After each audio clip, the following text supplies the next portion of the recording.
morning, everyone. I think we've got quite a contingent here, so we might as well start. So it's my absolute pleasure to be here today at the start of yet another ASCCA online conference with an earlier start for some as opposed to others. We're going to do some housekeeping now, first up, and we are asking that we're going to play the digital game Kahoot throughout the day. Please be sure to download the app to your device well beforehand and register so that when the games begin, you'll be all set to join in. One point to remember though, join in with your correct name. No nicknames, please. The first Kahoot will be run shortly as a bit of an icebreaker to get you familiar with how the game's played.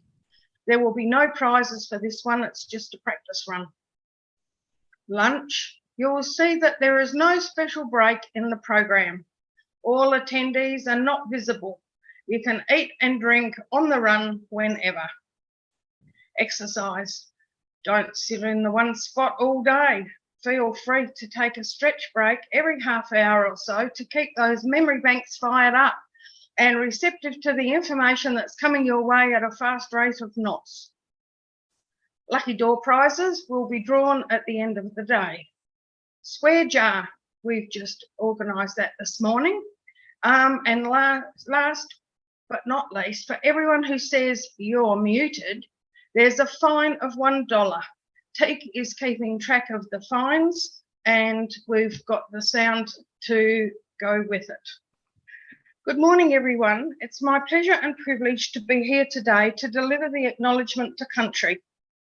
I live on Noongar Minang country in the south coast area of Western Australia, and we are in the Camberang October-November season, the first spring in the Noongar calendar. And I recognise and value the knowledge that has been accumulated over thousands of generations by the people who came before us. On behalf of the board and staff of Australian Seniors Computer Clubs Association, ASCCA, I acknowledge and pay respect to the traditional custodians of the nation as being the first peoples of this country. We embrace the vast Aboriginal cultural diversity throughout Australia and recognise their continuing connection to country, water and community. We also pay our respects to elders past, present and future. It now gives me great pleasure to announce the winner of the competition, multimedia category, subcategory, acknowledgement to country. Tim Gorrie of Awesome Club, whose winning video entry is named Australia, a Land of Beauty. Teak will now play the video for you.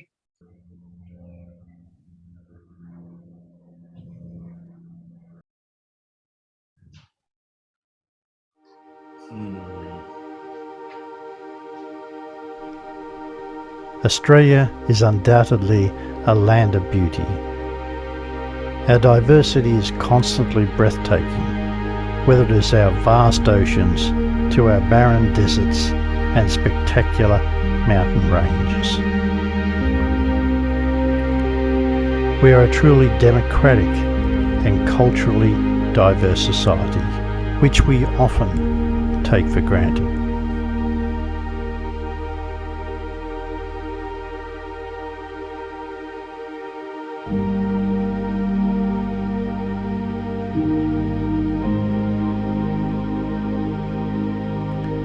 Australia also has the most diverse and plentiful mineral and energy resources anywhere in the world.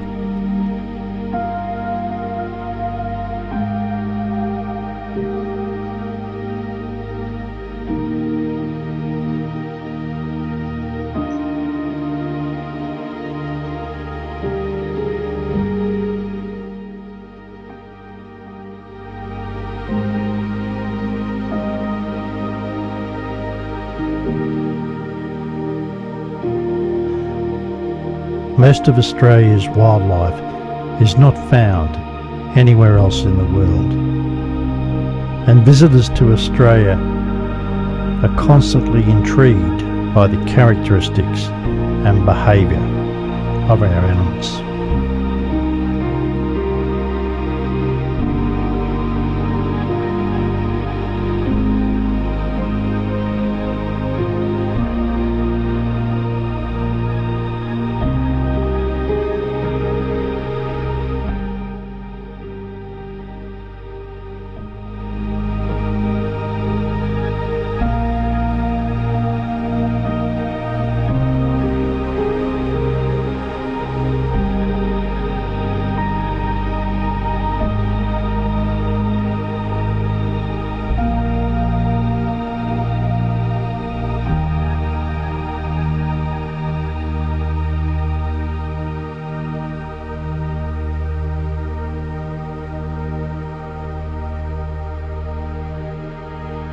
Our cities are spectacular and unique, from the beauty of Sydney Harbour to the vibrant sporting culture of Melbourne. Australia is truly a land of beauty.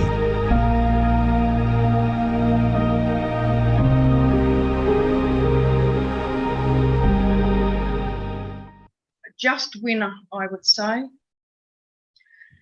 So I guess we've got everybody here on board, so we might as well carry on. So welcome to the conference. I thought I'd mention a few things about ASCCA's resilience and rebuilding. And looking back to the 2 years when I transitioned from Vice President to President upon the retirement of Nan, ASCCA was a very different kettle of fish to what it is today. We had extensive premises in Pitt Street, Sydney, comprising an office and a learning centre that was large enough to accommodate around 40 or more people sitting at desks and computers and laptops. The reception area housed a couple of large glass-fronted cabinets where all the awards were on display. The staff numbered just shy of 10, with volunteers on top of that. It was commonplace to take the show on the road, to conferences, events, forums, festivals, as well as visits to other clubs in New South Wales particularly. Nan was pretty much on first name terms with government departments, corporate stakeholders and sponsors, club committee people, and many of their members. Reflecting on the changes that have occurred to where the new digital ASCCA is now, I guess COVID pretty much started it all off, as it did with so many other businesses and ASCCA clubs. Mary worked from home as best she could without filing cabinets, etc., and phone numbers were diverted. Jane switched from delivering lessons face-to-face in Pitt Street to developing lessons for delivery via Teams. Mark continued to work his technical magic behind the scenes from home. It all worked to a degree. Meetings, forums and such like became virtual, although ASCCA had for many years held board meetings via video conferencing anyway, and online one-day events, they worked too. And then Mark died suddenly, and that left a hole in the organisation. I guess to some degree that was the catalyst that forced us to think differently.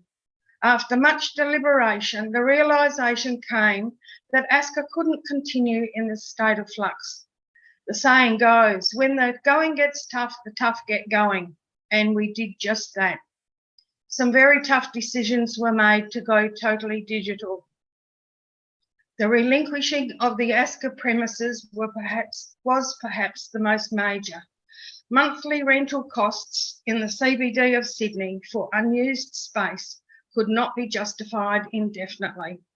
And so it came to pass that the equipment, the computers, laptops, printers and much more were donated to the Centre for Accessibility in Fremantle, Western Australia, headed by ASCCA Director Dr. Scott Hollier, who was in the very best position to make it available to people who really had the need to use same. Items of furnishings and fittings were donated to various other worthy organisations, and the lease was terminated. ASCCA's swayed lead digital mentor in the Be Connected program, Natika Hawes-Wright, who's based in Kununurra, Western Australia, was appointed as media officer.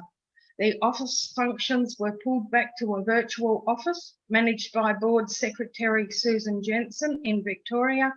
I took on much of the administration tasks before and after the contracted period of having an operations manager. Training Officer Jane Martin continued to deliver lessons online, reverting to become a volunteer trainer this year, and recently retired altogether. The monthly newsletter was converted to a MailChimp mail out, with blog posts linked back to the whole new look website that was developed. ASCCA deemed a new policy to ensure all material met all accessible standards. An updated constitution was adopted and an updated strategic plan was begun. To say that we've been like lizards drinking is an understatement. All the while endeavouring to reach the goals we set for ASCCA, as well as maintaining support of our club membership base. Many clubs too have undergone major upheaval. Some have seen the need to close.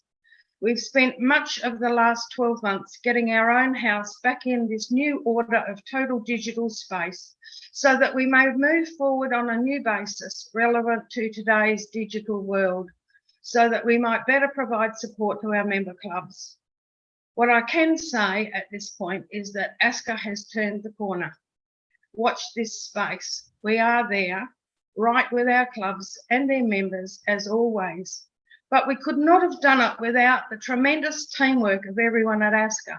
Michael, our illustrious accountant, Nan, my mentor extraordinaire, Teak, our media officer, as I've explained previously, Jane, our wonderful trainer, Susan, our secretary, and my little prod person when I might miss something, and my other co-directors, Renee, Brett, Scott, and Alex, all of whom act cohesively in taking ASCCA forward. We make a fabulous team. So I thank you all. I'd like to hand over now to Teak, who will take us through the icebreaker of Kahoot for the first time. Thanks, Teak.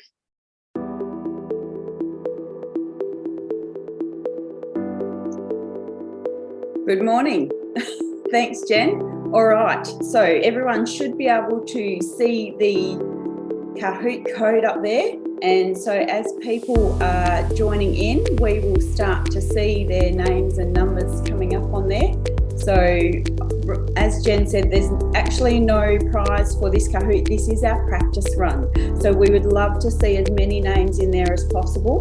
And so if you've got the app on your phone, oh, welcome, Danny. We'll be able to see names popping up. So when we're ready for the prize draw, please do make sure that you put a name in there so we can identify you and we can get you your prizes in a timely manner. So, welcome Alice and Ken. It's very exciting. So this one's designed to give us all a bit of a practice so that we get to see how we can interact with it. There's a couple of different types of questions. There's a poll and you have to type in what you think and make us some nice word clouds and so forth. So welcome, Natasha. Oh, there's number there, so that's okay. Hey, Barry. Welcome, Ivan. Hello, Margaret. Hello, Carrie. All right, so let's get going. Oh, no, there's a few more. Keep coming, keep on coming in. So I can see that there's almost 30 people in the attendance at the moment. So wait for a few more. I'll give you another few seconds to get yourself in. So that number is 293-7514 for those of you who are just in the app and just want to punch in the code. So, all right, we're going to start the Kahoot. Well done. All right, let's start. Okay. So this is our icebreaker. This is to get you all active and engaged. We're counting down. 3, 2, 1. Learning in cohorts with a set group of participants, starting together and progressing through the fellowship and learning journey together enables powerful peer-to-peer learning. I really like that because I think that's exactly what our clubs do. So, yeah. All right, are we ready for our first question, everyone? So this, I want you to drop the pin on the map of where you are. So if I was playing, I'd be right up here where it's currently 27 degrees at 6:15 in the morning. So drop your pins. There's 2 answers in there. You've got 46 seconds left. There's 3 pins dropped. We'll see the map. I want to see the map scattered with pins everywhere. Dropping your pins. So that's 5 of the 10, 6, 7. Once everyone's dropped their pin, if the time's not quite finished, it'll finish up. So we're just waiting for the last 2 to drop their pins. There we go. 2 more. 15 seconds.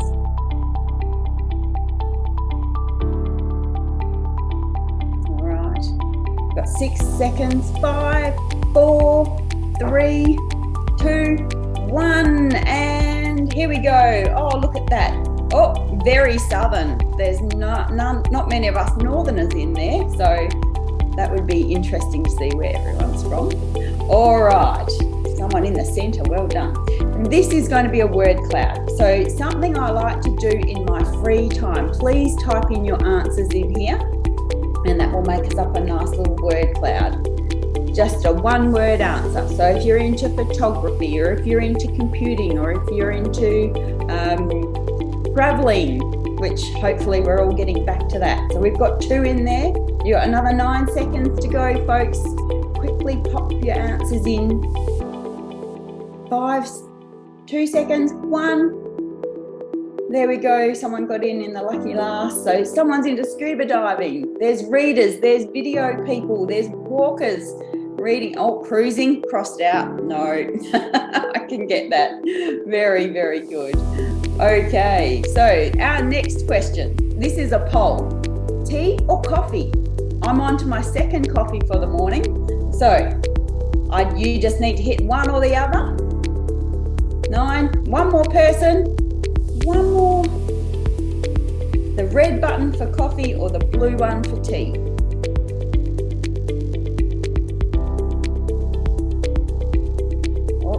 Oh, we've got lots of coffee drinkers in the room. So, yep, lots of coffee. So 6 coffee drinkers as opposed to 3 tea drinkers. I must admit I'm partial to tea as well.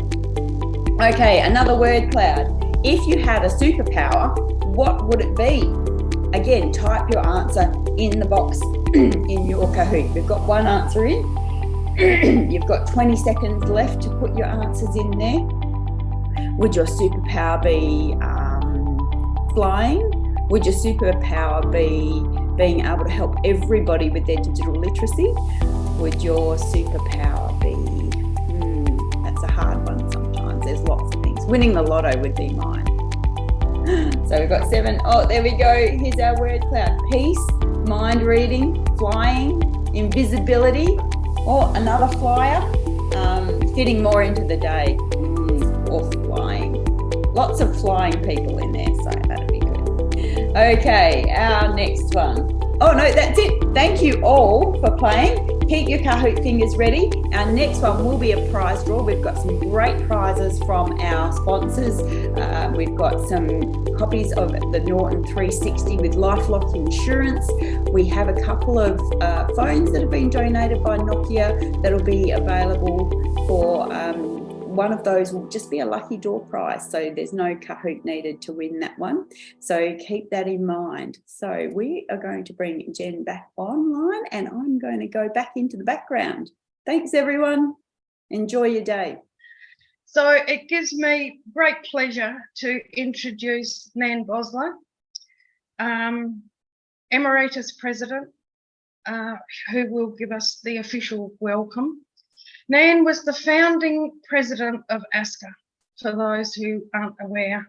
Nan retired as president of ASCCA 2 years ago and was then appointed as Emeritus President. She continues to assist in the growth and development of ASCCA in the background, not always in the background.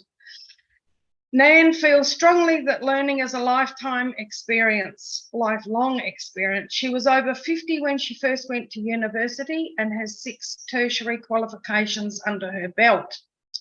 I don't want to steal her thunder, but she has been involved with community organisations for more than 70 years, holding positions ranging from member to national president. She has many community awards and honours, including ANZAC of the Year and an AM. She's also a JP. She's no slouch. Nan has represented seniors at conferences and events, both in Australia and internationally, and is a published author. Ladies and gentlemen, I give you Nan Bosler, AM. Thanks, Nan. Oh, greetings, friends and colleagues, to the 24th ASCCA conference. I can't believe that the Australian Seniors Computer Club Association has been reaching out to Australian seniors for almost a quarter of a century.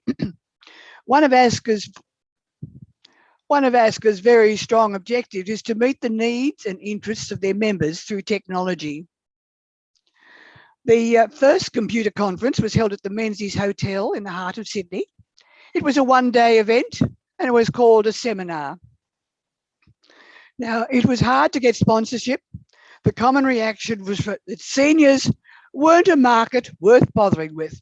Well, we certainly proved them wrong, didn't we? Now, many aspects have changed over the decades, but the initial work plan for our conference still remains. The quality of the speakers, with keynote speakers drawn from across the world, to bring us current information and sometimes a glimpse into the future.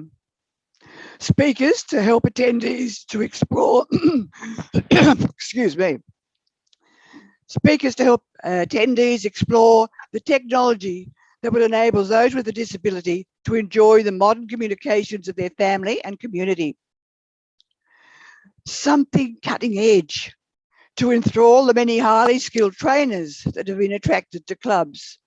And where possible, something about family history. Now, the second seminar was also held at the Menzies, but the next few saw us going out to the suburbs. We were now holding a 2-day conference and was called the Australian Computer Conference for Seniors. ASCCA recognised that it would be an enormous task to reach out to all older Australians and encourage them to learn how to use even basic technology, particularly as we had absolutely no core funding.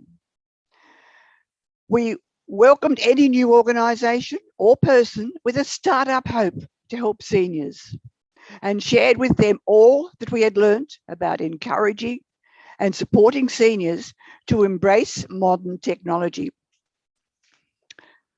By the turn of the century, ASCCA had begun to be requested to represent older Australians on many committees and forums: SeniorNet, e-waste, broadband for seniors, digital switchover, Stay Smart Online, TCN, ACAN, plus many, many others. Our range of speakers was becoming incredibly wide. Even ministers were offering to be speakers. I must mention the long time support given to ASCCA by Peter Scenna. Remember those shirts? And Charlie Brown. And what a delight to see that Charlie Brown and our own Alex are again on our program in their usual time slots. Still keeping in mind the objective to meet the needs and interests of our members, we made the decision that the conference should be held in the city and near public transport. We had 2 excellent sites. First of all, a powerhouse museum, but when it closed its conference area for renovations, we relocated to Ridges World Square, and there we continued our future conferences, which now carried the name of the Australian Technology Conference for Seniors. Up until this point, ASCCA held its AGM on a separate date, but realising that many out-of-towners were attending the conference, it seemed practical to hold the annual general meeting while so many clubs were also in Sydney. So began the practice of holding at the end of day 1 of the conference. Today, our AGM will be held at 5 p.m. after this conference, and I look forward to seeing many of you there. As you're well aware, social inclusion is an important element for any club, and the face-to-face conference allowed for exactly that. But no organisation can stick closely to past successful programs or activities and expect success if they don't include changes to meet new interests and needs. And a new need did indeed loom, menacing our very future. COVID-19 cast our lives into disarray. I applaud the clubs that are tuned in today's event because you have kept your club together by keeping in touch with your students and your trainers. You have made all the difference in the lives of many. Think for a moment. How many older Australians have you helped to use modern communication formats? What a difference you have made to how they have survived these last dreadful years. I can order food and have it delivered to my doorstep, email my chemist and have my scripts delivered. I met 2 new great-grandsons via the internet, and I've certainly discovered online shopping. What a wonderful theme for this conference, making digital life safe and fun. Friends and colleagues, ASCCA's 24th Annual Technology Conference is underway. Welcome to you all. Thank you so much, Nan. You haven't missed a beat, absolutely, despite having COVID. So good on you. Thank you. It's great to have you back.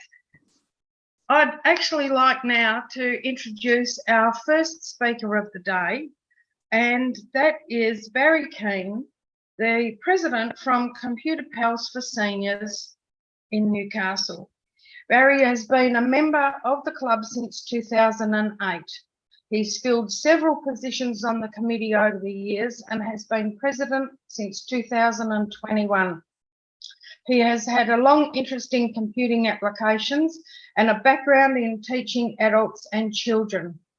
Some of you might recognise Barry from the live conferences at Ridges, where he and David Wasty used to be the official photographers.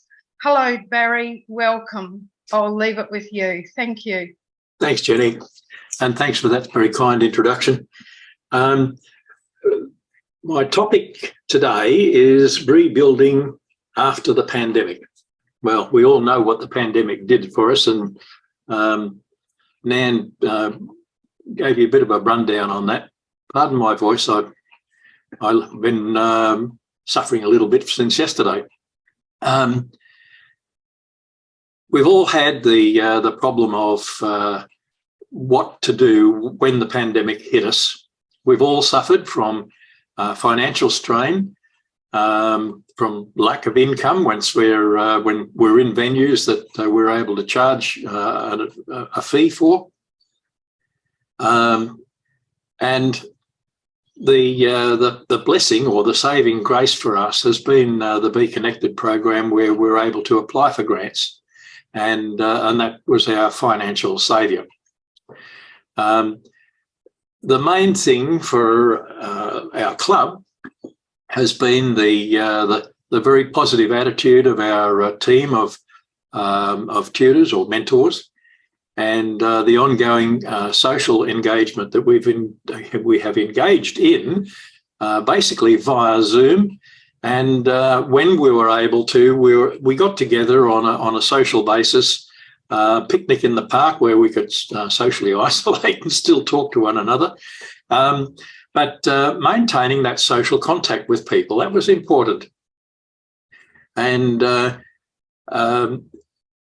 I can't stress enough the importance of having a positive attitude and being happy, and conveying that to everybody that you are meeting, whether it's on Zoom or whether it's on in a face-to-face situation.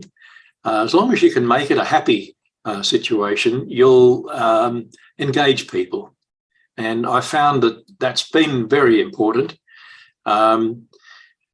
With the loss of income, we had to cut our losses and move out of our premises like ASCCA did. And we were homeless for a while. And we had a team out there of all of our members. We're all looking for places to go to. unfortunately, all of those places are also looking for money income. So they were charging commercial rent, and we couldn't afford that. We were lucky enough, though, that we did find the Lambton Bowling Club, or Club Lambton as they've renamed themselves. They had low patronage, and they had a day on a Monday that was basically free. They might have 4 or 5 patrons there that would be there, but we had the whole club to ourselves, and we were able to recommence our meetings in the bowling club, and we were having attendances of people all masked up and sanitised and everything else, but we'd have a gathering of about 30 people, and then we'd have our tutors there assisting them, and we'd run the Be Connected program. And as time went on, we evolved a little bit. We started to run programs in the afternoons that were club-based, and we charged a fee for those, or they were our special interest groups. But they were all focused on the social aspects and keeping people together and keeping people happy. Then along came the Newcastle libraries. We'd had previous contact with them, and they had a need, rather than our need, they had a need for some technical help with their library clients that needed assistance, whether they were younger or older. They came to an agreement with us where they would give us the mornings at the Wallsend Library on a Tuesday, and in the Hamilton Library on a Wednesday. Both of those venues were different because the Wallsend Library had a special room, or a number of special rooms, where we could actually have isolated areas. And in the Hamilton Library, it was closed on the mornings of Wednesday. So we had the whole library to ourselves there, with the librarian admitting people as they came in. And again, the numbers weren't great in the libraries initially. Wallsend is certainly much bigger than Hamilton.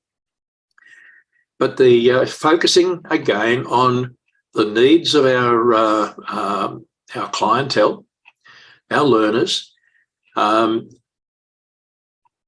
We ran the Be Connected program. We channeled them into courses that they needed. We found out what their needs were. And oftentimes our own experience chimed in as they worked through a program or finished a program but still needed a little bit more. We would sit down with them and work with their devices. We've encouraged people to bring along their own devices, whether they be laptops, tablets or phones.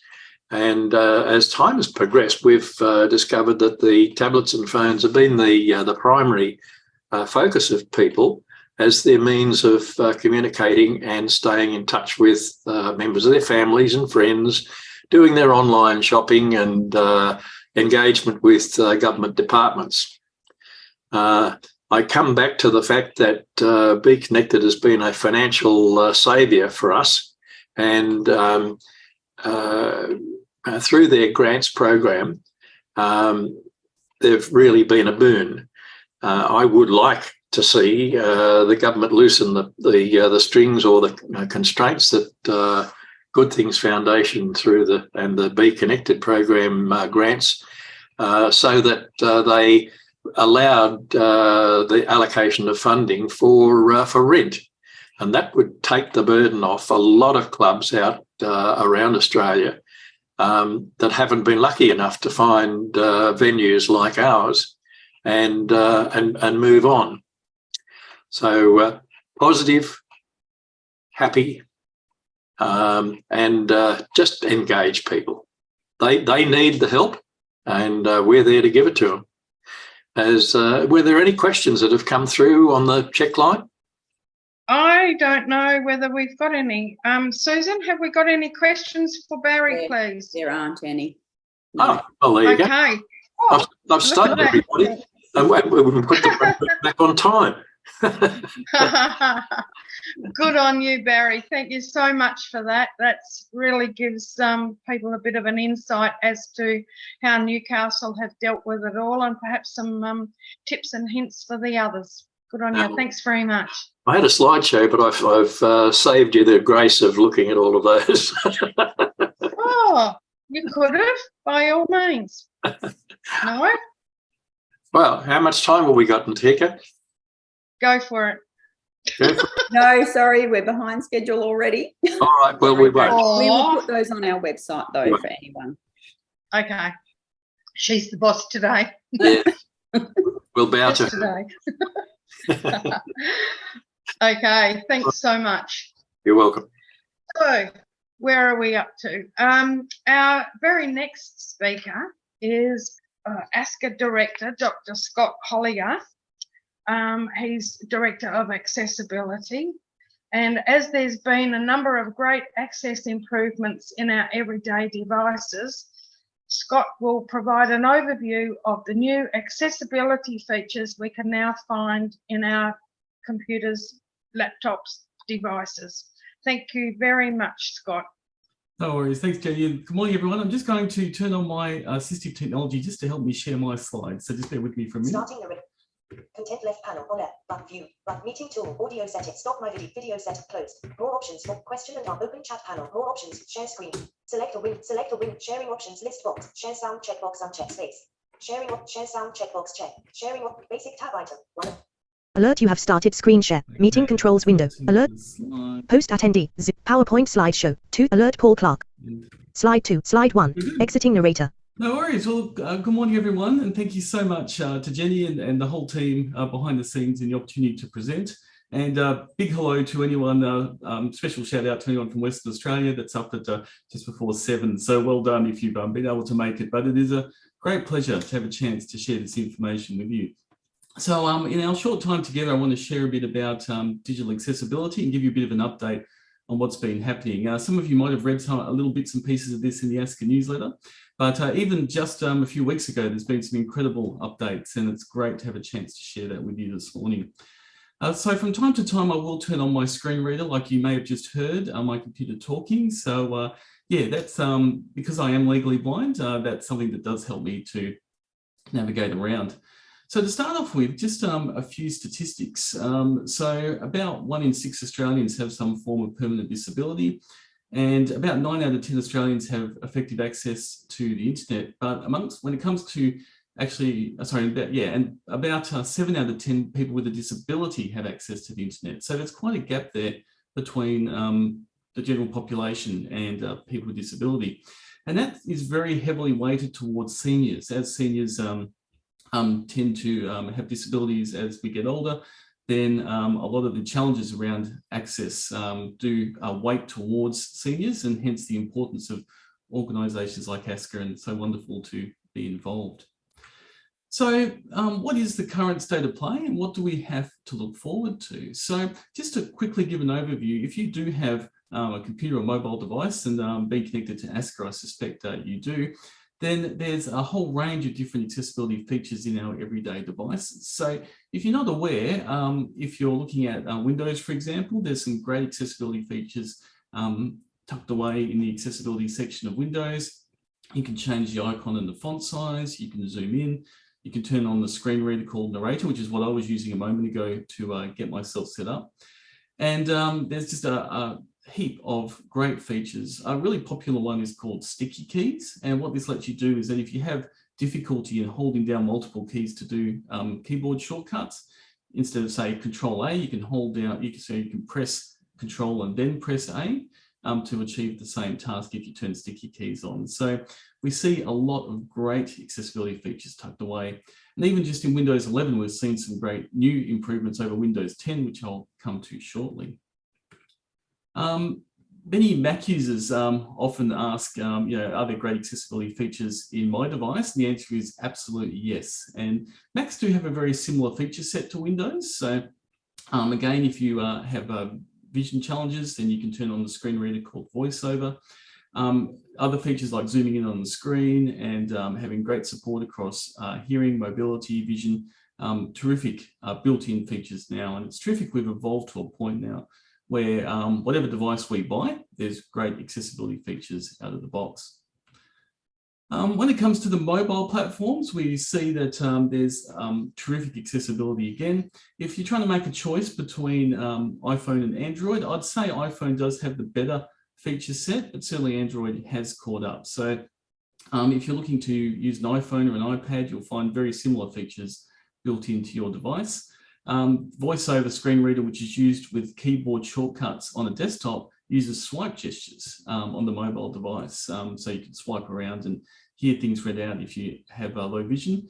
And again, great features around mobility, great features around supporting people who are hard of hearing, number of terrific options, and they get better all the time. And as I was saying before, if you are an Android user, if you are like Samsung or Google phones and the other Android phones out there, again, terrific accessibility built in now. And it's great that we have the confidence to choose whatever device that we want to use and know that there's terrific support built under the hood for people with disability. Just one thing about Android, not all manufacturers put all the accessibility features in the device from launch. So if you look at your Android device and feel that there's a few accessibility features missing, there is the Android Accessibility Suite on the Play Store. And if you download the Android Accessibility Suite, that will put back in any accessibility features that your manufacturer might have taken out. So you can get those features back. So what I'd like to do now is, for those who might be new to accessibility, not have a great familiarity, I thought I'd just give a very, very quick demo of accessibility in action on the device. So this is just a Google Pixel 6, pretty standard Google phone. And I've got the screen reader called TalkBack turned on this. So because my vision isn't very good, I rely quite heavily on having my phone talk to me. So I'm just going to turn it on. Device unlocked. 6:57. And what you're hearing is the TalkBack screen reader. If I put my finger on the screen, we'll see what's in the news today. MetaBank customer data posted to dark web as Operation Guardian expands Pro, heading 1. Okay, unfortunately, it's about the Medibank hack, and I am a Medibank customer, so probably not the best news for me to find out today, but great that I have the ability to find out. What I'm going to do now is I'm going to put my finger on the picture. Now, you won't be able to see that image because it's very small for you, but let's see if my screen reader can tell me what that image is. Sign on a Medibank building in Sydney, graphic. Okay, it said sign on a Medibank building in Sydney, which sounds like a pretty accurate description to me. And what that you've just heard is called alt text. And if websites are built and apps are built right, then we can actually hear the descriptions of images, which makes a huge difference in understanding what's going on. And I'll explain a really great initiative relating to that in a moment. So that's a bit of what's in our devices now. So what do we have that's really been a huge development throughout 2022. One of the big ones is around live captions, and we've seen that live captions have been introduced in a lot of different places, which is really exciting. So, for example, in Windows now, there's just been a new feature added with the latest update in Windows 11 that we can turn on live captioning so that any audio that comes into our Windows computer will have captions turn up and tell us what that audio is. So that's extremely powerful. Until recently, that was mostly limited to being able to just have videos. So the fact that we can have any audio come into our computer is really exciting.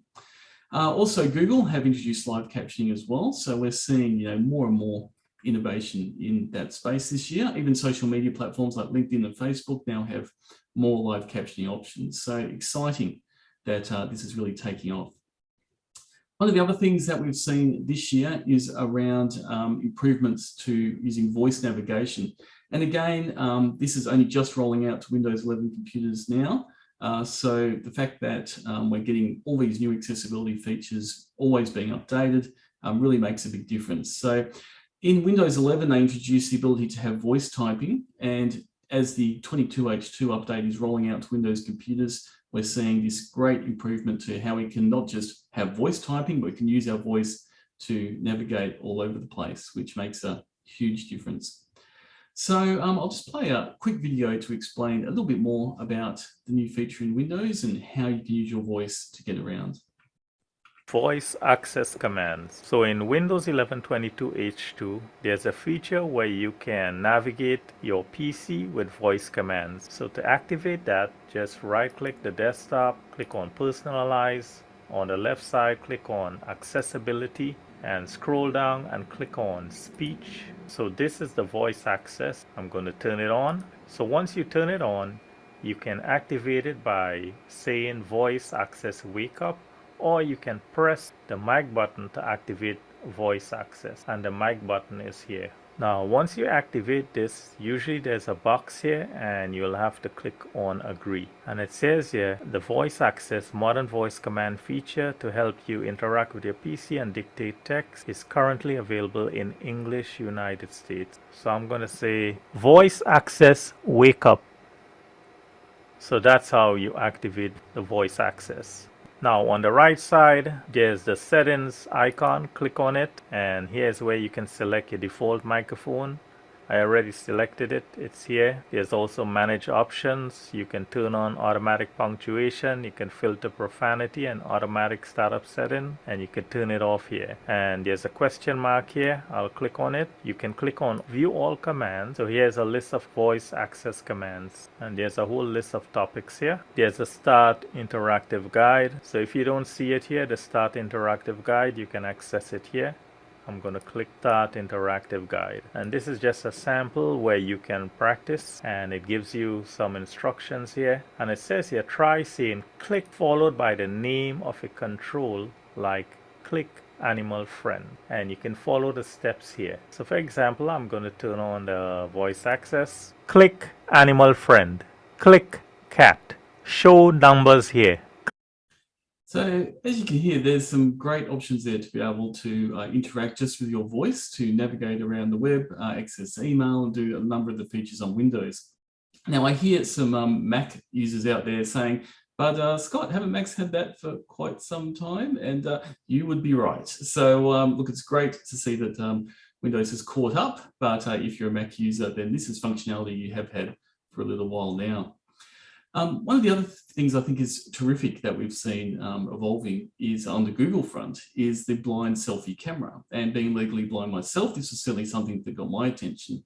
In the Google Pixel 7, we've seen that blind people can now take photos. And the great thing about this from the perspectives of seniors is that it's not just about people who are blind, but it's also largely hands-free. And so this can really help if you have difficulties with perhaps shaking hands, movement, or a vision, a number of disabilities, that this can be a really handy feature. So I'll just play a short snippet of a Google video.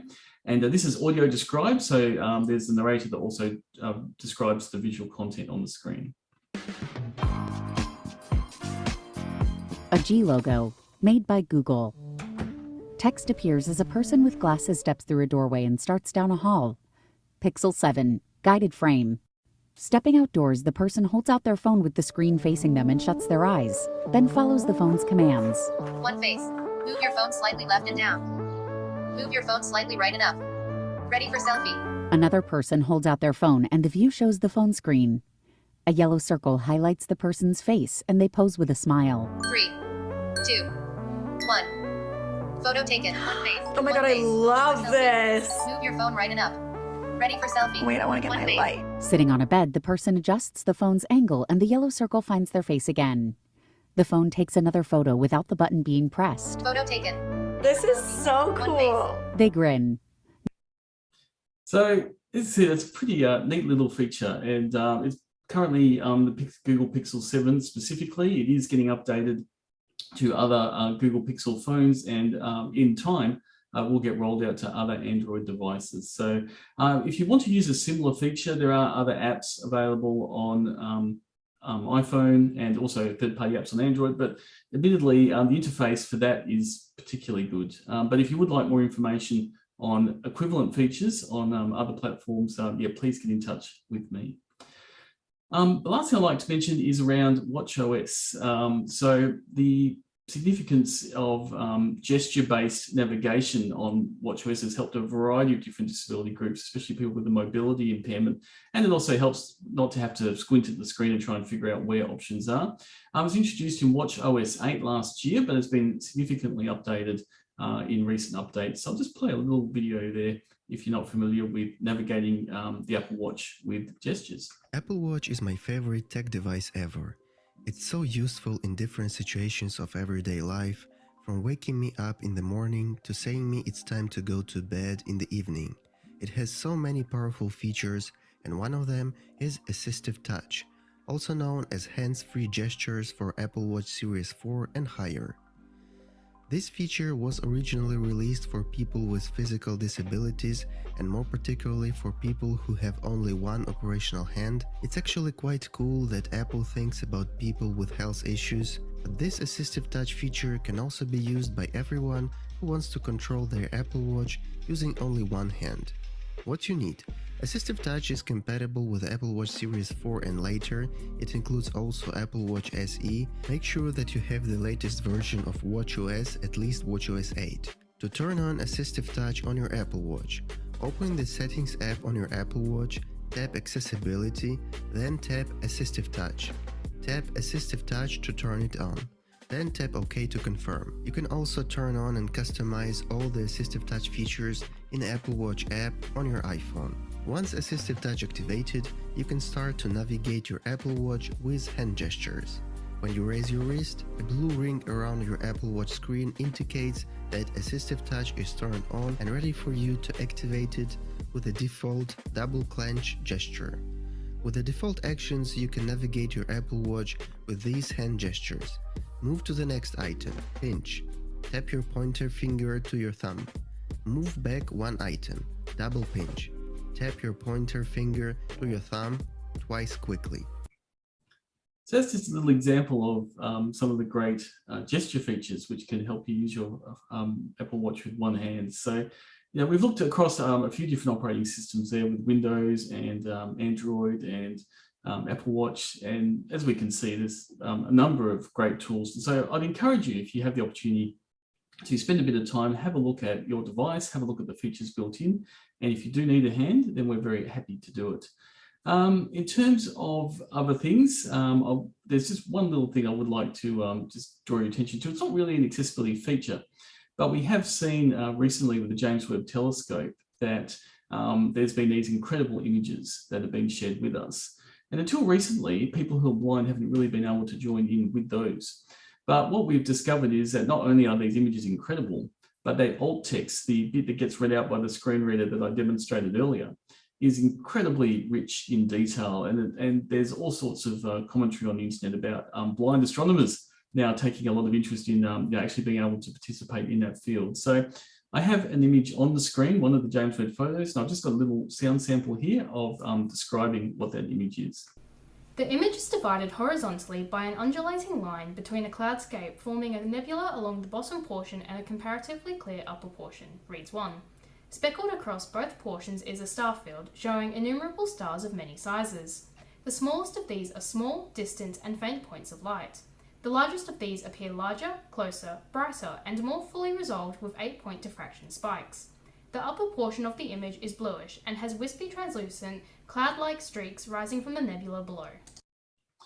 So hopefully that came through on Zoom, and it was just a fantastic alt text description of that image, and just makes so much possible for accessibility to share the incredible mystery and journey of space and the great images which are coming back. So if you need any information about anything talked about today, or you'd like to get the accessibility features turned on your device, and the organisation I represent, Centre for Accessibility Australia, we have a fantastic resource that we just launched a month ago called Device Help. And so whether you're using Windows or Mac or Android or iPhone, iPad, even Chromebooks, we have all the accessibility information about what features are built into those operating systems and how, importantly, to get them up and running. So if you want to really discover what options are in your device, visit accessibility.org.au, go to resources and device help, and there's a lot of great content there available to you.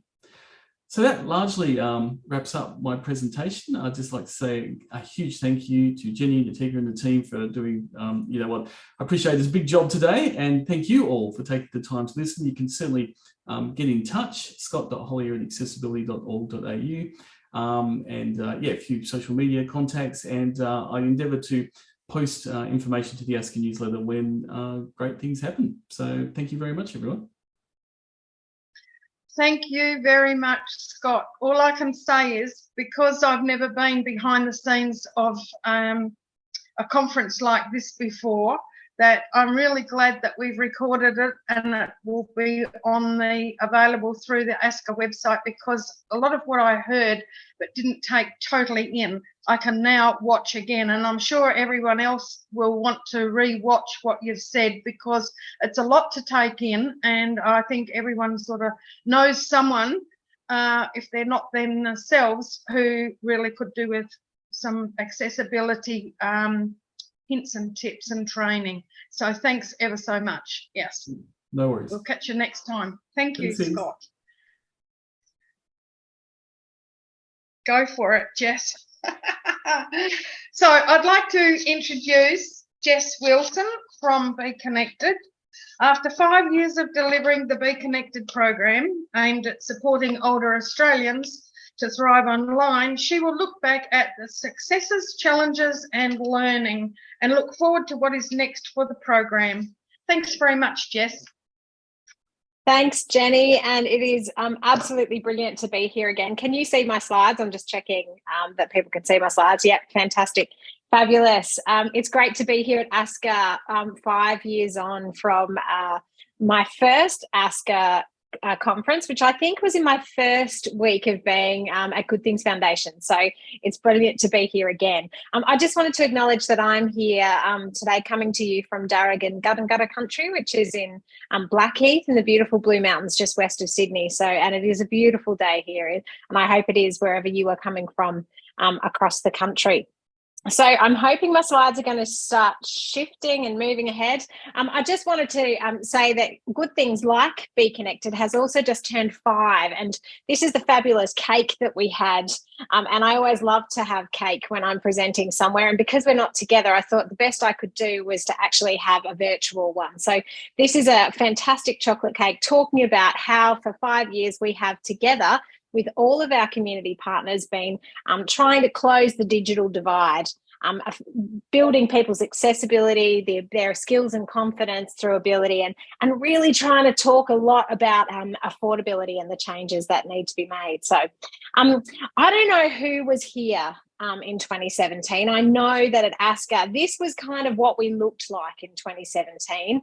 We were talking about building the Be Connected network. When I started 5 years ago, we had no community partners. We were at the ASCCA conference saying, come and join the Be Connected network. It's going to be great. We're all going to be a big club with shared vision about trying to get older Australians to thrive in a digital world.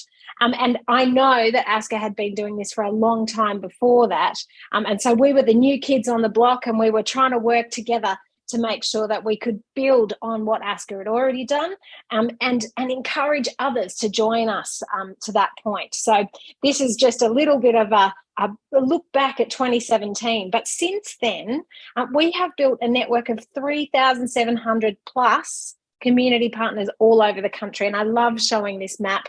I think I show this map every time I present. Unfortunately, it doesn't have the one of the community partners, which is on the Cocos Islands. So we really should try and find a map that enables us to do that. But a whole lot of places all over the country that are supporting people to build their skills and confidence, particularly in older Australians. We have distributed over $20 million of grants to community organisations across that time to really be able to build their abilities to be able to deliver digital skills and confidence programs. And we've reached together 1 million people. So we've reached 1 million people through Be Connected, and that is absolutely incredible, really, that over 1 million people have been able to start to build their skills and confidence around digital technology. We've got 15,000 plus digital mentors, and that's people like you that are out there helping others to build their confidence. And we've had actually not just Be Connected, but a whole range of other digital inclusion programs that we've delivered over that 5 years as well. So it's a lot going on in this space, and I know that ASCCA has been an enormous part of it. Just a quick plug for the evaluation of Be Connected as well.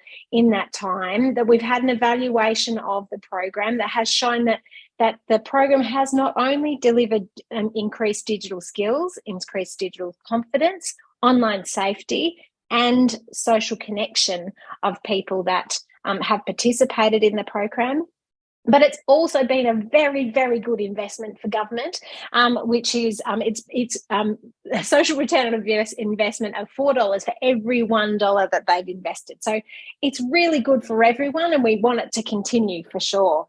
And the reason that we've been able to do all of this is because of fantastic digital mentors like all over the country. And this picture here, we've got a couple of computer clubs here. So Computer Pals for Seniors in Newcastle, hello out there, and Clarence Valley Seniors Computer Club as well. But this picture on the left-hand side is really talking about what do you need to do to be a digital mentor.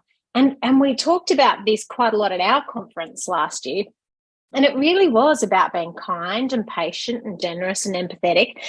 It's not actually about necessarily being a tech, whiz. As long as you've got the support and the resources that enable you to be able to deliver these programs to people in your community, really the big job of digital mentors is around motivation and making sure that people go, oh, I know why I want to be online.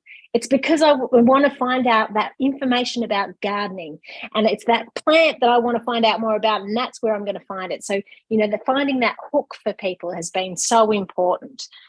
I'm going to keep working as well because I've only got about 3 minutes, I think, in my presentation. So I'm going to have to speed up quite a bit. This is just a picture, really, and I wanted to put this one on. This is of our conference last year, because this is really about how Be Connected has been able to have impact. It's about all of the people out there. It's about working together and fantastic opportunity to be learning together as well, because, this is not something that people just do every day.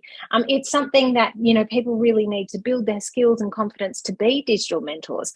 And it's about building community of digital mentors, the opportunity for people to come together and learn together and say, oh, this was really hard. I really couldn't get this particular learner to understand this concept. Do you have an idea about how to do that? So that's been an enormous part of what we've been doing over the last 5 years, is trying to look at different ways of bringing people together to learn together as well. We've had meetups across the country. We were so excited to bring people together again in the last 3 or 4 months in Sydney, in Brisbane, in Melbourne, and in Perth. We're still thinking about how we might get to Adelaide and Northern Territory and Tassie, but certainly it's been fantastic to bring people together again to start learning. And then, of course, there is Get Online Week. So if people are not participating in Get Online Week, I highly encourage you to do so. And we have grants that support people to have events during that week, but also a whole lot of fantastic resources that were funded by Telstra this year to be able to, to all of the bunting that you've got. And there were some activity cards and some stylus pens, fantastic things. And I'm particularly excited this year that we had over 600 events. We had a lot of media interest. I think over 650 different media items we had in that week. But more importantly, we had a dog who was involved in Get Online Week this year. I mean, fantastic that we had. I think it's the first dog that I've seen that's been involved in Get Online Week. So fantastic to now be crossing not just humans but pets as well. But, we've had this weird thing called COVID over the last few years, and I know that has certainly affected the way that people have been able to deliver digital skills and digital programs. And that's why we've actually got really good at having conferences online like ASCCA's doing today. But I actually just wanted to say that I think that people have been absolutely incredible in the continued support they've been providing to people in the community who didn't have those digital skills and confidence, who weren't able to stay connected and actually really needed to have those skills more than ever. And so watching what community organisations like computer clubs and other community services would ring people and make sure that they knew how to get online, teaching people how to use Zoom over Zoom, which is really complicated, but fantastic and so important to make sure that people continue that work. I'm not going to show this video because it's a bit too long, but just to show that we have actually had some of the Be Connected programs featured through the ABC, and it was part of the intergenerational programs that they were talking about for the Old People's Home for 4-year-olds last year. It's a beautiful video, and if you want to watch it, you can link through to it on our website. And I'm just going to keep moving so that you don't see it. Sorry. I know I'm on time. Just wanted to say, if people are not part of Be Connected and you haven't accessed the grants, then you really should.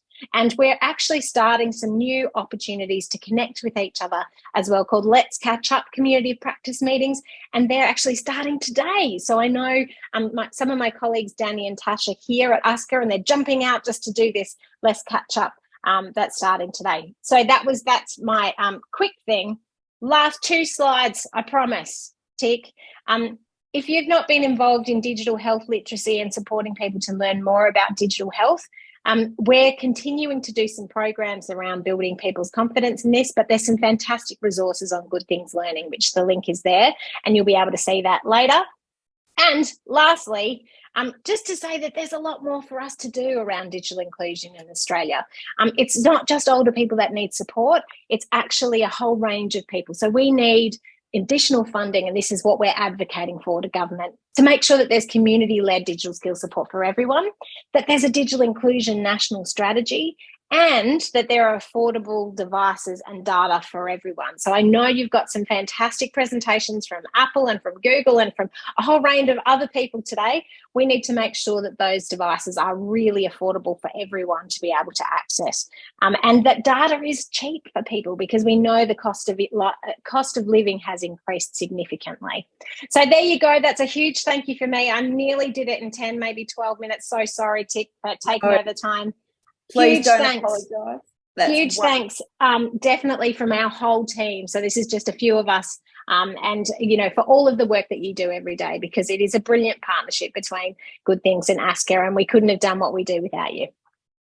Thank you so much, Jess. That we really appreciate you spending, condensing we could have had you on for much, much longer. So we really, really appreciate you. Sped through it, Tick. Yeah, thank you. I'm also a lead digital mentor, and I'm off on a road trip next week, and we'll be in Bunbury and Kalgoorlie and Geraldton next week, training digital mentors back to face-to-face. And so we're very excited about that. So, yeah, it's great to have you on. Brilliant. Thanks. Fantastic. Thanks. Thank you. We will pass on any Q&As if we've had any. So no worries. And we'll see you later. So thanks. We'll see you. Who is ready to Kahoot? I see there's one person in there already. So I will just pop the screen share up. So the game pin is up on the screen, but it's also in the chat panel. So please jump in and have a look at that. So we've got one person, one eager beaver in there ready to go. So anyone else ready to? Let me just get over. All right, Tim's in there.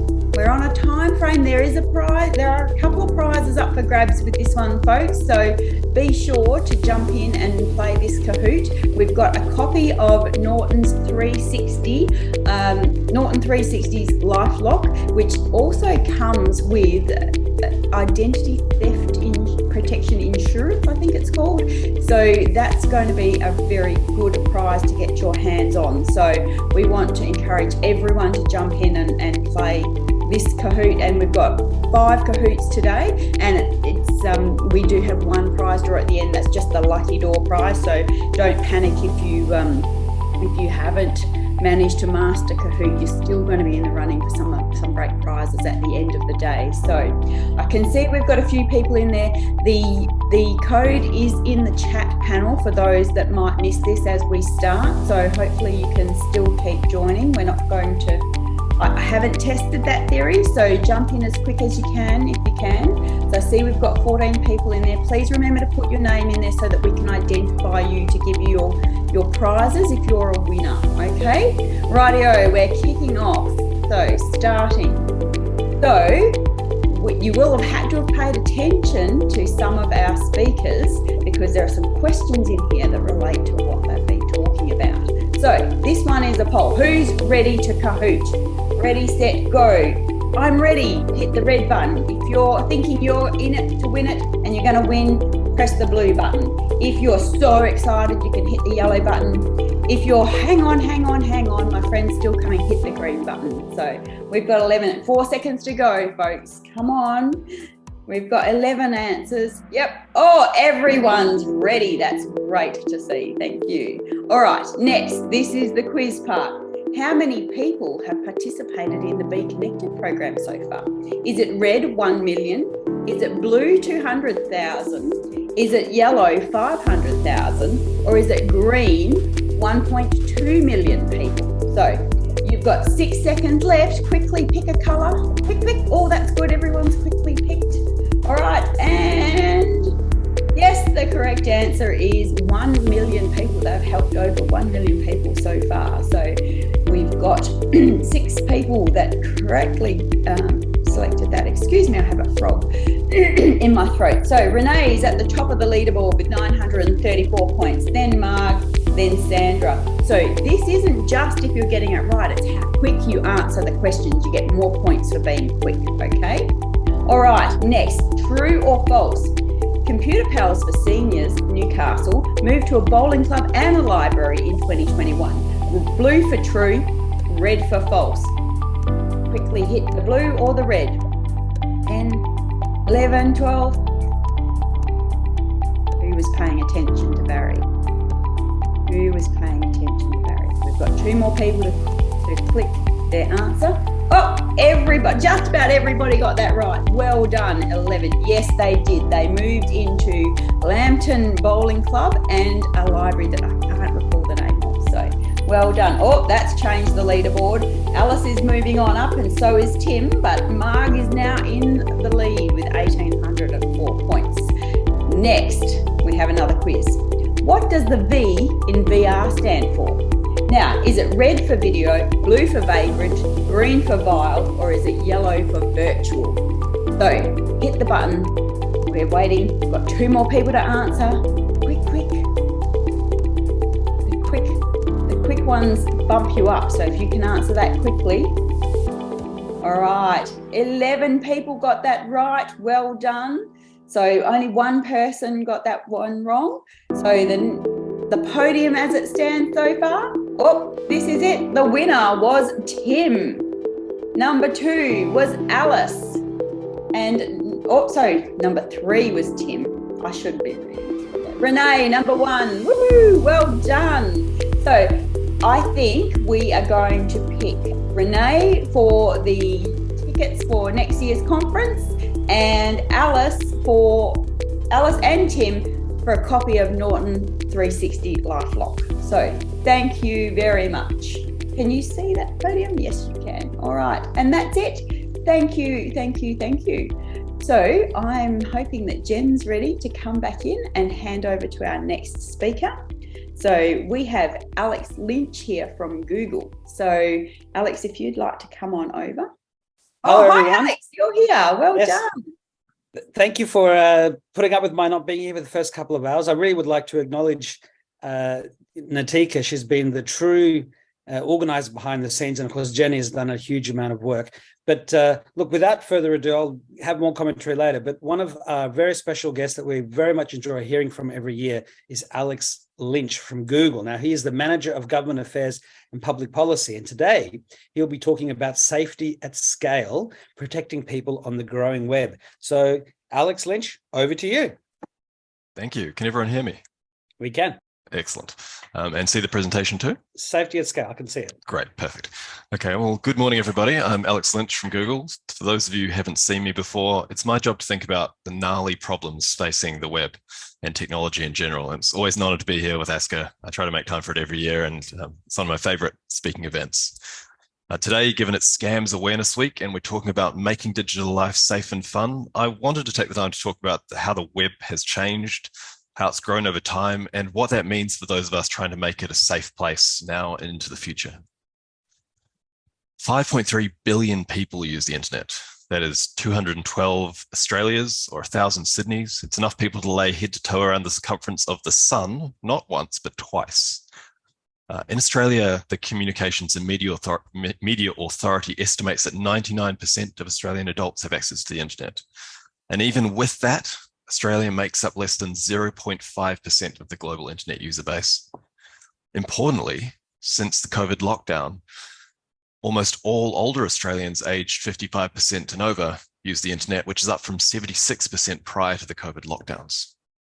The internet is now a vast ecosystem of people, languages, levels of expertise, politics, and interests. And that is a dramatic change. The nature of the internet has changed completely, and it will continue to do so.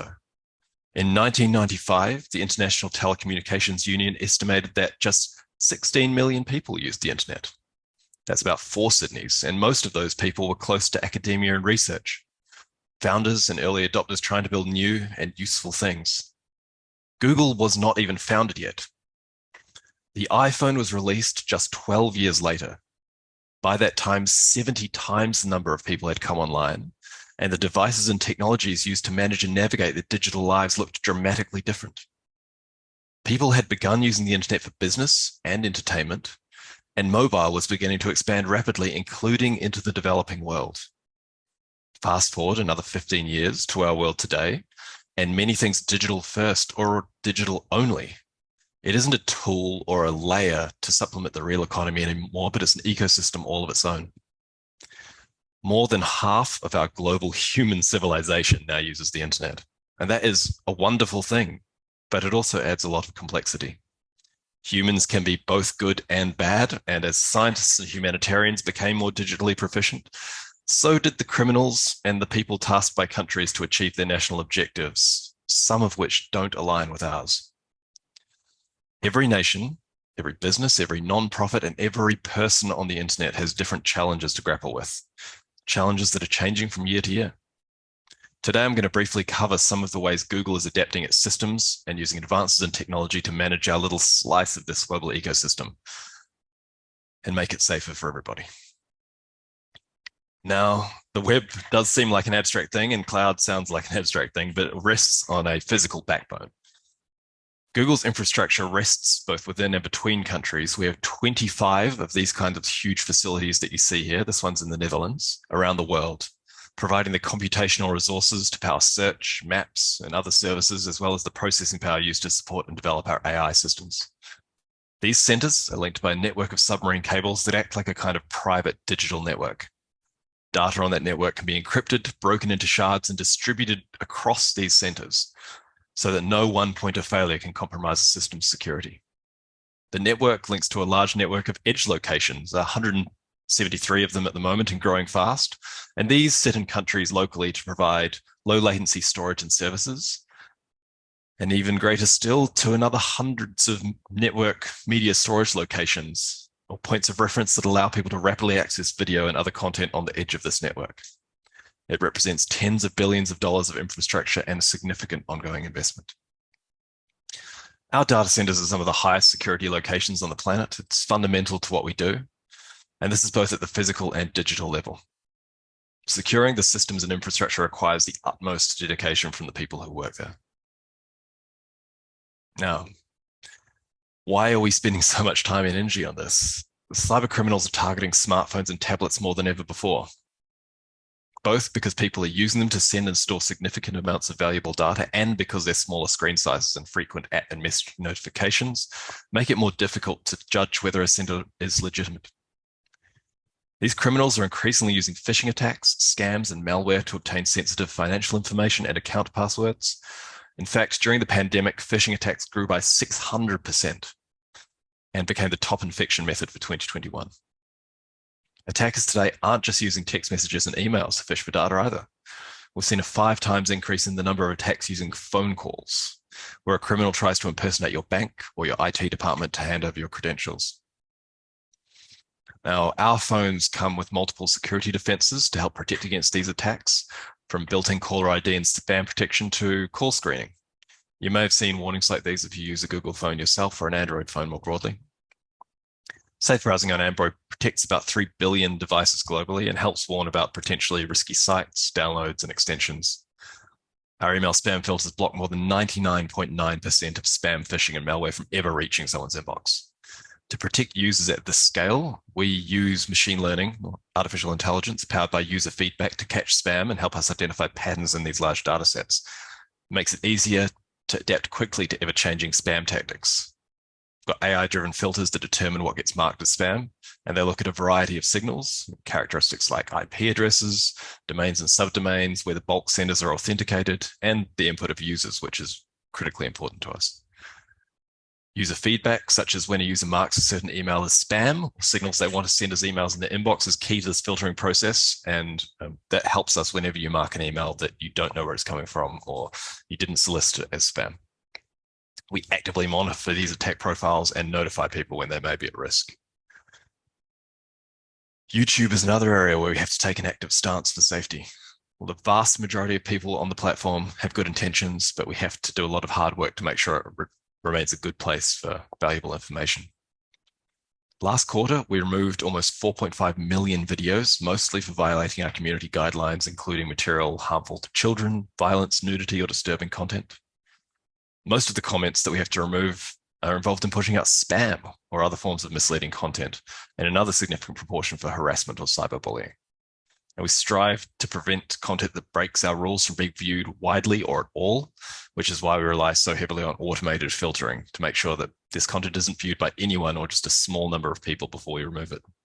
It lets us act more quickly and accurately to enforce our policies. We're getting much better at detecting these problems automatically, but we still rely on people using the platforms, as I said with the email, and trusted partners around the world flagging bad content to make sure we're getting it right. We're increasingly seeing nations that are hostile to democratic interests trying to use online platforms in propaganda campaigns, election manipulation, or to break down trust in democratic institutions and social norms. We have an entire team of intelligence professionals called the Threat Assessment Group, Threat Analysis Group, TAG, dedicated to detecting these campaigns, rooting them out, and sharing the intelligence with governments whose people are at risk. In the last quarter alone, TAG terminated more than 10,000 YouTube channels as part of an ongoing investigation into coordinated influence operations linked to China, and took action against efforts by threat actors originating from a range of other countries, including Russia, Myanmar, and Sudan. As we move towards the middle of this century, we're seeing the emergence of new challenges. There is a dramatic increase in connected devices that people have termed the Internet of Things, which comes with its own cybersecurity landscape and risk. We're seeing the use of synthetic media, some of which you would have seen in a very positive context recently, the creation of these wonderful artworks using AI generators. But we're also using similar kinds of technology to trick and impersonate other people. The image you see on screen is profile pictures, artificially generated profile pictures that are realistic, that are being used by propaganda accounts on the propaganda network I mentioned just a little while ago, originating in China, trying to impersonate people from other countries. We're also looking to the coming of quantum computing over the first half of this century, and that will mean that the cryptography that we rely on to keep our systems safe and secure, from financial systems to other information networks, will be upended, and we're working to adapt our cryptography to be quantum secure. The good news is that people are already working on all of these problems, looking for new problems, and that we're going to continue to adapt as technology changes to keep people safe online. It's important to us because it is good for humanity, the web. It reduces barriers, it creates opportunities, it brings people together. We're able to use this to adapt during COVID in a way that we never could have even a decade before. And as a company, we're still committed to our mission to make the world's information universally accessible and useful. And to be useful, people need to feel safe when they're online. This challenge of the change in our society as we adopt digital technology as a whole of society challenge, and we recognize at Google we're only one small part. And we can do what we can within our own domain, but we rely on others to help. It's critical to think, to provide guidance about what we should be doing, to take action themselves, and to educate. Now, if you take one thing away from my talk today, it's to go to that link you see on the screen there and take the security checkup, because like all other things, security starts with our own actions and how we manage our own presence online.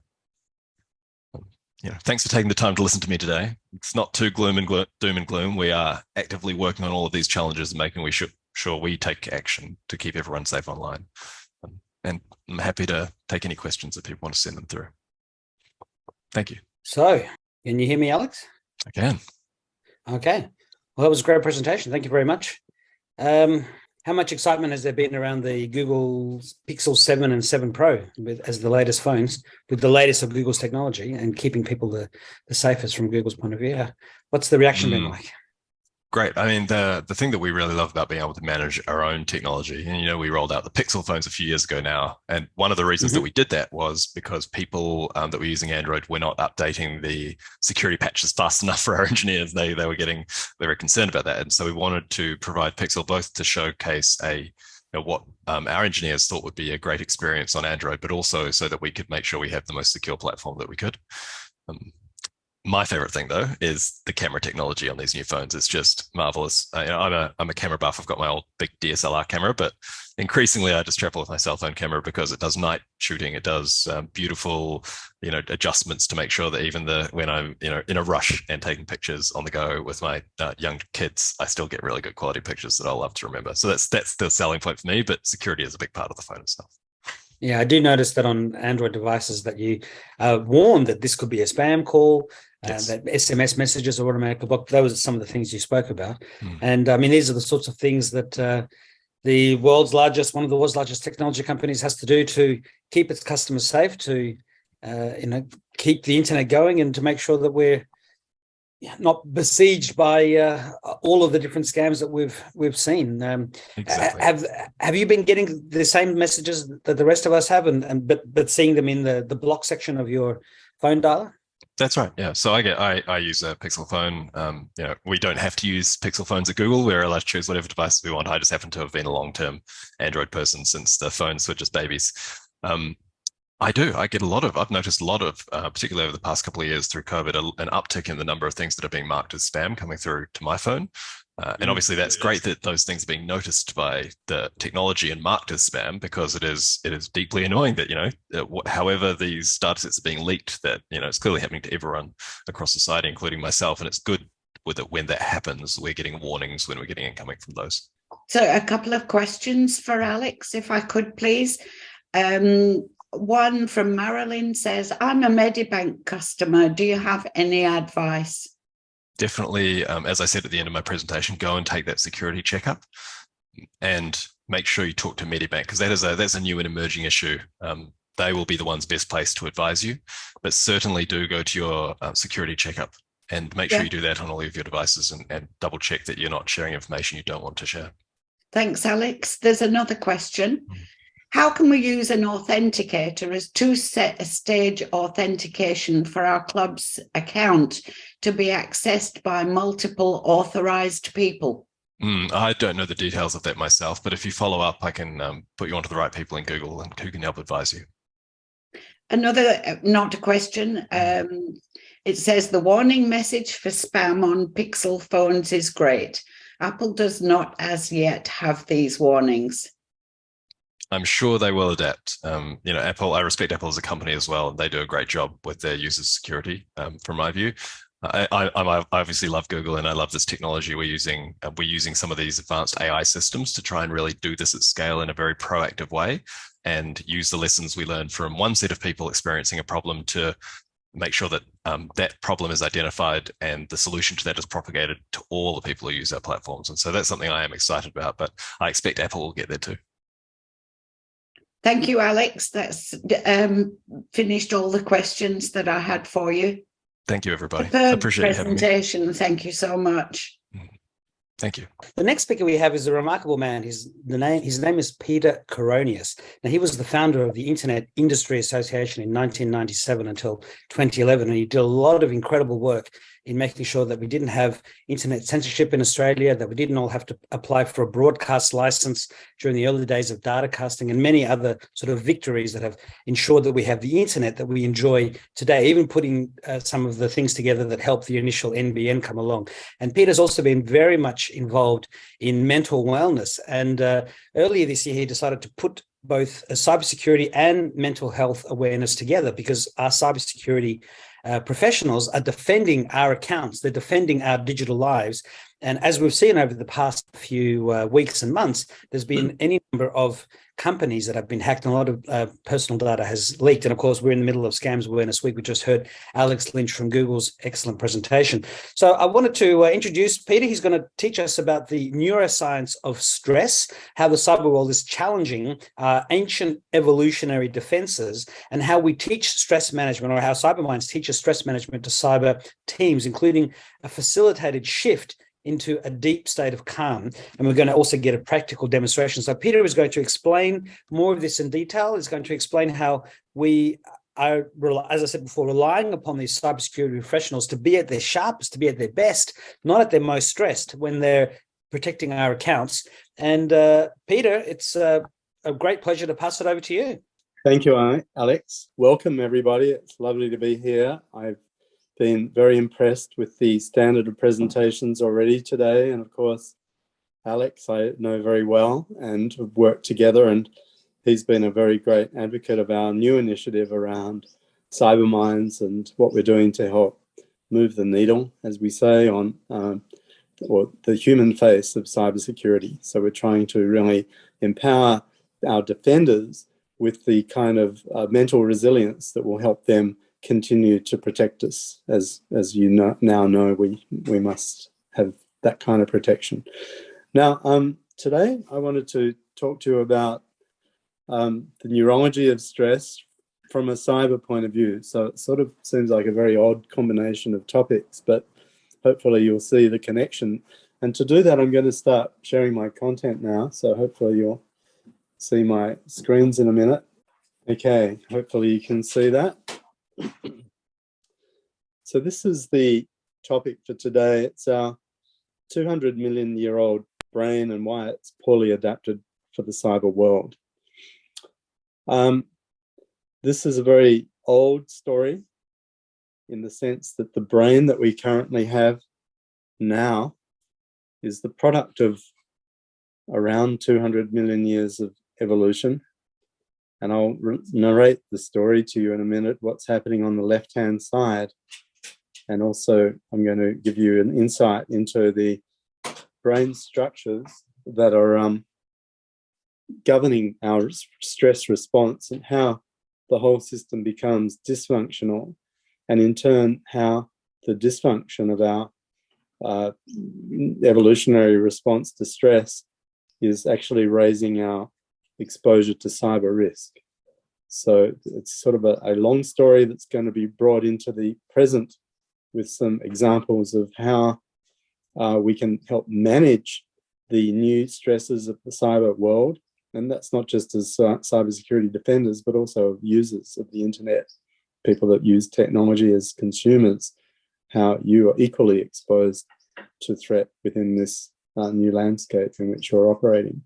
But to go back to the beginning, the story begins about 200 million years ago. Now, this image that I'm showing you on the left is obviously much more recent than that. They look like a group of Neanderthals that are fighting a large bear.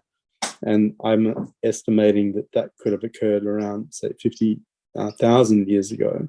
But in fact, the brain structures that were in play in this scenario had actually been in development for roughly 200 million years before that in what we call the proto-mammalian brain. So this began in the very early mammals, very small, like shrew-like animals, like small mice, you could say, the very first mammals. We have evolutionary structures in the brain that arose back then in those early species, but obviously found their way into the human neurology. And this diagram on the right is actually an animation, in this case, of a human brain, excuse me, And it shows in the coloured structures there what we call the limbic system. And so let me just give you the summary of what's actually occurring in the diagram on the left. That's the battle with the bear, versus what might be happening in the brain at that moment.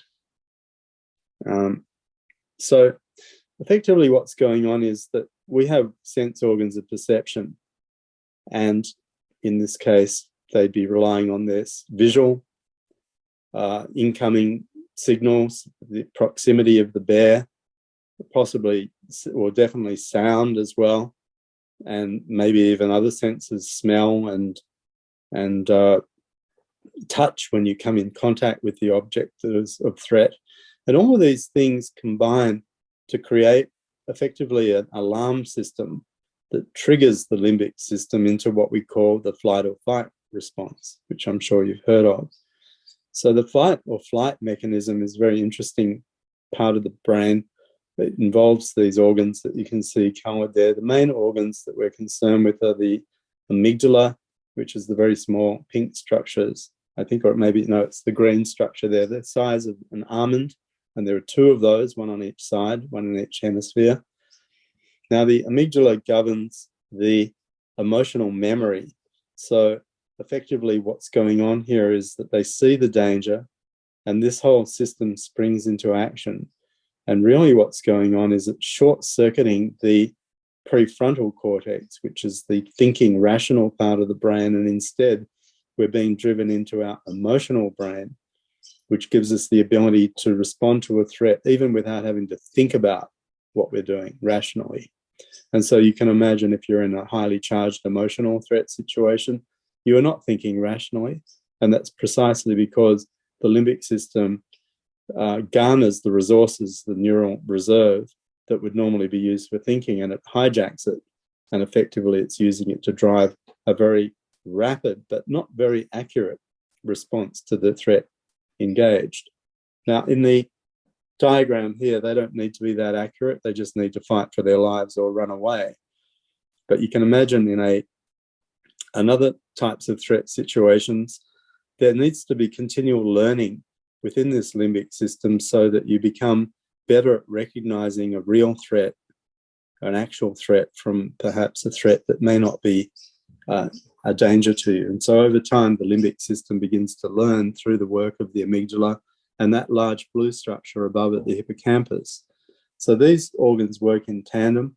And when the amygdala is triggered, it causes signals to go to another part of the brain, the pituitary gland, which is in the pink there below. And the pituitary gland works with the hypothalamus, and it's involved in releasing the stress hormone cortisol.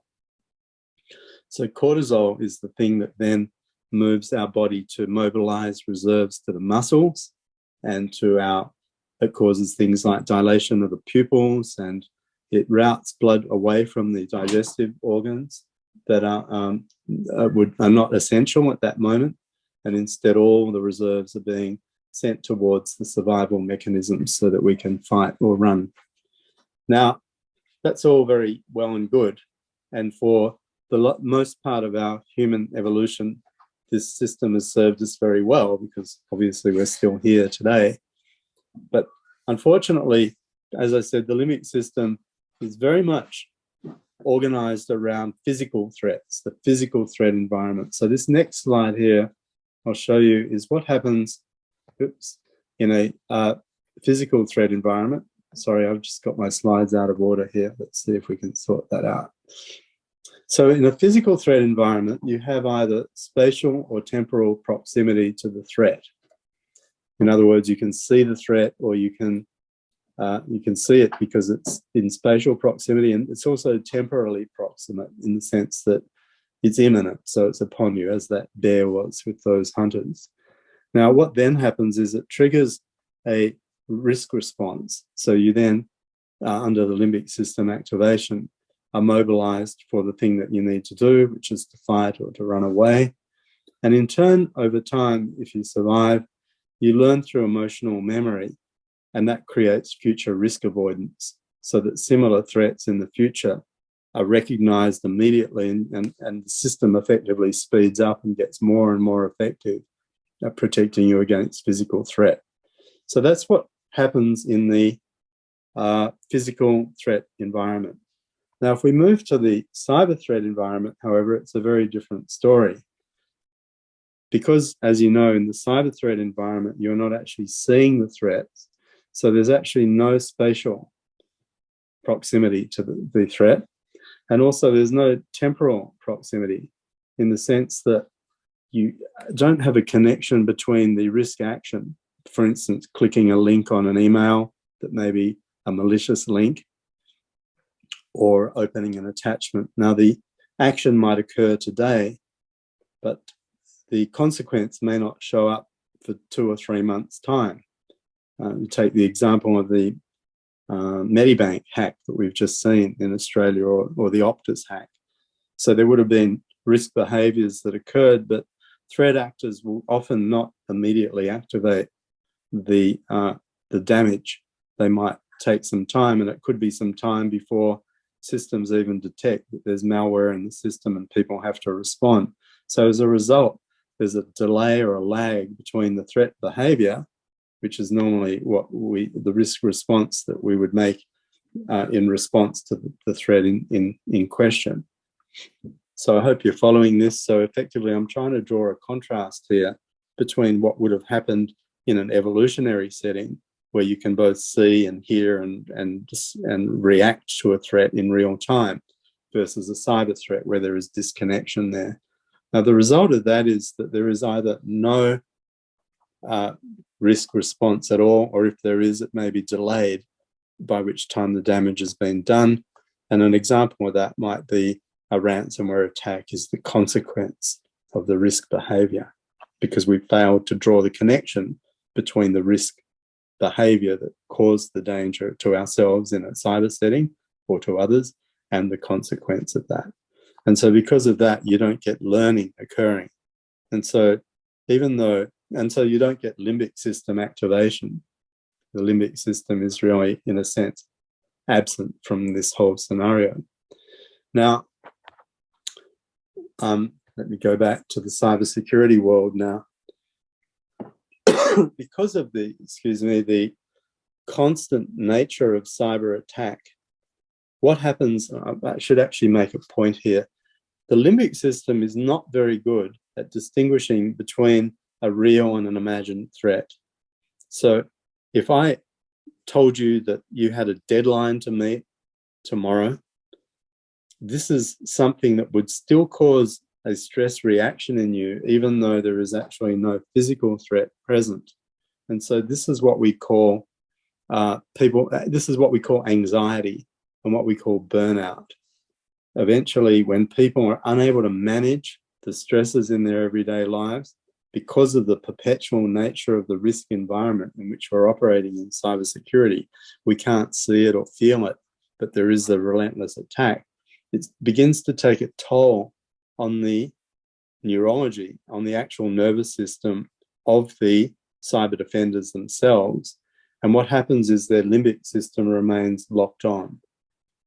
Now, here's a survey from 3 years ago, nearly 2.5 years ago, prior to the pandemic, where surveying CISOs, or Chief Information Security Officers, found that they were feeling the constancy of the relentless nature of the threat environment was actually beginning to play on their mental health.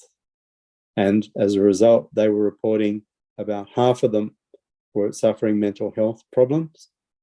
88% said they were under high or moderate stress, and 74% even believed that it was affecting their teams.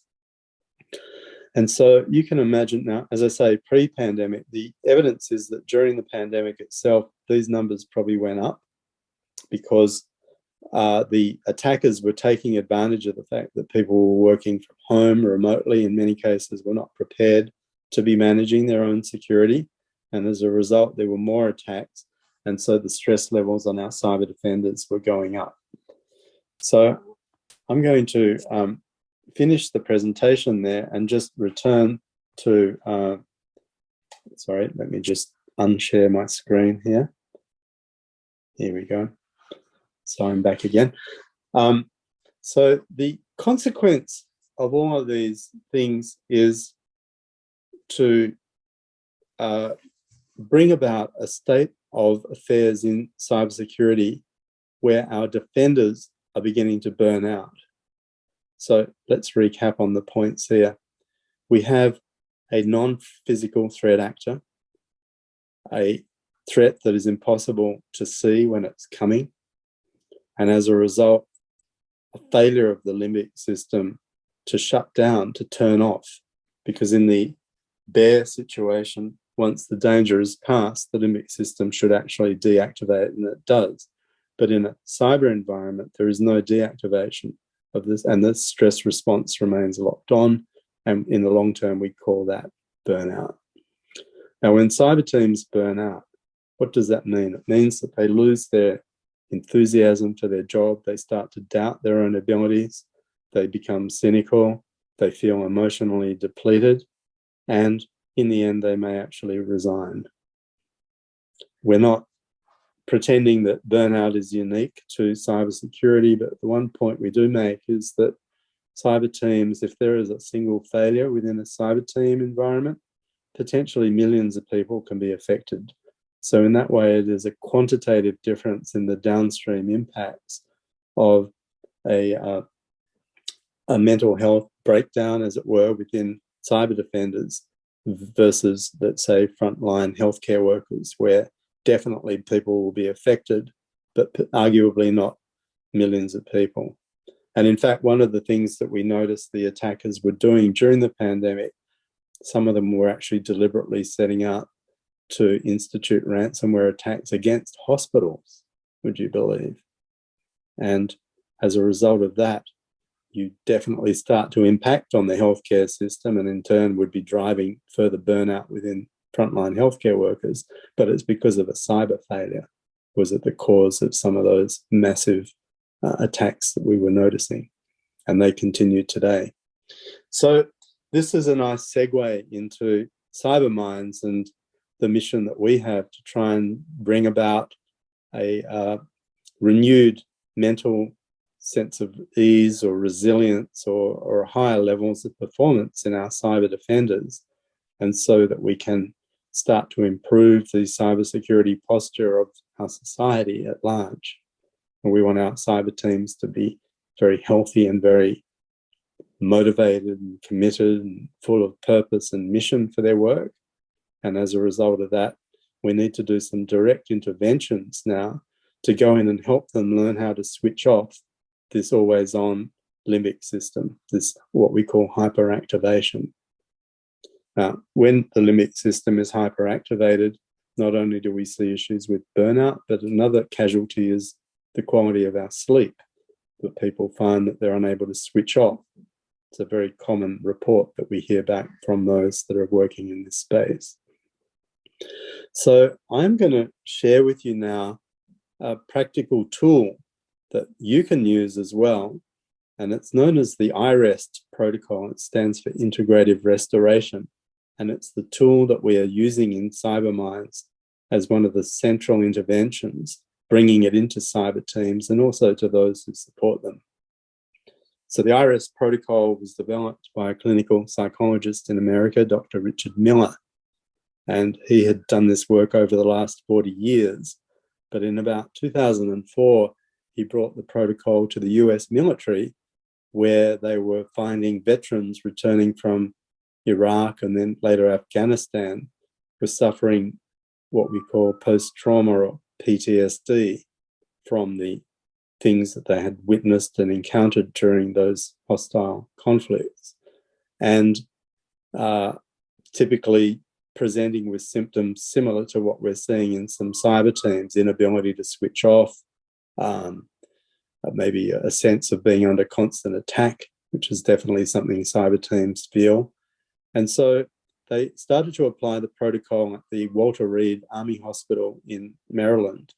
And after their initial pilot programs, they saw such great responses. They were able to bring people from high levels of clinical presentation down to subclinical levels of PTSD even within a month, the military started to get very, very interested in this tool.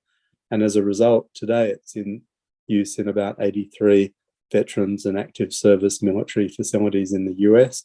It's also been applied in Australia in the military since 2016. It's also been applied in other therapeutic settings like palliative care facilities for victims of domestic violence and those who are grappling with substance abuse issues. It's been used in homeless shelters, and it's been used for frontline responders, first responders, and also in the teaching profession.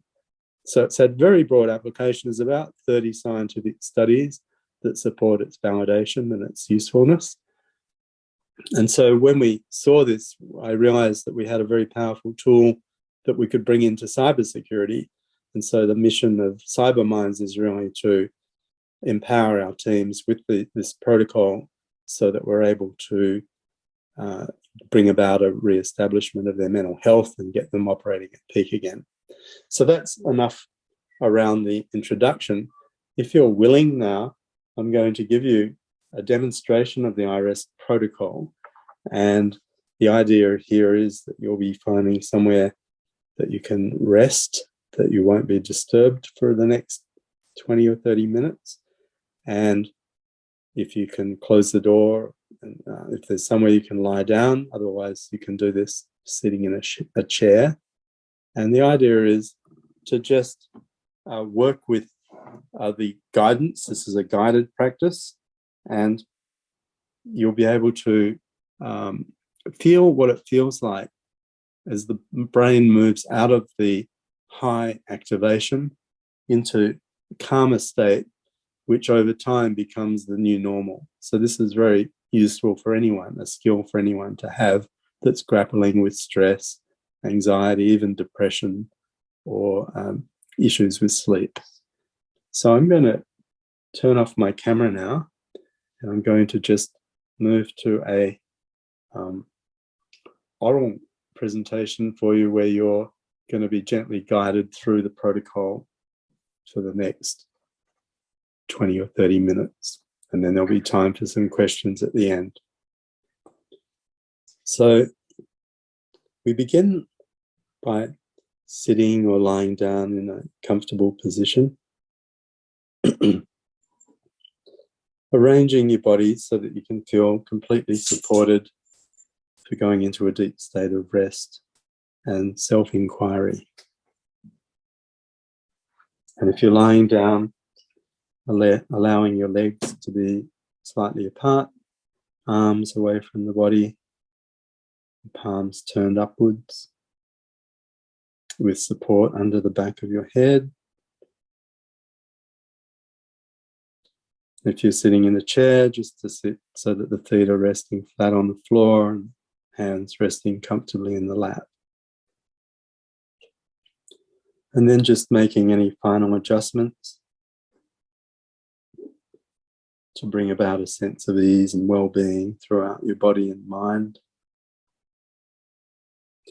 And during this practice, we welcome in every experience as a messenger that's inviting you to explore particular sensations, emotions, or thoughts, or simply the recognition of being a witnessing presence, feeling of just being the observer of that which is arising within the field of awareness.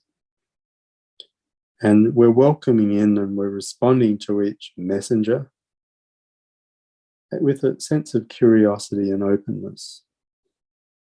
So in iRest, we're not trying to fix or change anything.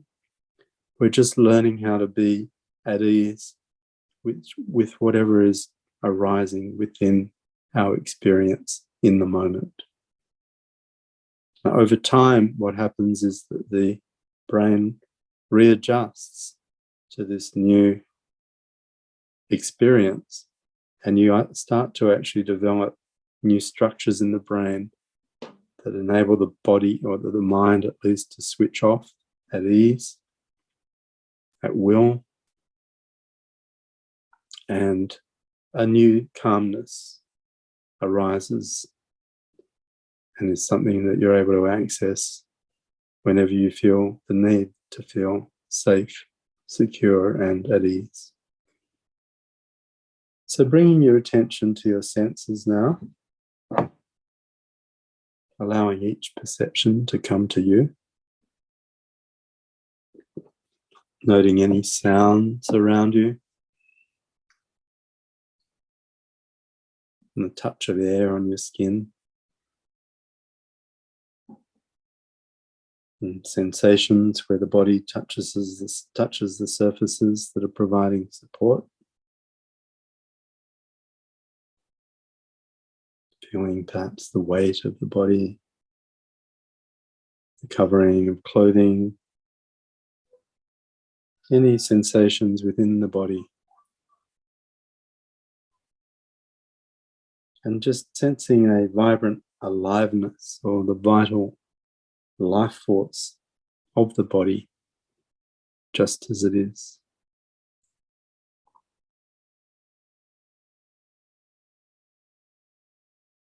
And then we usually begin with an intention.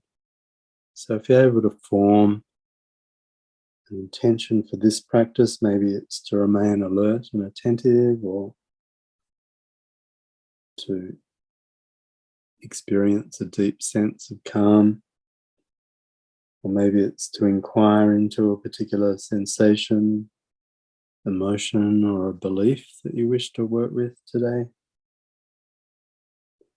or just simply to abide as a sense of joy or being or awareness itself. Whatever the intention, just to fully bring it in and affirm it with your entire body and mind.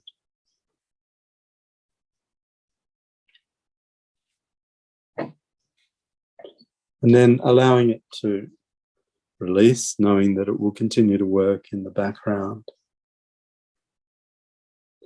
And then we locate another aspect of self. It's this idea of a sense of mission or purpose. Whatever you feel, the values or principles that orient you in your life. Those things that represent you in your highest expression. Perhaps as a person that wishes to be kind and compassionate, understanding to those around you, or maybe a source of strength or a source of reliable friendship to those around you, or maybe it's something of wanting to be a creative influence, some aspect of life's purpose that for you is the most meaningful. And we affirm that as being true in this moment. So see if you can just tune into this sense of mission or purpose. What it is that you believe that you stand for in your highest expression of being. And then you allow that to release again, returning, we will return to it again at the end of the practice. And by affirming mission or purpose, it just helps to tune into a deeper sense of self, of why we're here and what we wish to contribute while we're on this earth. And then there's a third element of the practice that we do at the outset, and this is this idea of inner resource. That we have a sense within us that there is already a place that is okay, that is a sense or a center of well-being or peace or stillness. And we're using this practice to just reconnect with this inner resource of being or well-being. And we're experiencing it as a felt sense throughout the body. And it may be helpful to summon up an image to help evoke this feeling of being safe, secure, and at ease. Maybe it's an image of a wise man or a woman, or a power animal or a symbol, or even a place in nature where it evokes within you this feeling of strength and ease, calmness and security.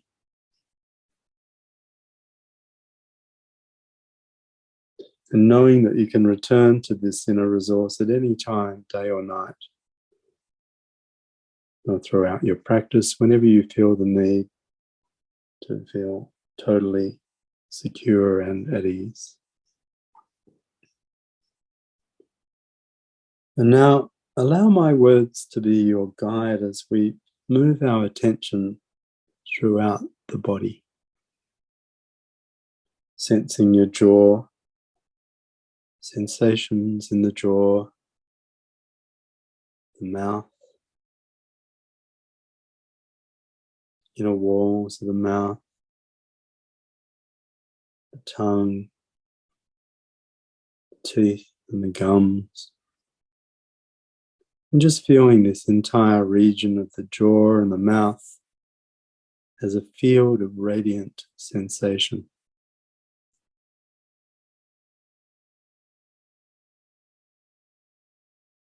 Not thinking or analyzing, just allowing thoughts like helium balloons to float up and away without becoming involved with them, and just welcoming sensations just as they are. Bringing awareness to the cheeks, left cheek, right cheek, feeling both cheeks together as sensation.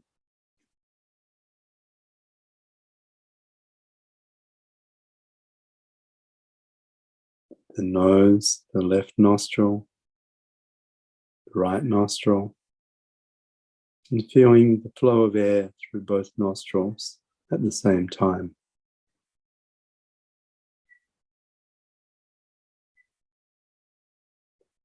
Moving awareness up to the eyes, the left eye, the right eye, and feeling both eyes together as a radiant field of sensation.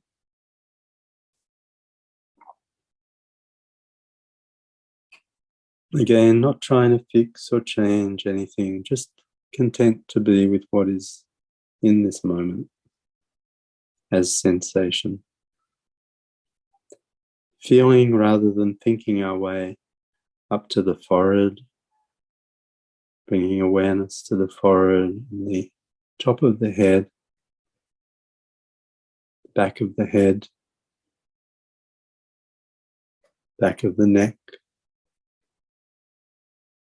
and the region at the throat. Feeling now the entire head as an orb or a field of radiant sensation. Bringing awareness down to the left shoulder, left upper arm, left elbow, forearm, wrist, palm and the back of the left hand, the fingers and the thumb. Feeling now the entire left arm as a vibrant sensation. Thoughts drifting away, just present with the feeling of the sensation of the left arm. And notice any difference between the left arm and the right arm. And what changes when we bring awareness to any area of the body. Sensing the life force pulsating or vibrating, perhaps a tingling or a warmth. Bringing the awareness now up to the right shoulder, right upper arm, elbow, forearm, wrist, palm, back of the right hand, fingers and the thumb, the entire right arm as sensation. Feeling back into the left arm, the right arm, and holding both arms together as sensation.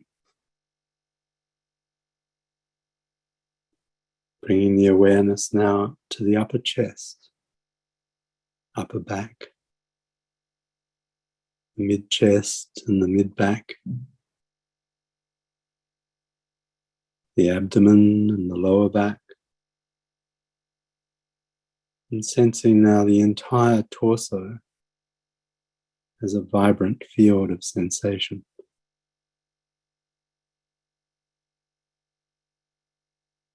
Bringing the awareness down to the left hip, the left thigh, the knee, lower leg, ankle and the foot, and the toes of the left foot.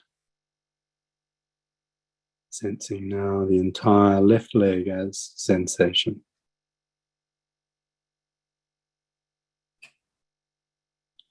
The awareness awake and alert, the body relaxed, warm, safe and secure. Bringing the awareness to the right hip, right thigh, the knee, lower leg and ankle and the foot, toes, the entire right leg as sensation.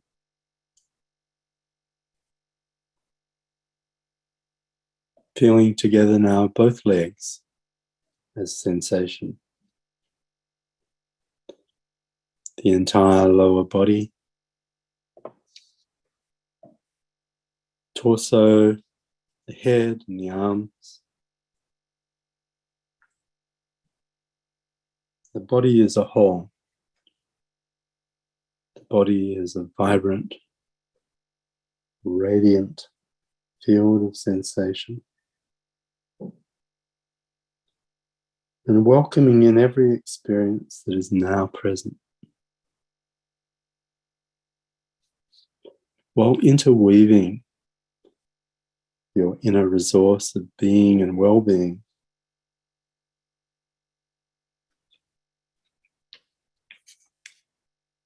and feeling secure and at ease.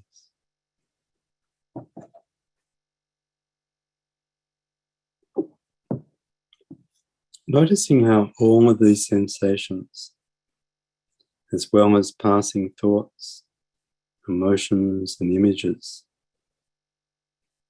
how all of these are constantly changing,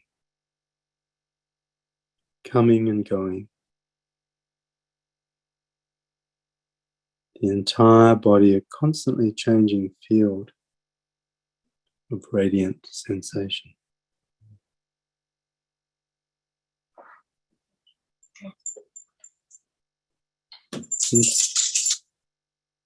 Sense all that you are now aware of, and how sensation itself is a movement within awareness.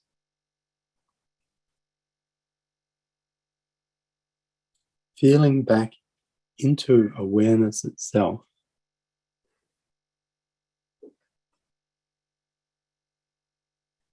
changing sensation, revealing unchanging awareness.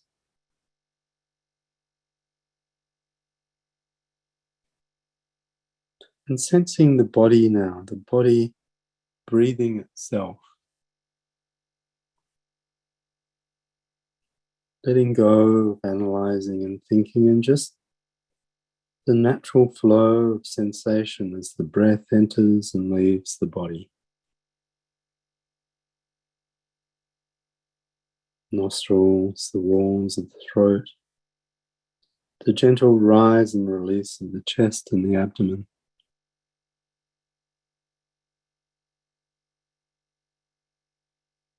Welcoming sensation and the body breathing itself.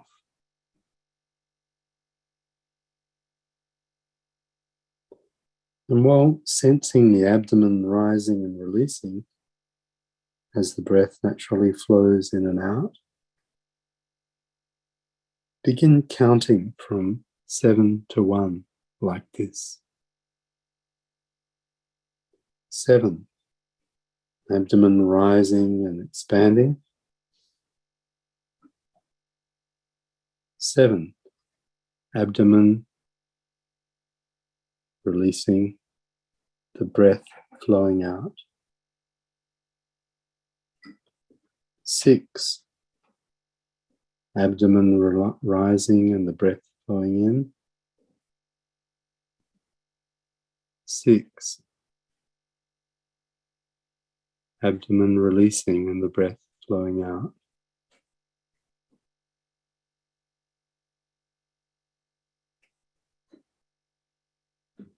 And continue breathing like this from 7 down to 1. And if you reach 1 or you lose count, just start again at 7.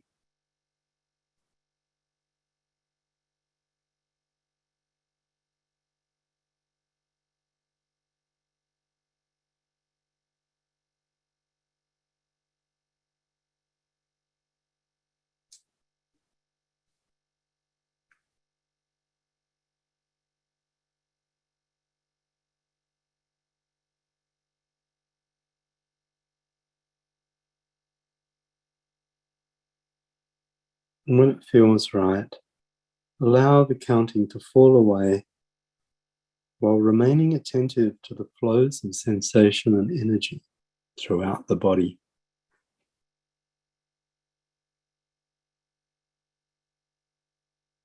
Alert, attentive, the body a field of radiant sensation.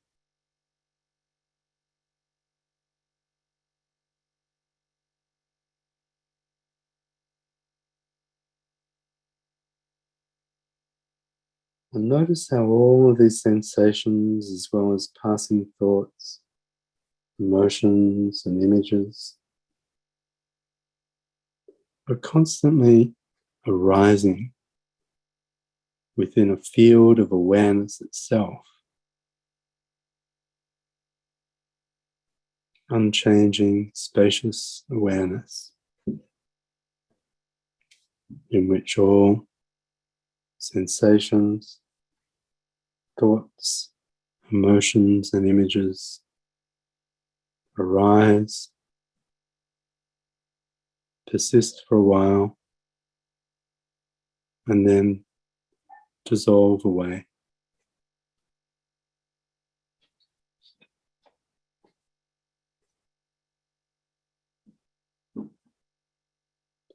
And all the while, sensing yourself as a spacious, unchanging awareness,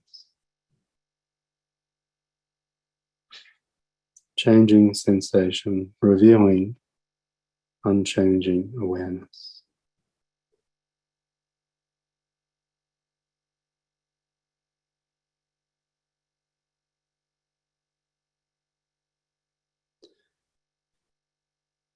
Now, feeling the entire body as a radiant field of sensation, radiating in all directions simultaneously, inwardly, outwardly, and bringing attention to sensations of well-being, happiness, joy, or even bliss that are present. And welcoming and feeling an inner smile radiating from your heart.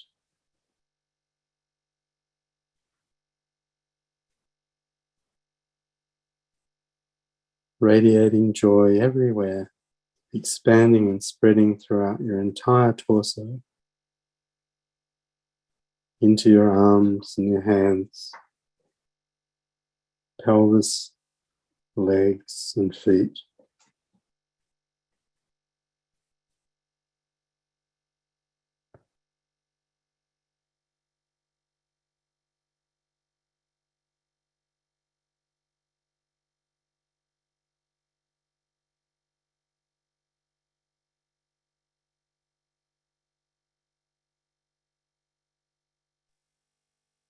And if it's helpful, summon up an image or a memory, thought, perhaps a person that you love or loves you, or a pet, or some experience that you recall that brings within you a feeling of happiness or joy or well-being throughout the body. Feeling yourself being absorbed in and as joy itself.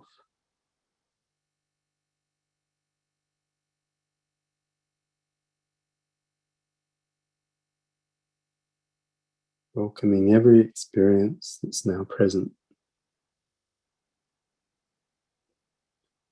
And interweaving in your inner resource of being and well-being throughout your body. Feeling secure and at ease.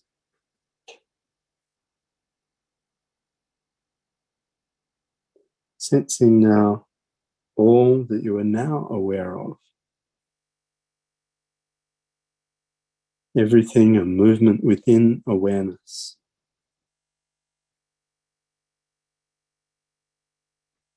Feel back into awareness.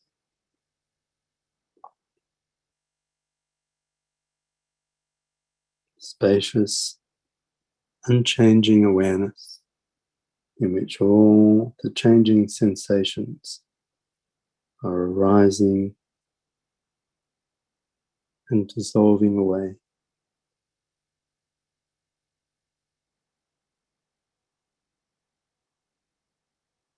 Setting aside the thinking mind and welcoming this felt sense of being and well-being.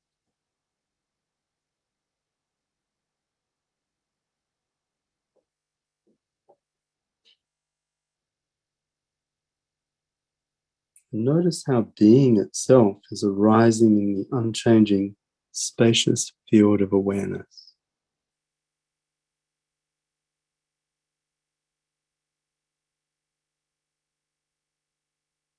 And now let go and dissolve into being awareness itself.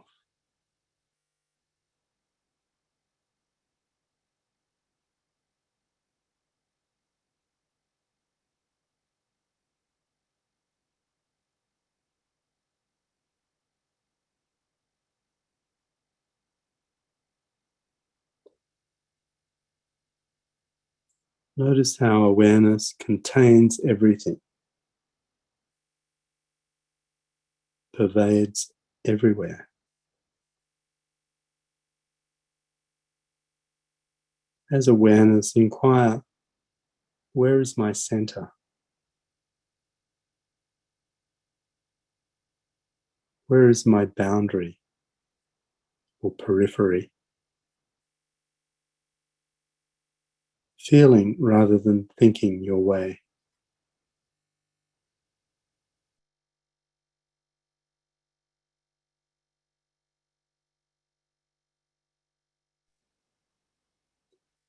Awareness in which all perceptions are unfolding and passing away.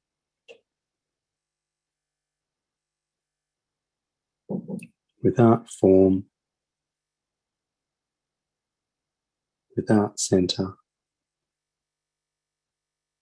without an outer border or boundary or periphery. Everywhere and nowhere specific. And yet, an undeniable presence.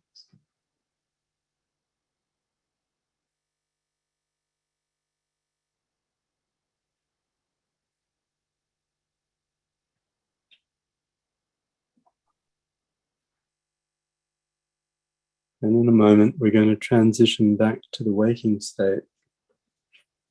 But before we do, just sensing the paradox of being both spacious and vast as awareness, without border or boundary, but all the while being this personality that has location, center, and a periphery. And sensing and affirming how in each moment you always know the exact and perfect response to each situation you encounter in life.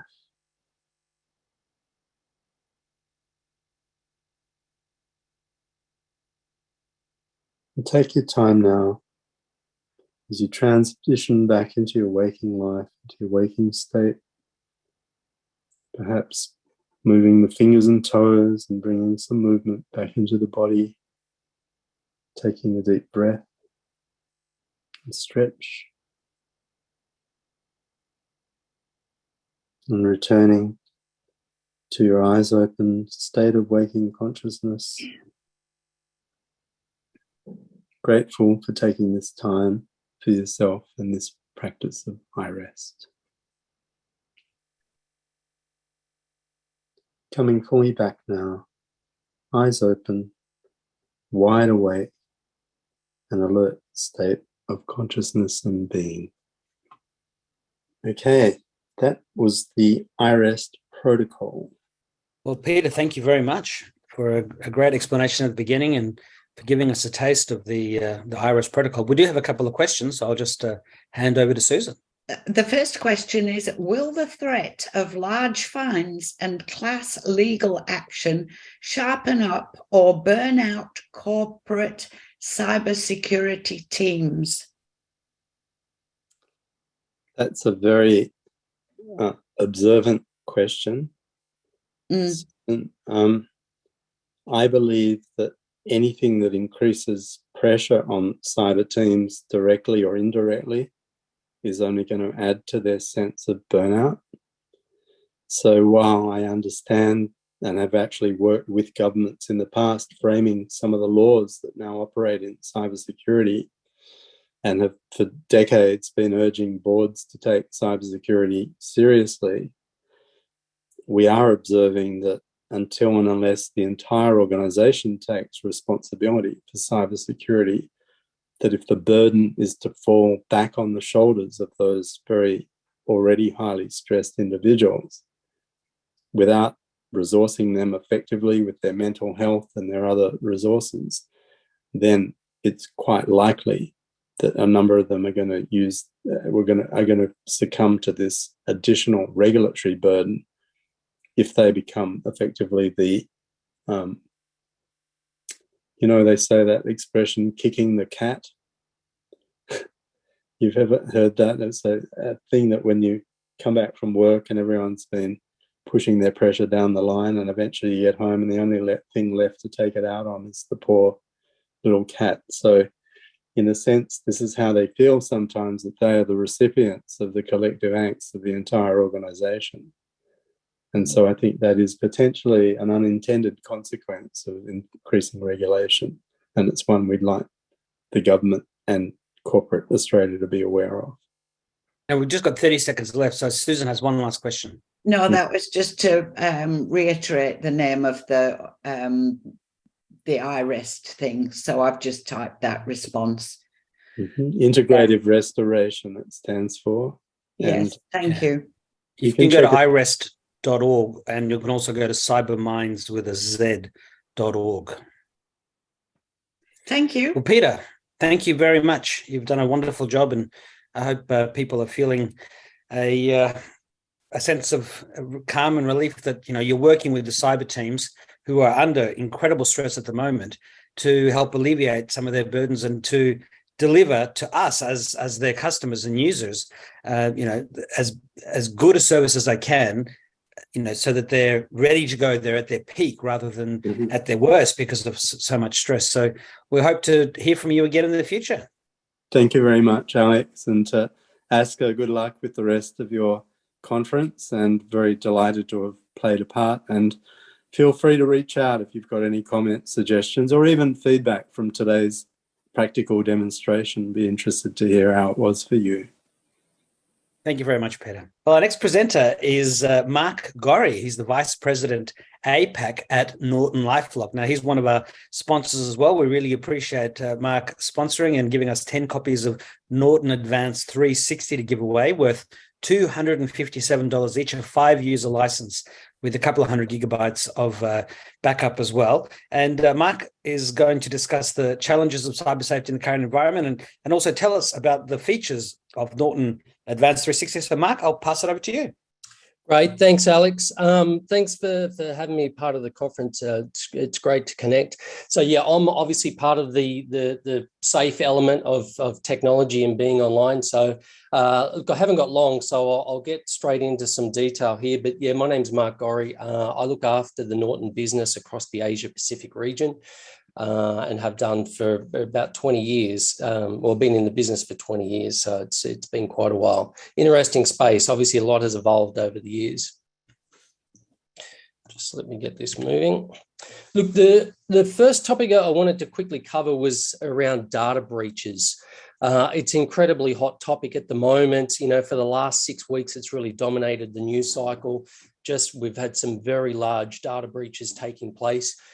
Which is very unfortunate. And I think it's really sort of shown, how vulnerable our data is that are out there. And to be honest, it's sort of really put corporate Australia on notice now, because obviously very scary situation, very, potential reputation damage for a lot of these businesses. So it is a bit of a hot topic. And I suppose the real issue for consumers is it just sort of shows how vulnerable we are and how out of control, because obviously breaches, we have no control over the release of that data. So it is, problematic, and just sort of highlights that issue. And the real risk for people is the potential of identity theft. In worst case scenario, data gets out.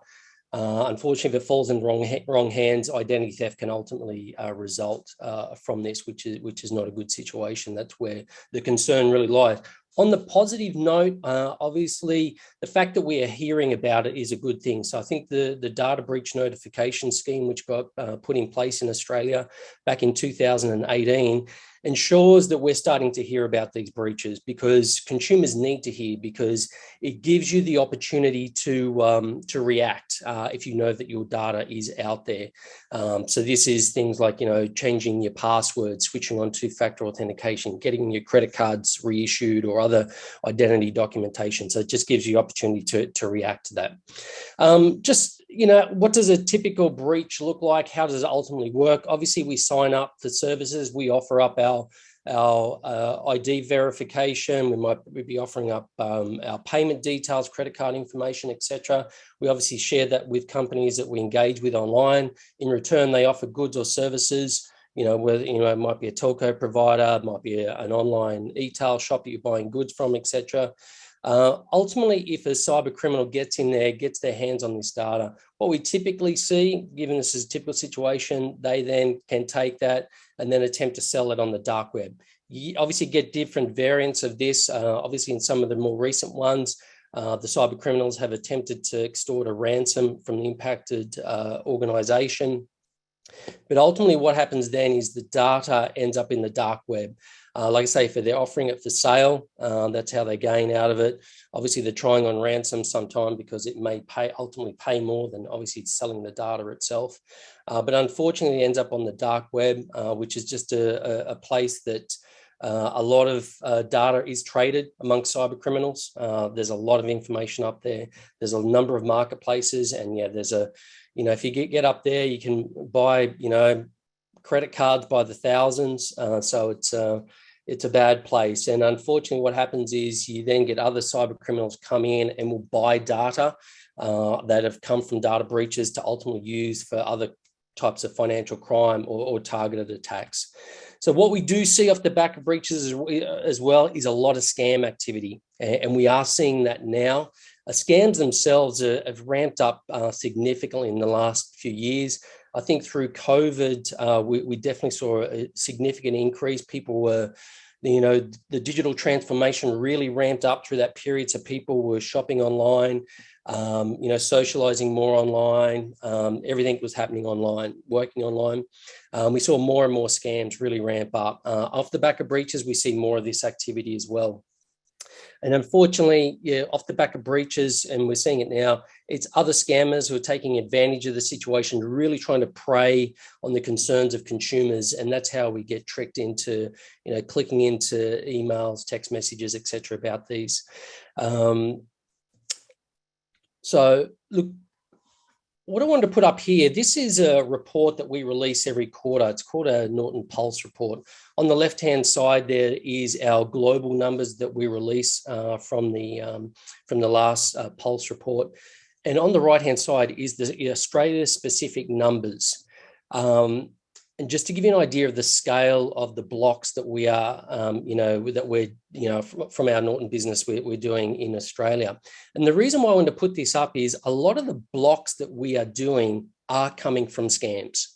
So this is people clicking in the emails, the text messages, the links, attachments, and we're ultimately blocking. Obviously, it means we are doing our job. But the reason why I put this up is consumers are constantly getting tricked to click into these, which is why we're seeing a lot of blocks happening. And that's the point I want to make. Scams are happening because ultimately it's a business. Scammers are trying to, extort money and, trick people into giving up credentials, etc. And unfortunately, we're falling victim, and it's happening more and more. And I'm sure you'll hear more later, because obviously it is Scams Awareness Week. And so I think there's others that are going to talk about the scale of the problem, but it has got bigger and bigger. And yeah, the point here is, as consumers, we're constantly getting tricked to click on these, and we are seeing this in our data. Fortunately, we're seeing more and more people do click into these attacks, and which is why they're successful for scammers. And we're seeing more and more. Don't be fooled by you'll notice between the June quarter and September quarter reduction in the numbers. That happens every year. A lot of the activity originates in the Northern Hemisphere, and it's summertime, and scammers, cyber criminals do take holidays. So typically in the September quarter, we do see a reduction in activity, but we expect to see that ramp up again in the December quarter. We have seen a lot of scam activity already through that October into November period now, especially off the back of these breaches. So cyber criminals, how do they access your data? Ultimately, the devices that we have store a lot of information, the credentials that we use online and share with a number of services, and also the other data that a lot of companies store about us. And you look at all the services and what we do online and how we connect. Ultimately, what this is about is painting a picture of the digital you, and so when you're thinking, a lot of people, when they think about, protect myself, I need to protect my PC. Don't think about security as just purely the device protection, because the digital you is so much bigger now. It's far beyond your devices. Like I say, it's how you connect online, the credentials you share online, the other information that you share with companies and like services that you use online. Ultimately, this creates a view of the digital you. And so when you're thinking about how you protect yourself online, you need to be thinking about the bigger picture and what you do. So from the Norton perspective, this is why we developed what we call our Norton cyber safety strategy. And this is something we put in place a number of years ago to really move beyond device security, because, obviously our heritage, we've been around for a long time in Australia. And so, for years, people use Norton antivirus, which is very much about protecting that Windows or Mac PC. But things have evolved so much beyond that. Obviously we had to protect people's connections if they're jumping on open Wi-Fi networks. People concerned about the information they're sharing online or what companies see online. So, privacy was a key element that we had to address. Identity again, big area, and we're really seeing the consequences of that now and the need for identity protection, and also the home and family. So collectively, this was the cyber safety platform that we developed and have been working on so that we can ultimately protect our customers and how they live online, because our digital lives is such a key element of our overall lives now. I just want to quickly focus in on the identity elements now, given the breach situation, the scams, etc., and ultimately the real risk of identity theft that we see off the back of this now. So given this is really a new area, and obviously there is a lot of concern at the moment, we're hearing a lot of the concern as well about what this ultimately means for consumers. I thought I might just quickly explain how we address identity theft in terms of our cyber safety platform. So there's three elements. The first one is about detection, this is very much about how we monitor and alert. So we will monitor the dark web. So the dark web monitoring is a key component now, because as I was showing before, a lot of the data ends up on the dark web. You may think, well, we're already hearing about the breaches, so why do we need like dark web monitoring? The reality is, though, a lot of breaches happen that you never get reported. Some businesses have actually no idea they've ever been breached, or in the breach notification scheme in Australia is only applicable for businesses that have a turnover above $3 million. So obviously a lot of small businesses may suffer breaches that they're not aware of either. That data can ultimately end up on the dark web. So obviously we're scanning the dark web, trying to identify where we find your data, so that way we can alert you and say, hey, we found this, we found these credentials about you. So yes, go and change your passwords, get that credit card reissued, make sure you switch on two-factor authentication, these kind of things to help out. Also in that component there, we have social media monitoring. Because our social accounts are a big thing. So account takeovers of our social accounts, obviously bad links and what's coming in through our feeds is other areas where we alert around this area as well. The next piece, which I think is the most important piece in terms of the offering, is around restoration. One thing's come out really prominent in our research here in Australia is that most consumers have absolutely no idea what to do when they suffer identity theft. What is the process? Who do I speak to? What do I need to do to get my credit account restored, or get documents reissued? And it's very confusing. And unfortunately, when this happens, it is a very low moment for people because details have been compromised, they may have suffered financial loss. And so obviously it's a very low moment. And so what we offer is dedicated restoration agents. This is not your typical consumer support. These are people that all they do is identity restoration. And so they will handhold you through the whole process. Typical cases go on for months because it takes months to start the process through things like getting a Commonwealth victim certificate issued, to getting your credit cleared, getting funds reimbursed. So you would work through with an agent right through that process. And so that's a really key element. And if we're unable to fix through that whole process, there's an insurance element. So any loss that you suffer, financial loss or legal expenses you may incur, would get covered with insurance. So that's how we tackle identity theft. So just quickly, these are the offerings that we've put out into market now. So our purely identity focused one is Norton Identity Advisor Plus. This has got those elements I just spoke to, the dark web monitoring, social media monitoring, the restoration support with our agents, and the identity theft insurance. Plus also there's if you happen to lose your wallet in terms of the recovery of cards, etc. With that. So that's our dedicated identity product. Our fully comprehensive, so this is everything that we've got in terms of device protection, privacy with VPN, online backup for remote storage of your critical data, and all the identity. So Norton 360 Advanced is that product that's available out there now. And yes, I know we were going to give away some copies today as part of the conference. So yeah, that's everything that we've got there. So it's a very comprehensive solution. So So yeah, so hopefully, that gives you an idea of what's happening out there at the moment in the threat environment and how we're solving for that problem. And thank you.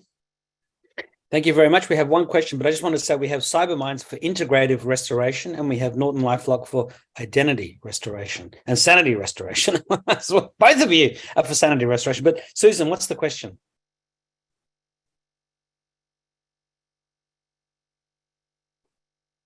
You're on mute, You might Susan. be on. You're on mute. Yes.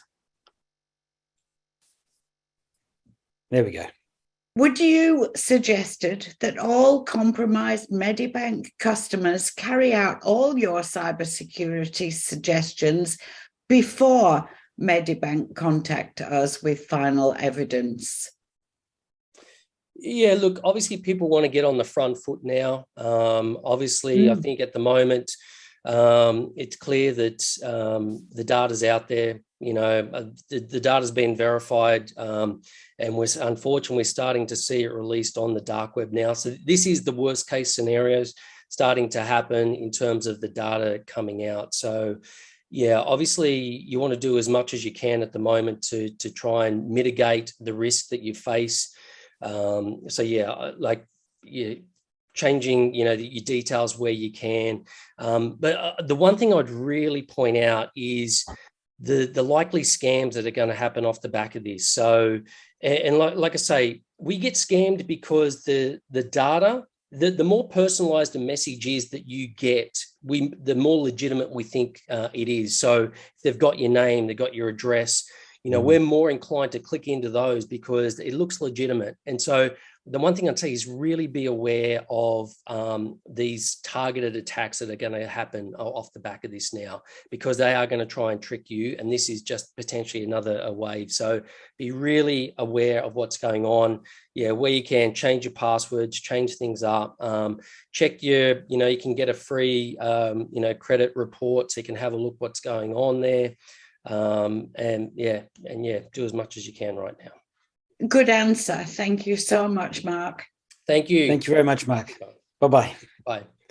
Okay, well, it's now time to hear from Brenden Folitarik. He is the new country manager of HMD Global, the new home of Nokia devices. And Brendan's going to tell us all about it. So, Brenden, over to you. Thank you very much for your time. Also, one of our beloved sponsors. Excellent. Thank you very much for the introduction. Can you see my screen?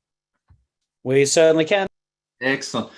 Good afternoon, everybody. And yes, my name is Brenden Folitarik. I'm the country manager for HMD Global for Australia, New Zealand and Pacific Island, the home of Nokia phones. I'm very honoured to be able to present to you today for a brand that Australian consumers love and trust, the Nokia brand. Australians have a real connection with the Nokia brand. We always remember our first car, our first job, or our first love. And for a lot of Australians, Nokia was their first mobile phone. And as time has moved on, we've had to evolve and adapt in an ever-changing environment. Today, I will take you through that change. That change was the introduction of a company called HMD Global. I'll take you through that, through HMD and our mission and what that means for Australians. I'll go through our love it, trust it, and keep it mantra and why that's important in the digital lives that we live. And then I'll finish on some amazing products that make digital life fun, but more importantly, safe. I'll start here with the HMD story. That's 3 letters, HMD. In 2016, the company called HMD was formed. HMD is an independent Finnish company, just like the original Nokia brand, made up of some of Nokia's ex-executives from yesteryear. These executives got together and said, we love the Nokia brand, let's bring it back. And that's exactly what has happened with the support of major brands like Qualcomm, Google, and Nokia Networks as it's known today. Now, since 2016, HMD, the home of Nokia phones, employs now over 700 plus people globally across 8 different regions, including the incredible team that I have here in Australia.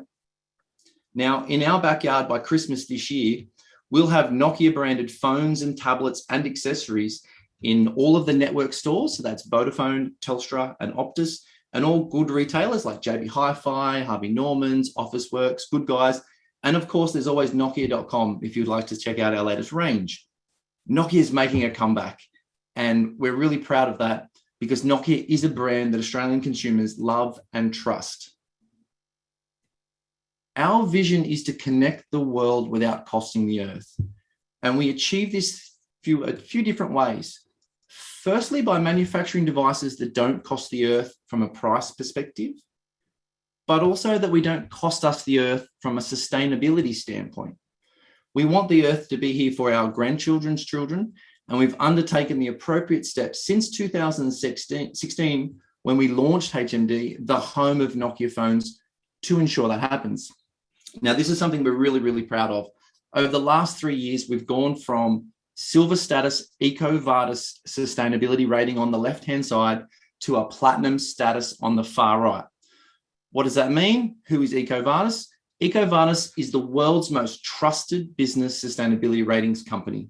If I was to take just the top 100 companies alone with EcoVadis, now there's over 100,000 companies on their books, these top 100 companies would represent $2.6 trillion in supply chain procurement annually. To put that in perspective, that's bigger than the Australian economy. So getting this rating with EcoVadis is a big deal. And we're very proud of that platinum achievement because it puts us in the top 1% of the communication industry on a global scale. But what is EcoVadis and what does that sustainability scale actually mean? Now, it's based around 4 key pillars: environment, sustainability procurement, ethics, labour and human rights. And I'm sure we all agree that these are equally as important as each other.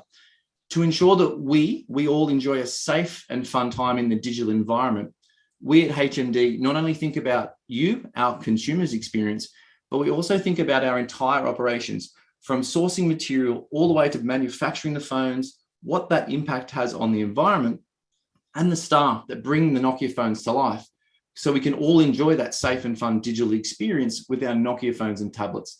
That's why it's really important to us. Now, at HMD, we have 3 key pillars that we work through. The first one, love it. We build our phones and services that people love and pride ourselves on our Finnish roots. Premium Nordic designs and craftsmanship is in our DNA, which is why we work hard to deliver thoughtful, purposeful designs for every budget. We also strive to create innovative experiences across all of our devices and prices. And we know Australians love the Nokia brand because it is making a comeback. And there's the trusted element. We build phones and services that people trust, whether it's $100 or $500. We guarantee you to the latest applications and protection from the most recent security threats for up to 3 years after you've purchased it, or 4 years on a device that I'll take you through very shortly. The last one is about keeping it. We want people to keep their phones in their hands and out of landfill. And that's why we follow a rigorous manufacturing standard that is known as one of the toughest in the world. We go beyond the standard testing parameters in the industry, going well above average, so you can hold onto that phone a bit longer. We build them to last so you can continue to be safe and have fun in that digital environment. Now, talking about building them to last, let's have a look at one of our latest phones, the Nokia XR20.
Now, I'm more likely just to have it drop off the table rather than kick it with a soccer ball. So you can know that it's extremely durable and very, very tough. The best thing about the Nokia XR20 is it's where beauty meets brawn.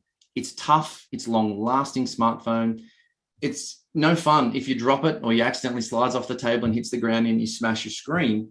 The sleek casing around the XR20 is made to military standard, which then creates our toughest glass yet. So you can drop it, get it wet, you can hand it to the grandkids and have complete faith that if they accidentally drop it, it will survive. If it gets dirty, you can just clean it with soap and water and away you go. We're so confident in the ruggedized capability that if you smash the screen in the first year, we'll give you a free screen replacement. That's how tough that glass actually is. We keep a lot on our phones. We keep our lives on our phones. So we want to trust that what's in there stays private. The Nokia XR20 comes with monthly security updates for up to 4 years. So you can keep all your hopes and your dreams, your ideas and your pictures, your emails safe and secure right through until 2025. Being safe online is paramount because we know right now that up to 85% of Australians are shopping online, and we want to make sure that our devices can support what our consumer experiences are. One of the fun features of the actual XR20 is that being a tough phone, it needs to have a great camera to support that. Now it has dual cameras, a 48 megapixel and a 13 megapixel wide angle camera with dual LEDs for flashing in low light condition. So you can take amazing photos. Doesn't matter what it is, it's dark, it's light, you get some really good shots on that device. The last one there is the speed warp. It lets you fast forward through key moments when you're recording videos. So you can take some really good fun photos of families playing sport, fast forward recording, but also it's got a dual LED torch on the device. And we find that a lot of people use their torch on their phone, and it is a really great feature of that particular device. As I said before, we keep our lives on our phones. So we want to trust that what's in there stays private. The Nokia XR20 comes with the monthly security updates for up to 4 years, helping to keep you protected against that latest spyware and malware and digital threats. And I cannot stress that enough, that being safe online is extremely important to us here at HMD Nokia. But it also comes with 3 years warranty and 3 years Android software updates, so you can enjoy the latest Android features on your phone worry-free for longer. We don't want consumers to buy a new phone every year, so we build them to last with security and Android updates to make it feel newer for longer. And then we offer 3-year warranty to back that. Now, our most recent addition to the Nokia X30 XR selection range is the X30.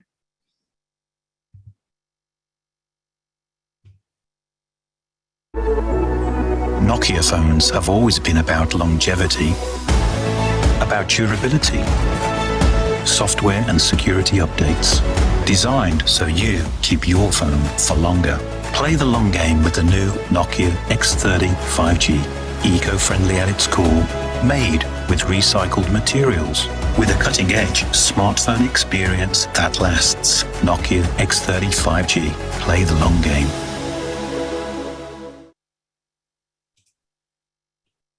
This is our latest and greatest smartphone.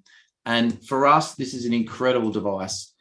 We've built it to do better in so many ways. It's made from 100% recycled aluminium and 65% recycled plastic. It's 5G, so you can keep up with all of the latest technology from that standpoint. And it also has our best ever pure view photography experience. And that's where the fun comes in with this particular device.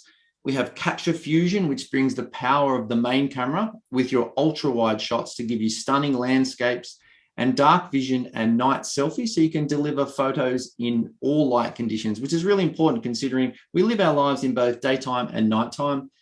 But more importantly, the camera is protected by what's called Gorilla Glass. So that way, if you've got it in your bag or in your pocket, your car keys or anything in your bag won't scratch the lens, and you can continue to have great photos for forever.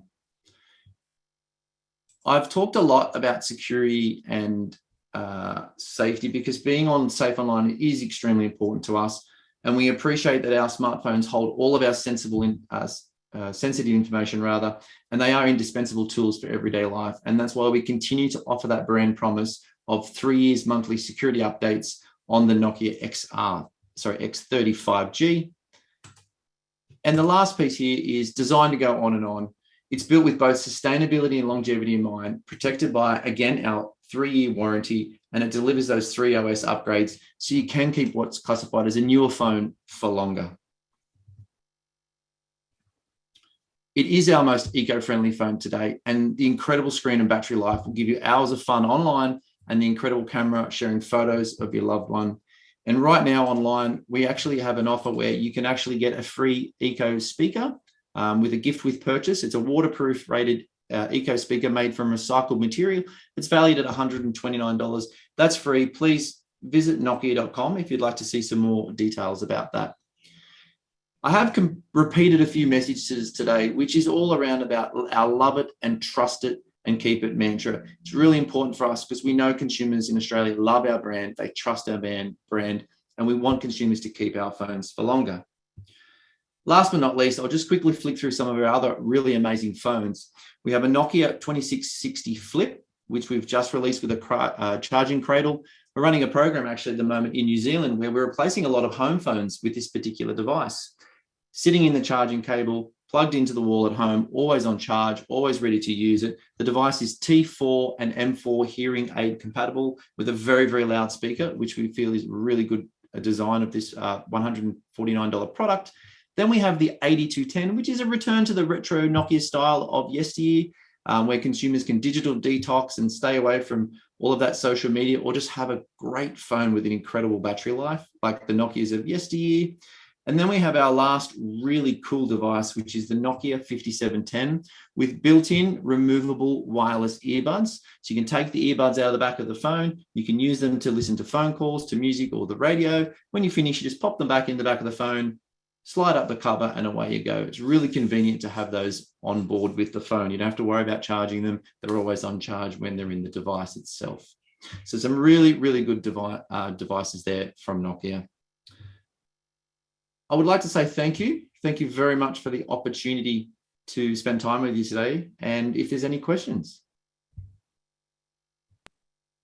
I'll just see if Susan can come in, but that was a great presentation. It's great to see Nokia back in business and doing well and bringing some of the retro phones back. Having the headphones in the back of that particular phone is very cool. It's something you probably have to figure out how to build into some of the Android smartphones as well. It would be great. You've got less space to work with, yeah.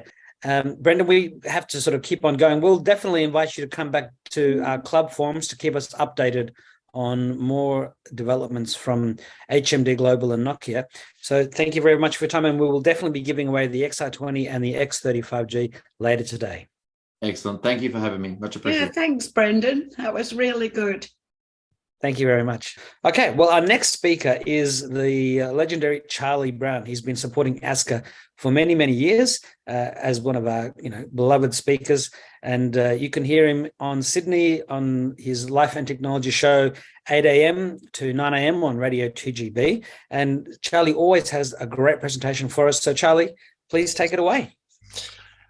Hi, Alex. I've just turned on my video. Remember, they're not tech problems, they're tech opportunities, as they say in the technology industry.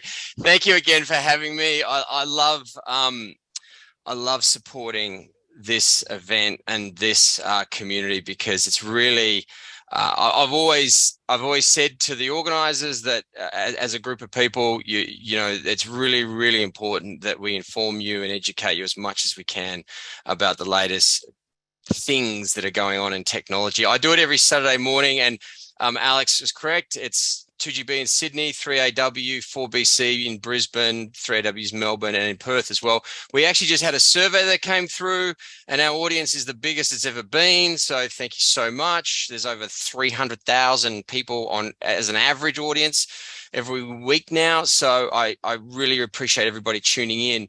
But today what I wanted to do, and I'm just going to share my screen with you so you can see my little presentation here. There's a bunch of stuff I wanted to talk to you about, but in particular, I just wanted to talk to you to start off with on internet security, because it's one of those things where we just continually have this thing going on with internet security. And I've said to you, well, in previous years, I've said to the audience here, you're the most hunted group in the community when it comes to cybercrime. So I have 3 rules when it comes to staying safe online, right? The first is use internet security software. Like, I don't care what brand it is. You can go into a Harvey Norman, a JB Hi-Fi, you can get a Norton, you get a Trend Micro, you can go online, you can buy a Vast, which is now Norton actually, but there's other brands out there.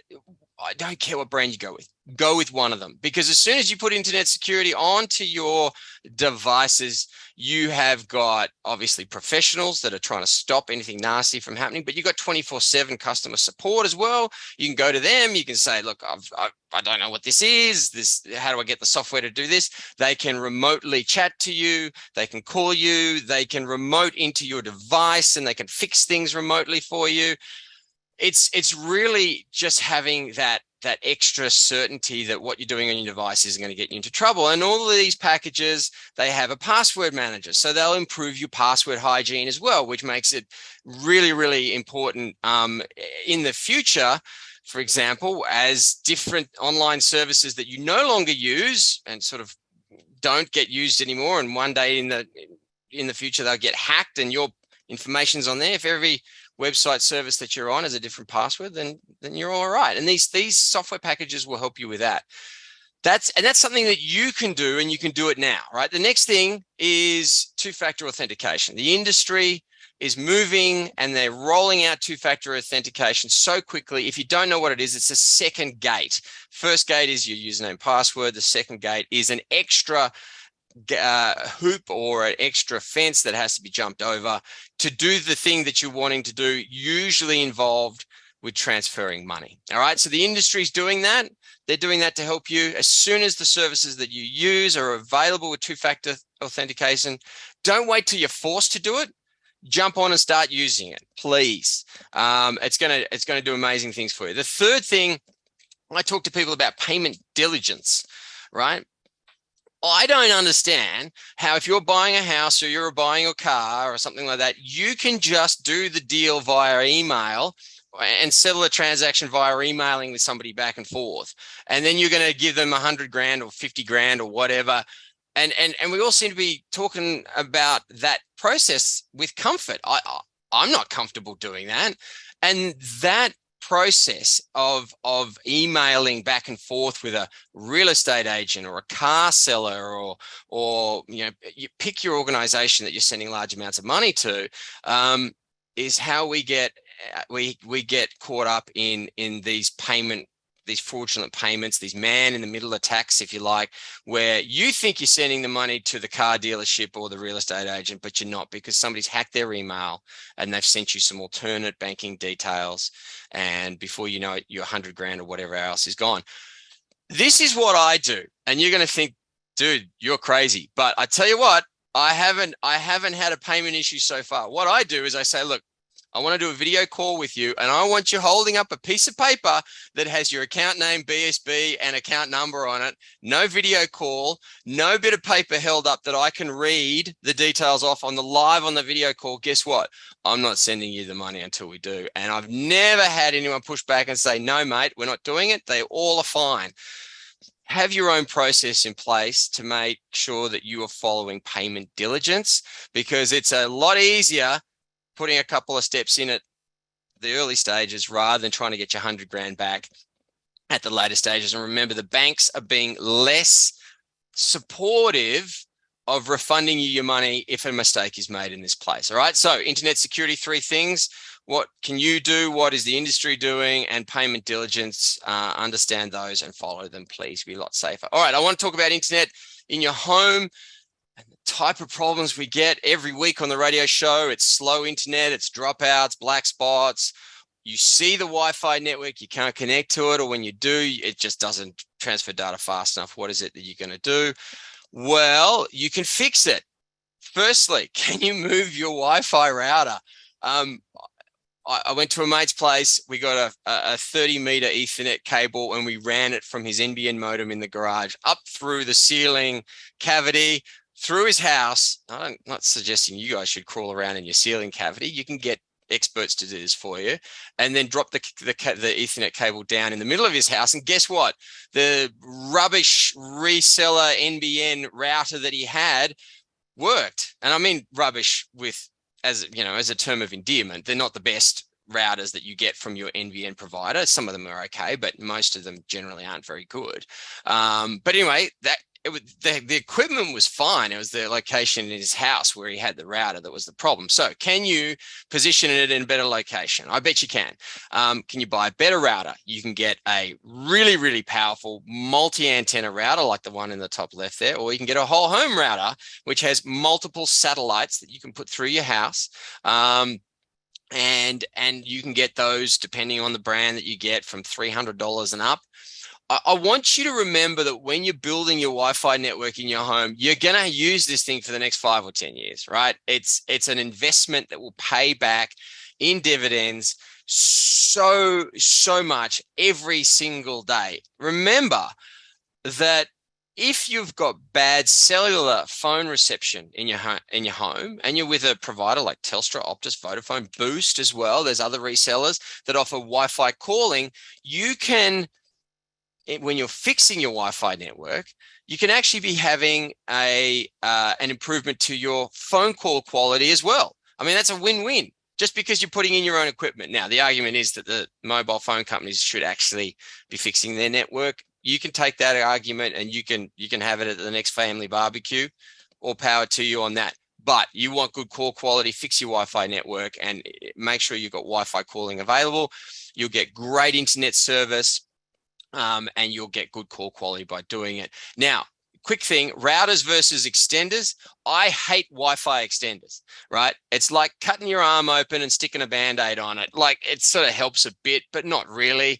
A whole home router is the one that you want to get where you can have multiple satellites. You can add satellites to it if you want to. An extender, it's kind of just a bit of a, yeah, it helps, but not really, not very much. So yeah, consider that. All right, guys, there's some advice there. Now, mobile phones. I know you had the guys from HMD with Nokia on before. They've got some good handsets they're doing at the moment. A couple of trends. The flip phone is back. Razer is launching with Motorola this month, so you can have the new Razer flip phone, which is exciting. The foldable phones from Samsung are popular. Obviously at the premium end of the market, still both of those ones.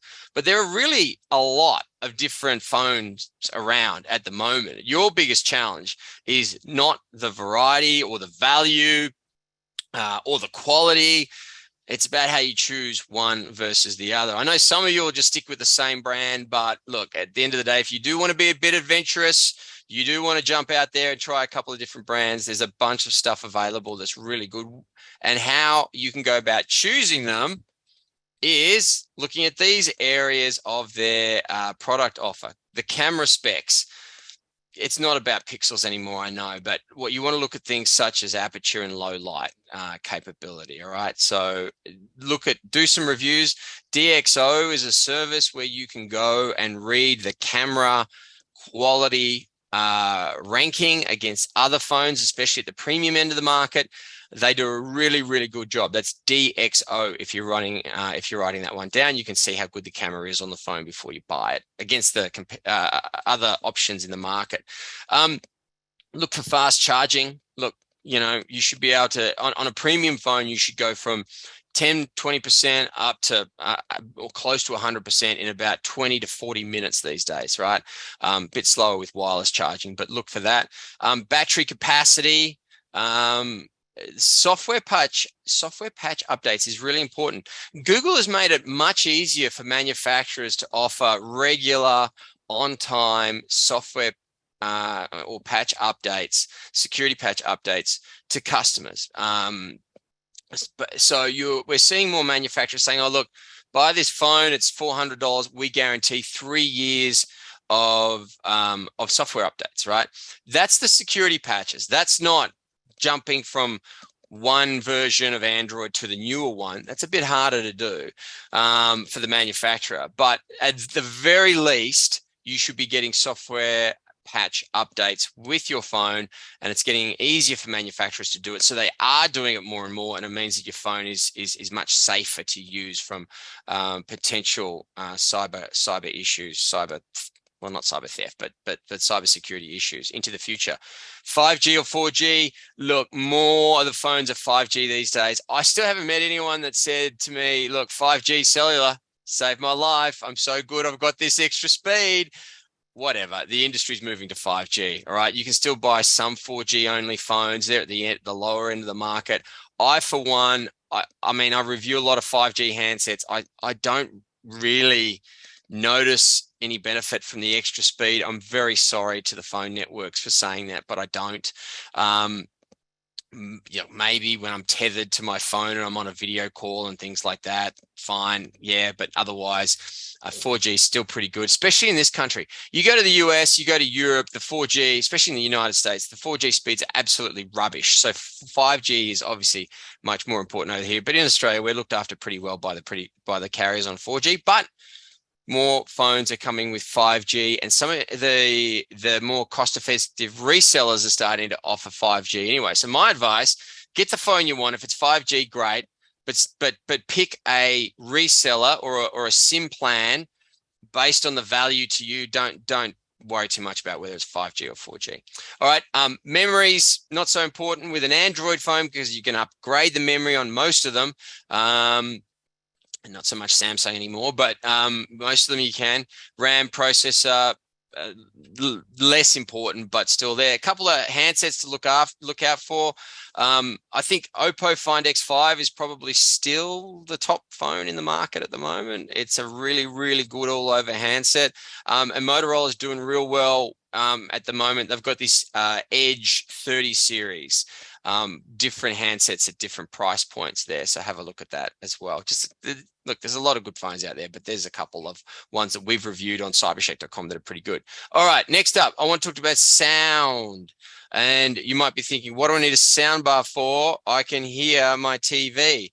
Look, I'm not being, I don't want to speak out of turn here, but as we get older, our hearing starts to change and we hear less things as well. All right. Having a soundbar can actually assist you, especially ones where they've got the satellite speakers. That's these ones here that will sit behind you. One of the things that your television has is a thing called cinema mode, right?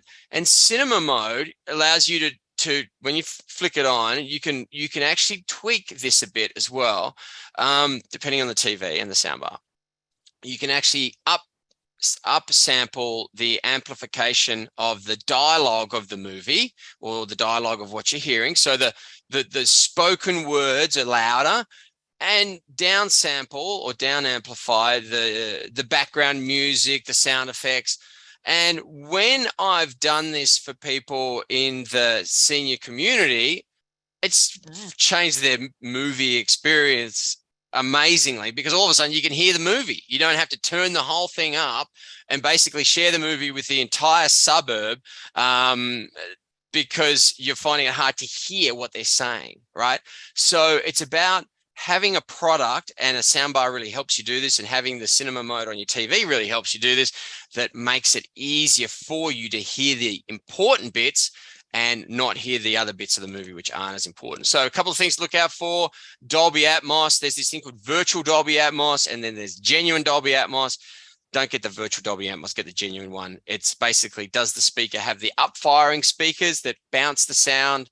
You can't see my ceiling, but it will bounce the sound off my ceiling and down on my head if I'm watching a movie that is Dolby Atmos certified. But get a soundbar. All right, I've just ordered, which one? This one. I've ordered this one from LG. It's a really, really good one. There's plenty of them out there.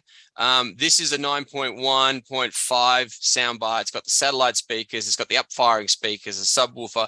I'm building out a den. I haven't chosen my TV yet, but I'm putting this soundbar in, and yeah, I've had that signed off by the Home Senate here. My wife, Rachel, has agreed to it essentially, and I'm off to buy this soundbar. But there's another one at the moment that's really good, the Sonos Ray. The sound is sensational on both these. But look at a soundbar, all right? Great stuff to have to consider.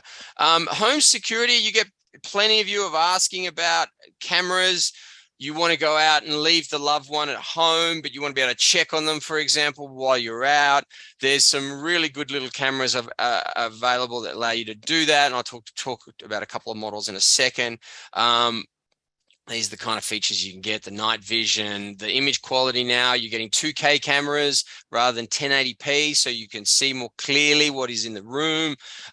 Facial scanning, for example, you can see who's at the door and get an alert. Hey, it's the courier driver that's dropping stuff off for you, and you know not to answer the door because, well, he's just dropping something off. You don't need to go and answer it. But, you know, when the grandkids come over or whatever, it can scan their face. The grandkids are here. You get that alert too, right? Two-way talk's very important. Thing about home security that you really got to know about when you're buying one. Some brands say you have to have a subscription for the camera to work. And if you don't have the subscription, you don't get any cloud storage, but the camera essentially doesn't function properly. That's it. An example of that is Ring with their cameras, their video doorbell, right? Other brands out there say, look, you get a certain amount of cloud storage, the cameras are going to work fine without a subscription. But if you want the all-you-can-eat service, the longer online storage and stuff, you pay. But they've got the 7-day cloud storage option at no charge. For me, that's the one that I'm most interested in because I'm not tied in to pricing, subscription pricing now that could jump up in price into the future over the life of the product. All right. So a couple of cameras to have a look at. Arlo Pro 4 is really good. Arlo's done a great job with the software, right? The hardware is good, but the software on it is really, really good. It's very easy to set up and it's extremely reliable. The other one that these guys, Swan, have been advertising on my radio show. So that's, you know, just disclosing that with this All Secure 650. And Swan had been very successful at making the cabled security solutions where you plug into a central box and you can look at the security cameras via cabled. This is essentially that, but all the cameras are wireless, right? So even if you don't have Wi-Fi in your home, this unit has got its own Wi-Fi network that it sets up from the base station that you put in your home, and then the cameras daisy chain the signal between cameras to each other. So just say you've got a home, but you don't have any internet, for example, this thing allows you to review, watch, have your cameras functioning as they would normally, but you just look at the content by plugging the box into your television or a computer monitor. You can also get all the cloud backups and things like that as well with it. But that's a really clever little solution that Swan's come up with. It's not the cheapest; it's over $1,000, but it is very, very clever what they've done. Air purifiers. Many of you are going and getting these. I was at Harvey Norman in Auburn yesterday, and I saw 3 customers walk past throughout the day. We're doing some filming there, and 3 customers walk past with air purifiers. I was like, wow, everyone's buying air purifiers. All right. So the thing about it, make sure you price. I'm not going to spend too much time on this, but make sure you price the cost of the filters before you buy the actual unit itself. It's a nasty shock to buy an air purifier, then you go get the filter and you're, wowzers, that's a really expensive filter, especially compared to this brand, which is much more competitive. Price the filters, all right? Turn it on. How noisy is it? Because it is very, very annoying when you want to go to sleep at night. There's a bit of dust around. It's springtime. The pollen's floating through the air. You want to go to sleep with your air purifier on, but you can't because it's making too much noise, all right? So go into a store, check that, price the filters, and you will be able to get that one for your home. A couple of ones to have a look at. Philips has got a really good one, this AC1715, and Dyson's got their hot and cool. Dyson obviously makes some cool stuff with vacuum cleaners and stuff, but this is their air purifier with their hot and cool solution. So have a look at that. Now, very quickly, people have been asking me about my Jimmy devices. This is the safer smartphone and smart player. Look, I'm not going to spend any time on this, but yeah, we're still making them. Jimmy.com if you want to check them out. And they're lots of grandparents are buying them as gifts for the kids, especially this Play 2. That's this one over here. So they're loading on their Spotify, their Smiling Mind, that kind of stuff.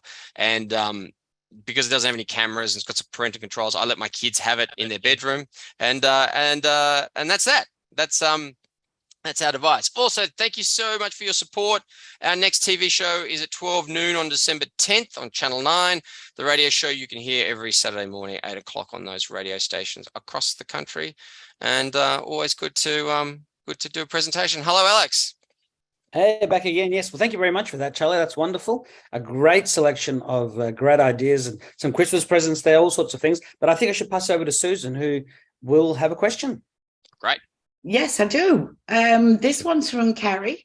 Is it true that the 3G network is being shut down in 2024, rendering 100,000 devices, including phones, as useless? The biggest issue is actually not so much phones. The issue is devices that use a cellular SIM card to provide connectivity, right? So I'll give you a good example. I have a giant gate at the front of my house and it slides back and forth. The control panel has a SIM card in it and it's 3G enabled. It's not 4G. So when 3G is turned off, I have to go back to the manufacturer and I have to put a brand new motherboard module into that gate. Otherwise, when you hit the call button, it's not calling anybody, right? So that's the issue that I have to follow. And there's plenty of other people out there who have their own specific product that is either got to be upgraded, like mine has to, thrown out and something new purchased, or they've got to go looking for some other way of doing whatever it is that product is doing. Now, different networks have got different times that are being turned off. Telstra's announced theirs. Optus has already shut down half of theirs. And I got to tell you, it wasn't a fun couple of months for many of you when Optus shut down their 2100 band 3G network, because for many Optus resellers at the time, and this is still changing now, phone calls were over the 3G network, data was over the 4G network. So your phone's sitting there on 4G, then you get a phone call and it's got a handoff from the 4G network to 3G network, and then you would make your phone call, then it would jump back on 4G. Well, what was happening was the handoff wasn't being done correctly by the phone network. So people would ring you, go, oh, the person's not available. Or you wouldn't be getting SMS for about 4 hours. And I rang a few resellers and asked them about it. I said, oh, no, it's totally fine. I'm going, it's totally not. It's not working very well at all. But so in that example, it's not even that the 3G network was shut down. It was changed, right? So you need to be aware that things are going to potentially change before they're shut down. And what is that change going to have for you? Now, in that example with those Optus resellers, they are moving to the VoLTE, the 4G phone network calling, and it's being fixed. But it's taken a while, and I don't think they've done that very well. So get ready for some more headaches.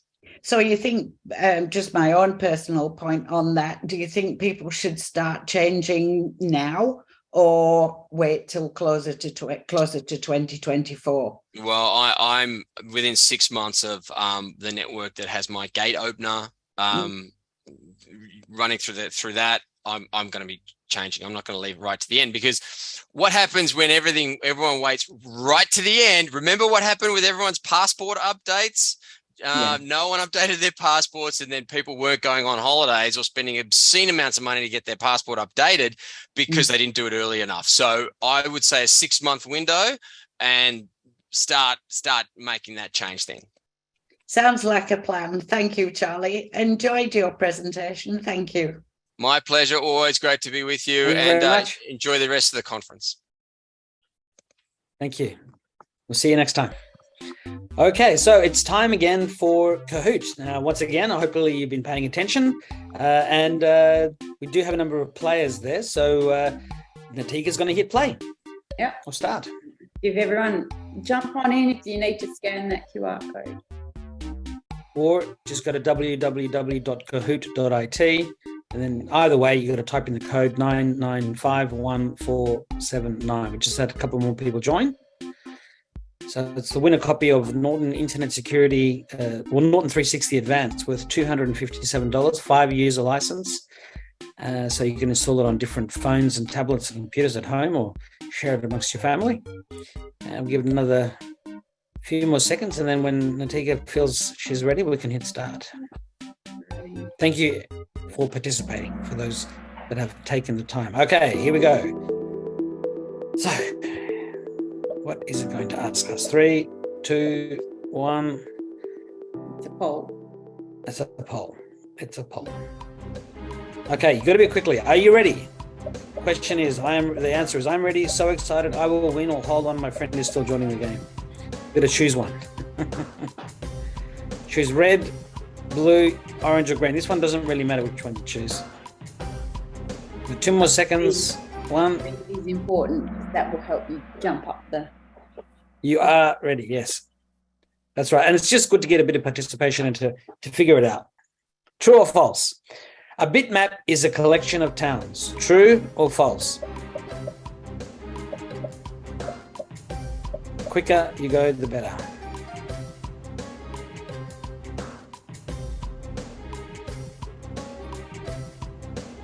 Where's Eddie Maguire when you need him? The hot setting. And the... Okay, well, 11 people got that. Yeah, one. the answer was false, yes. Carolyn is in the lead. Next question. What EcoVadis sustainability rating was HMD Global, the home of Nokia phones, recently awarded? Gold, silver, platinum, or diamond? Can you remember? Okay, we have 13 answers. If that's all the answers, is there a way of fast forwarding it? Anyway, nearly there. 3, 2.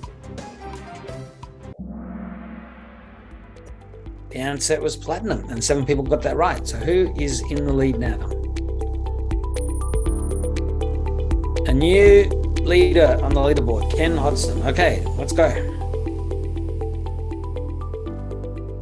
Finish with the final question to keep the engagement high. No, how many good. winners?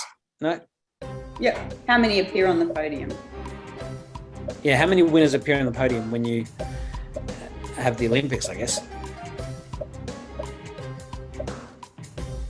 We seem to have a bit of a clue that's been unfolding. 3, 2, 1. Correct answer is, of course, 3. 12 people got that right. And the new leaderboard winner and the winner of... No, third first. So Sandra is third. Okay, yeah. Third first. Ken is second. And number 1 is Kerry. So Kerry, you have won a copy of Norton 360 Advance. And who are we giving the ASCCA 2023 ticket to? You pick, Alex. Well, I'll give it to Ken. Ken Hodgson. You've won a ticket for next year. Wonderful. Okay. Now, our next presenter is another sponsor. Thank you very much for being a sponsor. That is YourLink. And we have Richard Scenna, who's about to join us. Now, he is a co-founder at YourLink. YourLink builds digital confidence so that seniors, carers, and care workers can be more confident in accessing services, connecting with friends, and finding their interests online. But look, instead of me reading a blurb, let's go straight to Richard, who will explain what it's all about. Take it away. Great. Thanks, Alex. And good afternoon, everyone. Great to see you all and be part of this session. Just bear with me while I share my screen. Yeah, so thanks everyone for letting me join you over lunchtime. Hopefully you got a little snack or a bit of a sandwich there or some sort of refreshments. YourLink's really proud to be a sponsor of the conference and to support ASCCA and its clubs and members however we can. I am the co-founder of YourLink and really pleased to be here. I've always kind of appreciated the importance that ASCCA has had from when we started YourLink and think back to a number of years ago when we came and spoke at the Ridges and saw a lot of you in person, but we've also changed and, like yourselves, had to adapt through different circumstances. So what hasn't changed, though, for YourLink is our commitment and values about what's really important to us. YourLink is committed to being a force of change to improve the lives of seniors, carers, and the care workforce as well, so that people are included, remain independent, and have meaningful connection into the communities around them. The way we do this, the way we work, is that we partner with care organisations and providers to train people on how to use their devices and access the services and connect with others. So our programs, our digital skills programs, tend to be designed to be delivered within the social support programs and wellbeing programs of aged care providers, community care providers, retirement villages, and it's all about how we can use technology now in the delivery of those services that a lot of those organisations are trying to evolve into. We've now trained over 4,500 people, that's seniors, carers, and the workforce as well. And we're really proud of having over 90% people would recommend to their friends, family, and the colleagues that they work with as well. So look, we work with a range of organisations. Some of these may be familiar to you, depending on where you've come, where you're videoing from. So we work with ASCCA in-home support and VMCH, home care providers like them in New South Wales and Victoria with their home care services. We also work with retirement villages such as Catholic Healthcare here in New South Wales. But then there's other organisations like Carers New South Wales, Hearing Australia, and Community Options Australia. So some of these organisations may not be familiar, or they have different services that they offer, but we partner with them on how they can lift and bring digital skills into their clients and the services they're offering. And Community Options Australia is an example. It's a really interesting one. We're working with them in Western Sydney, and it's around the wellbeing in aged care program. It's a mental health and wellbeing program that we've designed with a clinician around residential care, and it's around the staff members actually uplifting their digital skills on how to use devices and apps and technology to build the confidence, but also improve the wellbeing of residents, either through the one-to-one activities or interesting group activities. So you can imagine that sort of program has come to a fore given some of the situations we've come out of over the last couple of years. We also partner with organisations like Apple and Google with their Chromebook, and I know you've had various speakers today from some of these organisations as well. And finally, we're actually located at a university, Macquarie University, so we get to be part of a community group there and talk to the researchers and health partners there to see how we can validate and kind of prove what we're doing helps to make a difference. But, when we're thinking about what we do, and I think this relates to what you're all talking about as well. We're very much focused on the confidence, but we talk about this confidence and learner journey for us. And when you're thinking about this, I know you probably already know this, what I want you to think about is how this is our role in kind of supporting the care providers and organizations around you that maybe don't understand this a lot more. They're all trying to roll out tech and apps and things like that, but they're not acknowledging that people might be unsure or nervous of what's going on.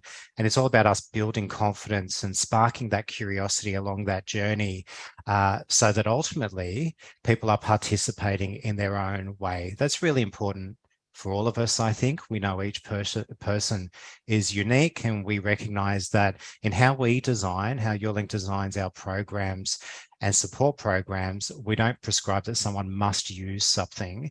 It's about, like a buffet in a way. We kind of spark curiosity around different areas, and then someone will grab a piece of it and go, that's actually the thing that is really important to us, and that's the thing I'm going to double down on and really learn more about. So often I get asked, that's all great, but what does that look like? What do you do? Like, how do you bring it to life? And so I thought I'd just take you through some of the key elements of how we work with care organisations in bringing a digital skills program into their services. As you can imagine, some of these organisations already have their ecosystem in place, their infrastructure, internal kind of structure, services already in place. So we need to take that into consideration as we design a program. And we take a very holistic approach looking at all these kind of parts so that we can support the care providers to really successfully bring in a digital skills program. We design it at the beginning, considering what's going to work into that organization's services.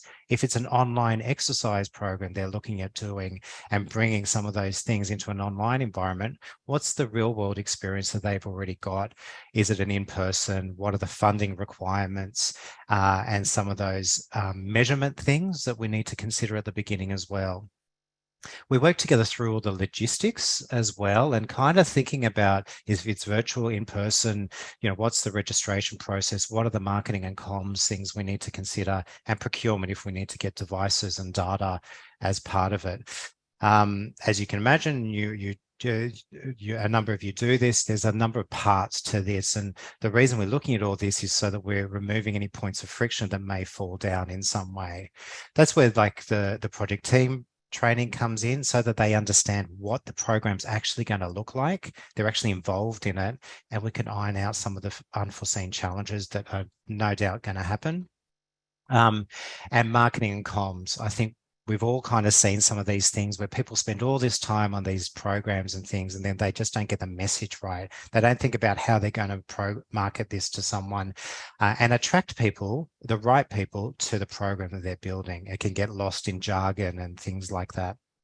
And then very much it's the core parts of, building the training assets, delivering it to the staff first. We, as ASCCA does, and a range of organizations, we do focus as well on the coaches, the mentors, and some of that upskill of the people who are going to be in person, and then how that translates to the clients and carers. If it's in a Zoom environment, we actually introduce this welcome session for the person. And that's a 20-minute, 15-minute, 20-minute phone call practice Zoom, so to speak, which actually is a one-on-one session where we build their confidence. Well, we understand their confidence, understand their starting point and their aspiration for the program. And that's part of our measurement as well. We understand where they're starting, the individual, so that then during the course of 3 or 5 sessions, we can know where we want them to be from their own personal perspective. Our training is group training. It tends to be group training in person or online. And this is where it's probably important to recognize our training is very limited. We have a limited time of our programs, 3 or 5 sessions. And that's where I really see the great opportunities for local groups like the computer clubs and POWs and various on the ground localized support for the continued learning, which is not what we do in that kind of context. And we definitely measure the feedback. One of the great things I've just kind of found out this week, some of our work with Australian Red Cross has actually been recognised as finalist in the Aged Care Innovation Awards, and actually with Red Cross and Catholic Healthcare, 2 of our programs with them have both been recognised as finalists. So, and it's this kind of elements that actually come that have been recognised as to why they succeed. But some of the story and the reason, I've explained a bit about what we do, but talking about some of the examples and how that translates into the outcomes. We had an example where this person wanted to learn more about technology, obviously, use their computers for basic things, and wanted to practice Zoom.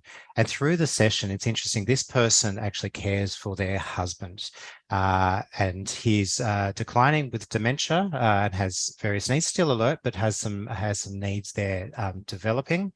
And so this person actually wanted to be able to take pictures and cooking recipes and play cards. And through the program was able to access dementia support and some of those localized support services. And the podcast app is a great example of this connecting content that she shared, that in their morning routine, she was able to put the podcasts on in the morning. And because it's not visual, they were able to go about their morning routine and do what they need to do. But it also creates an amazing opportunity for conversation and connection during the course of the day. Something that many of you probably, can relate to. Podcasts and some of these contents, it's just the way it's being used is really interesting for some of these environments we're working in.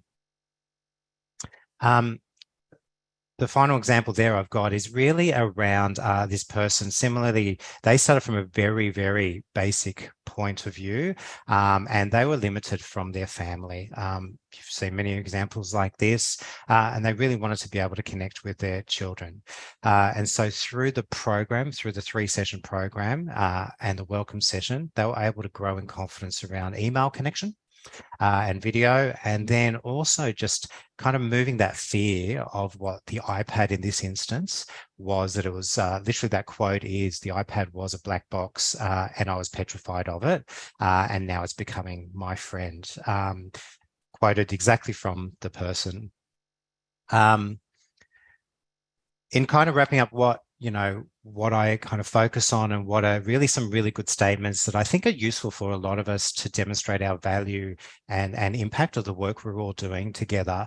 We do these kind of before and after type programs. And so these are some examples that we try and measure in terms of feeling disconnection and whether they're available, knowing what's available, and then just feeling more confident around accessing services, feeling more connected, just some of those things. This language is actually really helping us to communicate to the stakeholders in the aged care environments about demonstrratable outcomes, and so that they can actually fund some of these programs as well. So I thought that's probably a really useful, simple language way to just keep in mind as you start talking about some of the stuff you're doing as well. I know I had, that's pretty much it for me. I am happy to answer any questions if there's any questions as well. My contact details, actually, I'll just sharing. I'm happy to share my details after, but it's just richard@yourlink.com.au. I'm happy to reach out and or answer any questions, but I know you've got a pretty packed schedule today, so happy to help keep moving along. Well, as of this moment, there are no questions, but for anyone that does have any questions, you can email Richard directly, but we're also happy to be a conduit, so don't be shy. And I'd just like to thank you very much once again for sponsoring and for giving such a great presentation. Thanks, Alex. Appreciate it. Wonderful. Thank you very much again. No worries. Bye-bye. Now, our next presenter is Megan Grant. She is a co-founder of the Willetton Technology Club for 50 plus. And we're going to start with a video first, and then Megan will come on to explain the rest. So take it away. Good morning, everyone, and welcome back. Hopefully you've not just got your glad rags on, but you've got your mojo on.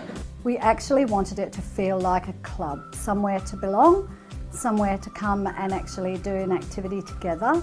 And a club actually conjures up something so different from just a formal classroom. I did do a full week computer course elsewhere last year, but by the second week, because everybody was at different levels and people were asking questions that I didn't even understand the question or the answer, and so I didn't continue with that. But what I like about this, it starts from the basic, and that's what I need. The modules are totally non-threatening. The individual chapters in the modules are quite short. You read the stories, the horror stories that are out there about people being ripped off in one way or another, taken advantage of. And you just realise not everyone is in the same fortunate position as yourself of actually having knowledge. Knowledge is power, and you have to give the power back to the people where it belongs. I would say we came here because we needed to increase our knowledge. I mean, we know some of the basics and we've been using computers for years, but there's always something new you can learn. Yeah, I'm into a bit of computer, but not onto the smartphone. I always maintain that it's only for smart people. I'm not that smart. So when I saw that opportunity, I thought, yep, I'll give it a try. I think there are several reasons why it really is very important. First of all, we just cannot get away from the internet. To have an opportunity where they can learn in a constructive, friendly way, I think it hopefully avoids some of the frustration I've seen. I must learn this technology. I can't be running to my son, my daughter-in-law every time I see something pop up on the phone, you know. I feel sorry for a lot of my friends who have abandoned this technology, and I'm afraid to say that as the future goes on, they're going to get left behind. There's a lot of information going around the room, being shared between the learners, which is really nice. A lot of it, of course, is also social. It's really important to get people up out of their chairs and get them moving and actually get them in a queue for the tea or get them in a queue for the cupcakes or whatever.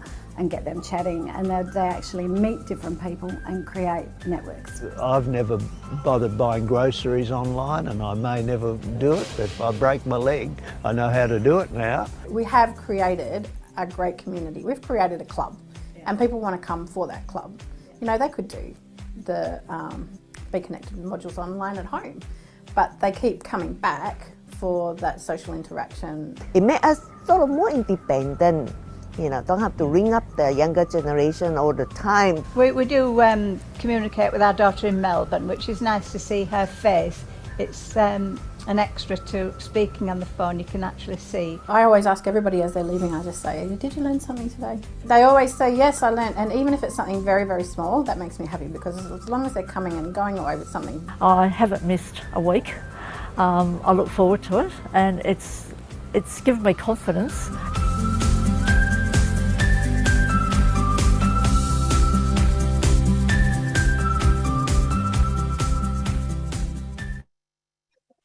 Hello, everybody.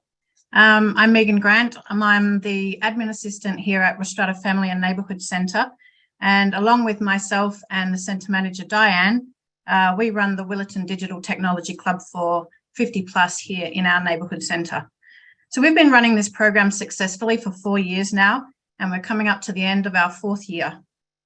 Our program is a little different in that we don't offer a drop-in style of session like a lot of other centres, but we take people on a year-long journey, starting with the very basic principles, building on them throughout the year until we reach the end, when we are covering some big topics like online banking, MyGov, e-tax, with a heavy focus on e-safety throughout the year, including scams. The reason that we built it this way is that everyone comes to us with a different level of skills and understanding. Some people are quite advanced. Some people come with a new device that they have no idea how to even turn on. So we start with the basics, and sometimes it means we lose some people along the way who might be a little more advanced. But really, our target learners are those who need to start from the very beginning. We follow the Be Connected modules in our classes. They are great as they contain every topic that we want to cover, and learners have the flexibility to go over the topics again at home later in their own time. So our structure, as you can see from the video, is informal, friendly, non-threatening, and safe. We provide morning tea and an opportunity for social interaction. It's not just all about the tech. So our learners form strong friendships with the people that they see here every week. We commenced running the club in 2019. We started with a $2,000 activation grant from Good Things Foundation. We learned a great many lessons when we launched the program. On launch day, we had over 70 people attend. It became apparent very quickly that our internet capacity was just not going to cut it. So much of our activation grant was spent on upgrading our infrastructure to accommodate those 70 learners all online at the same time. So in the 4 weeks or so that it took for us to get that right, we were using multiple hotspots on multiple phones. Over those weeks, there was a drop-off of 20 people. So we were left with 50 learners who stayed with us for the whole year. Thankfully, we had some great digital mentors and some dedicated learners who stuck with us during that time while we were finding our feet. It was a very successful year, culminating in a presentation day at the end to acknowledge the learning journey that those learners had made. So my advice is, if you're starting out, it's crucial to get your network sorted before you launch. We weren't expecting 70 people, and we had capacity for 30. It was a good lesson for those who are thinking of starting their own club or group. Plan for more people than you actually expect. Another tip is to ensure that you have a really good registration form.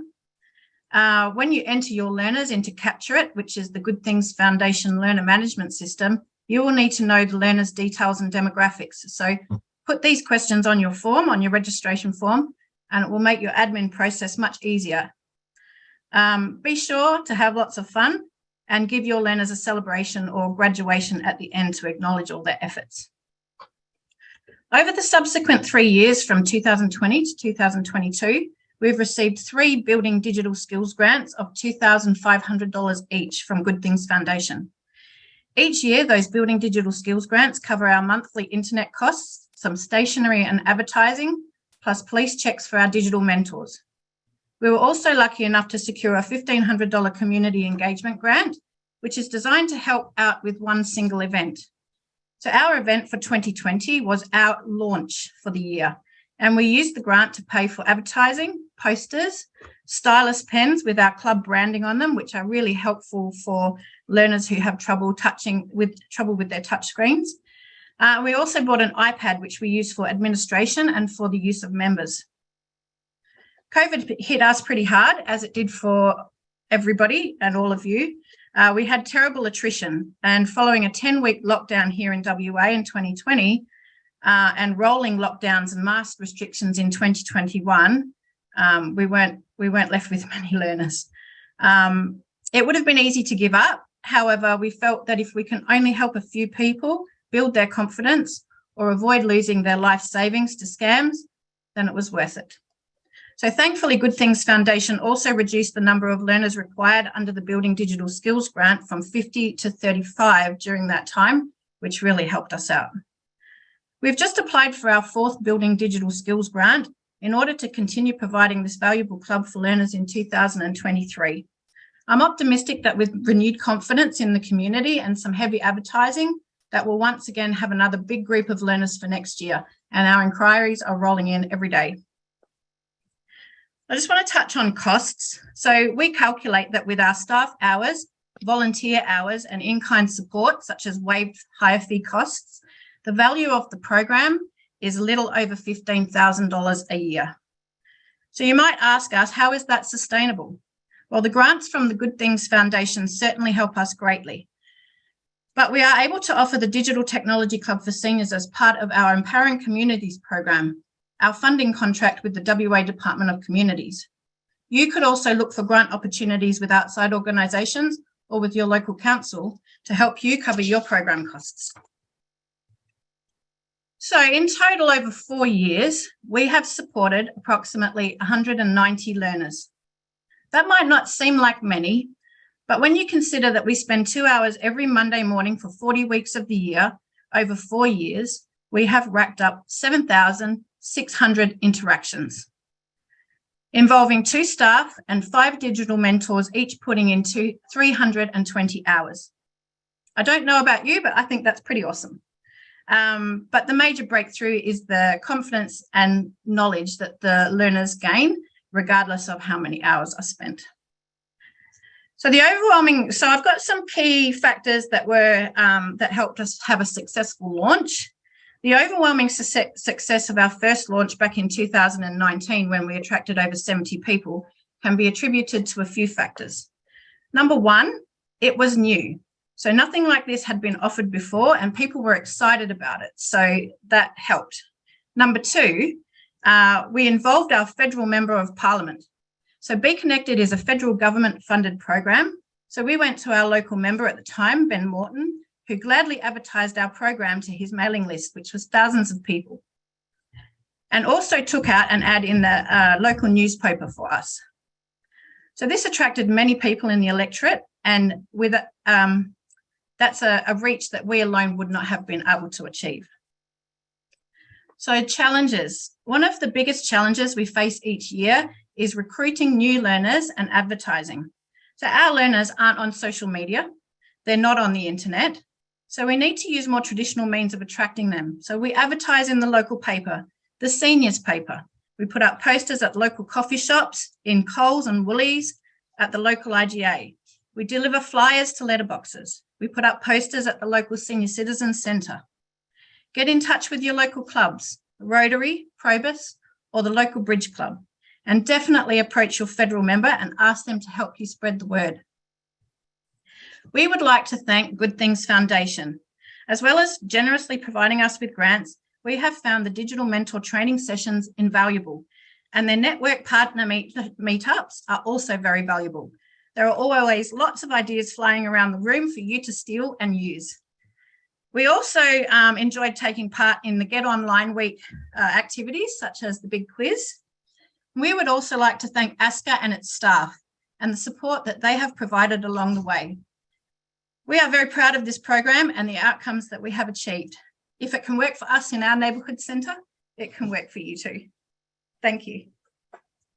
Well, Megan, that's wonderful. Thank you very much for giving us such a great example of a club that was born just before COVID, but managed to survive and thrive and has helped so many people. And you're a great example to the other clubs out there of ways that can sort of revitalize themselves. And if you know people in different areas that don't already have a club, then when we make this session available on YouTube, please share it so they can hear Megan's story.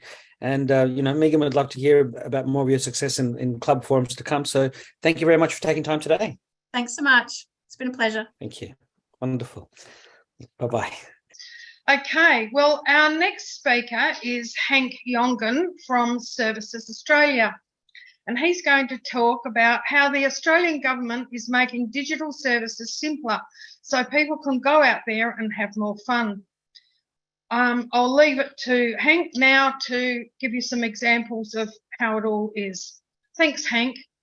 It's really great to see some familiar names. As you know, I have quite a history going back with ASCCA back to the early days. Now, you're probably surprised to hear a public servant coming on to talk about having fun. That's not really what we're famous for. The good news that I'm bringing you today is that we, within Services Australia, are making digital services as safe and as simple as possible. And our aim is to do that so that you can get on with your life. And of course, that involves, hopefully, having fun. And I've got to say that despite the online jokes about boomers not liking change, that's not our experience, and I'm certain that's why you're all here today. But look, I just wanted to share a joke with you because, again, I think it's a bit indicative of the way in which there are some fallacies about our attitudes. And I say us because, of course, I now regard myself as a senior as well. I won't disclose my age, but let's just say I've been charging ahead. There was a man who asked his grandson to hand him a phone book. To which the boy replied, "Listen, Granddad, you old boomer, we don't use them anymore. We use these." And he handed his grandfather a mobile phone. Granddad handed it back after a few minutes, completely smashed. And he said to the boy, "I'm sorry about the phone, but at least I got the spider." And I just think that's a nice little reflection of the current environment.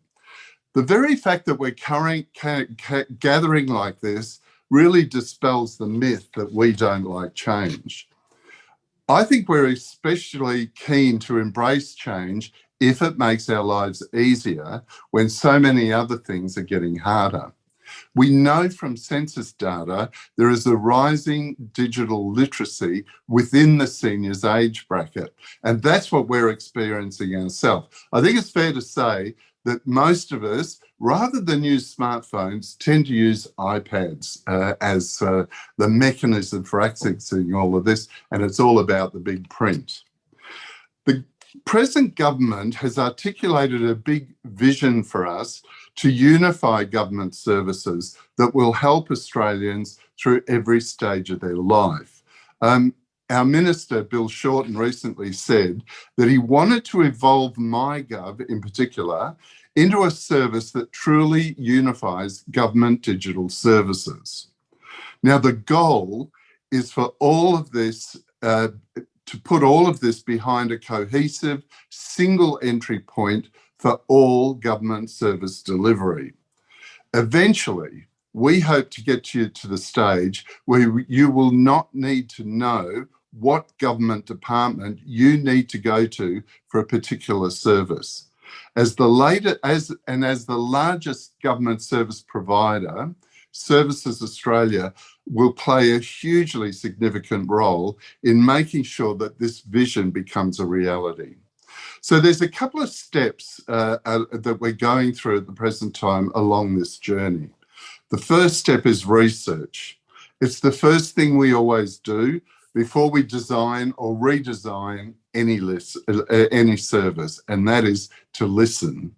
We know that you get frustrated when you are asked to provide information more than once. We know you don't like filling in lots of complex forms. We know you expect government services to meet or exceed the quality offered by leading private sector companies. And that's what we're trying to do. We're streamlining a range of our services. And as I mentioned earlier, the government's vision is to unify all government services so that Australians can go through, can simply follow through every stage of life. But what do we mean by this? Unified services, seamless journeys, customer journeys, support at all life stages. That can all feel like a bit of a lofty concept, and you're probably wondering what I'm doing. But life, like draft sketches, let me help you put some colour and context via the next stop on this tour, which is life events. Last year, we delivered a new Services Australia website based on what we call a life events model. And it came after 10 months planning and research. As a result, in a site where we now have a site where everything you need to know about our services during a particular life stage is available in that one place. For the aging journey, which is a life event, let's face it, we're all on that at the present time. This means you can get information in relation to retirement years, aged care services, caring for the elderly, elder health and safety, and more, all in one section of our website. But the website is only the beginning. More recently, we've just started to deliver the new MyGov platform that is also starting to use the life event model. And here you can find useful information about payments and services that then link you to the right claim form that you need. This is going to be further personalised down the track with the MyGov app coming up soon. We'll be releasing it in the very near future. So at this stage, what I'd like to do is just take a quick break to show you a video hosted by a very, very influential and knowledgeable person, which explains this new MyGov platform. If we could run the video, please. Getting older often means big changes in our lives. We may need to consider things like getting ready for retirement, our health, care options, or planning for when we pass away. If you use MyGov, you'll now find it's easier to start exploring the government payments and services available to help you through these life journeys. MyGov has recently been updated, and you can now use the website as a starting point to find the information you need without having to search through many different sites. This is really helpful if you don't know which government agency delivers the payment or service that you need. To get started, go to my.gov.au and click the Explore button under Find Support. Choose the ageing topic, then select the subject most relevant to you. You don't have to sign into MyGov to do this, but if you are signed in, you can still access this information by clicking the Explore link at the bottom of the page. The best way to get familiar with the changes to MyGov is to sign in as you normally do and start exploring. You'll find MyGov in the same place, my.gov.au. So far, I've been talking about digital because that's what you've come to hear about today. But we know digital is not the only pathway. And there are some occasions where you just want to use a human to interact. Now, from our perspective, what we're trying to do is encourage people to use our online services as much as possible, because that frees up staff. Because we know there are some key areas in our face-to-face service where that interaction with staff is terribly important. So this is the third step, the way in which we're improving our face-to-face services. As part of our new brand and transformation, we're upgrading all of our service centres. And by upgrading, I don't mean a fresh coat of paint and a new brand. We're refreshing our how to deliver face-to-face services with a continued focus on putting the people before the process. That's why we've used the additional resources we've freed up to introduce a network of aged care specialist officers, or ACSOs, which rolls off the tongues a bit easier. These specially trained staff members available in some of our service centres provide in-depth information about aged care options. This is about providing more than just online services. They can help customers register for an aged care assessment. They can provide financial information about government aged care services and in some instances what the costs are, and they can connect to local support services. We're still in the early days of this service, but already have received bucket loads of positive customer stories. Some of the changes in our new service centres are also about supporting you to learn how to interact with us digitally. For example, we now provide a specific service for you to bring in your own device, and there will be staff available to not only help you set up your accounts through MyGov, but also to show you the ropes. And what this is about is building your confidence so that you feel comfortable about using our digital services. And of course, they can also help you with troubleshooting. Changes underway include, as I mentioned before, further improvements to the life event model and increased personalisation and integration with more government agencies and departments. So what do I mean by that, and what does this mean? What is this going to look like in the future? So let's talk about Hank. He's a 16-year-old hypothetical man who hypothetically enjoys fishing, a glass of red, and riding a Harley, but hopefully not all three at once. Hank is also starting to think about and plan for his hypothetical retirement. Now, here in 2020, probably one of the first things Hank would do is contact our financial information service, because they can provide a wealth of information in relation to the impact his investment choices, financial situation may have in relation to his eligibility for pension.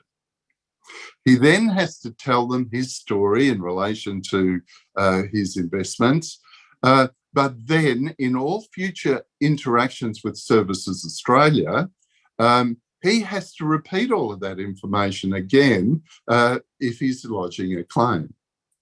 By 2025, our vision is that proactive content will be tailored with information about retiring will be sent to him.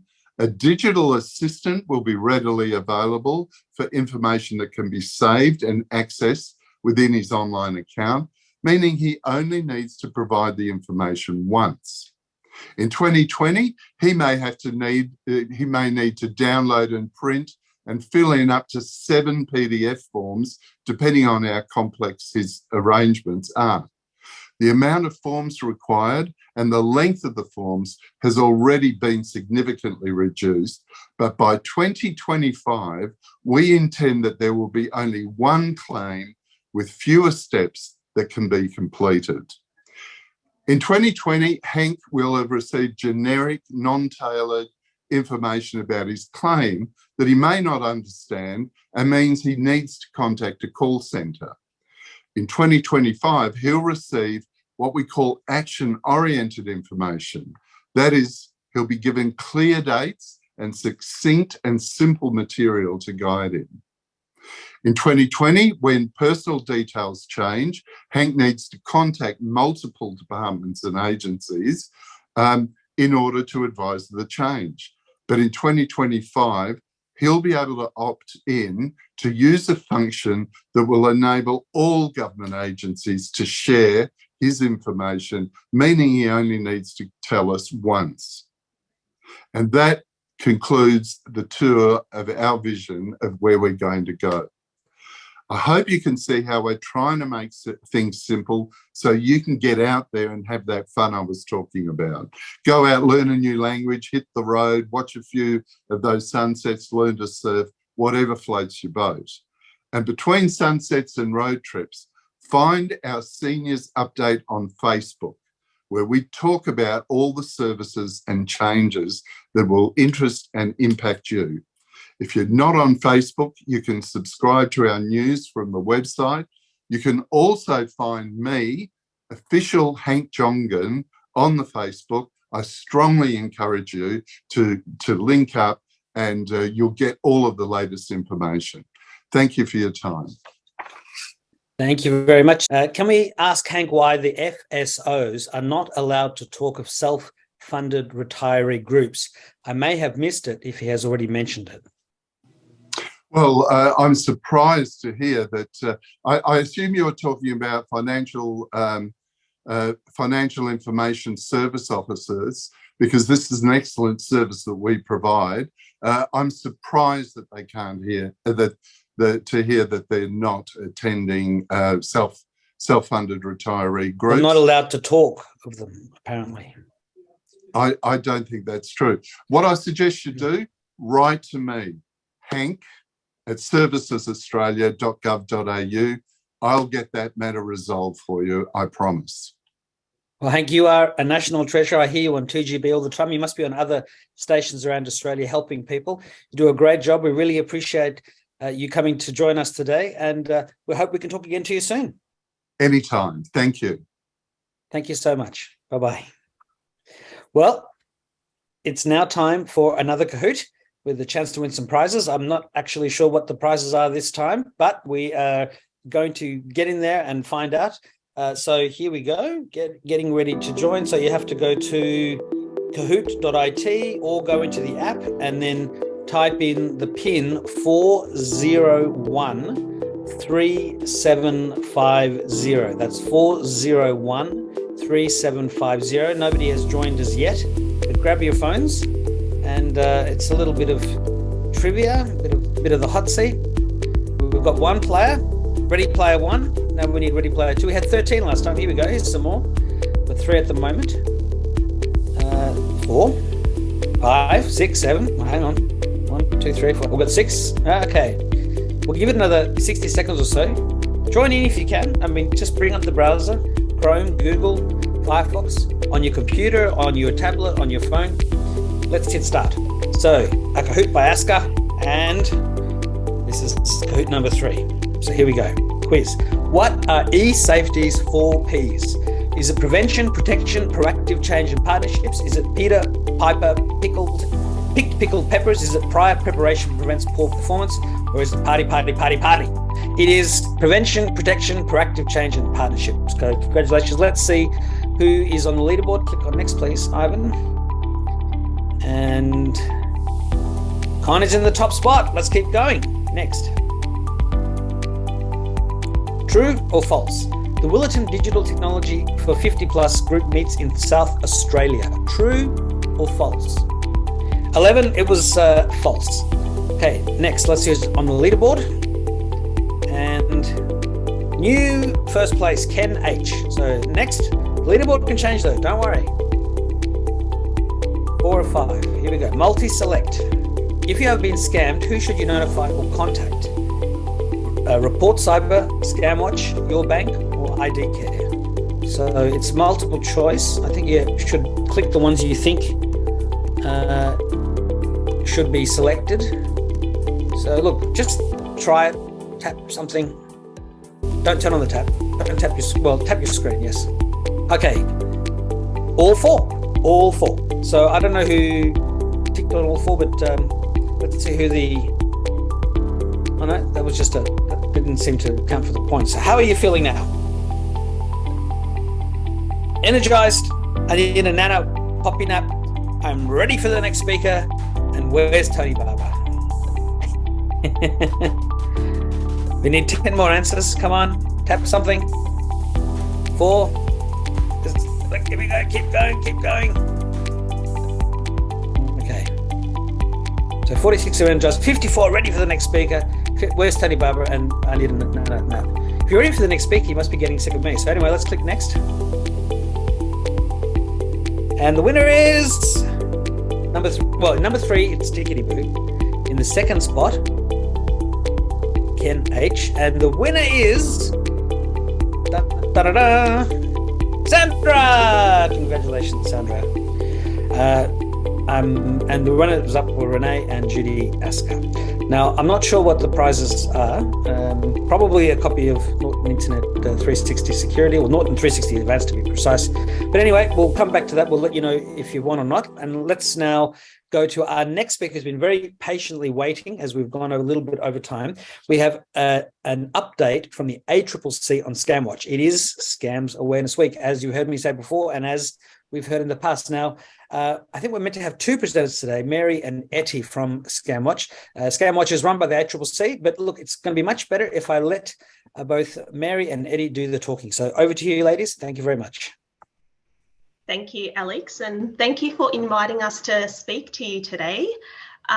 It's very timely. It's Scams Awareness Week this week, so I'm not sure if you're all aware. It's a week organised by the ACCC. We run it annually, and it's to raise awareness about scams. So it's very timely that we're here to speak to you about scams. So firstly, what's our role in scams? ScamWatch is run by the ACCC. It provides information to consumers and businesses on how to report, avoid, and how to recognise scams. You can go to our website to report scams, or if you've been a victim of a scam. We work with a whole range of industry bodies, government bodies, consumer protection organisations, and the private sector in order to raise awareness and do some disruption activities. So what is a scam? Simply put, it's when someone tries to trick you into giving their personal information or financial information. It looks real, it catches you by surprise, it comes with believable stories, and it attempts to convince you to take an immediate action.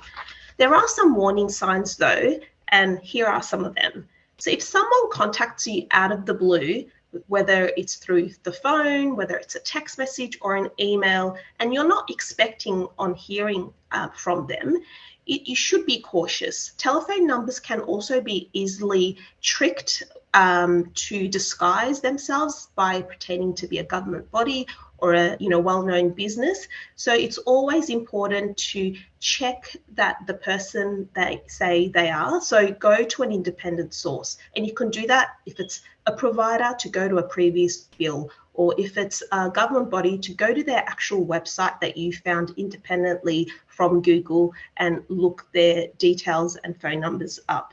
Scammers will usually ask to pay in unusual ways, so through gift cards, through cryptocurrency, through wire transfers, and that's because it's very difficult to trace the finance that goes to them as well as to recover. So it's very important not to pay in these unusual ways.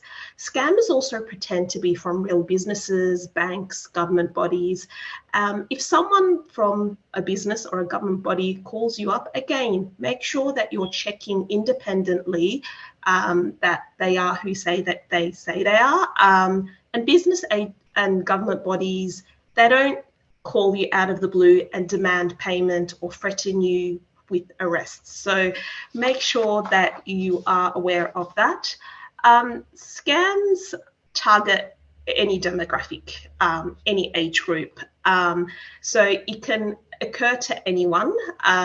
Often though, older Australians have accumulated wealth compared to younger generations, and also the accumulated wealth of older Australians compared to other countries are much higher.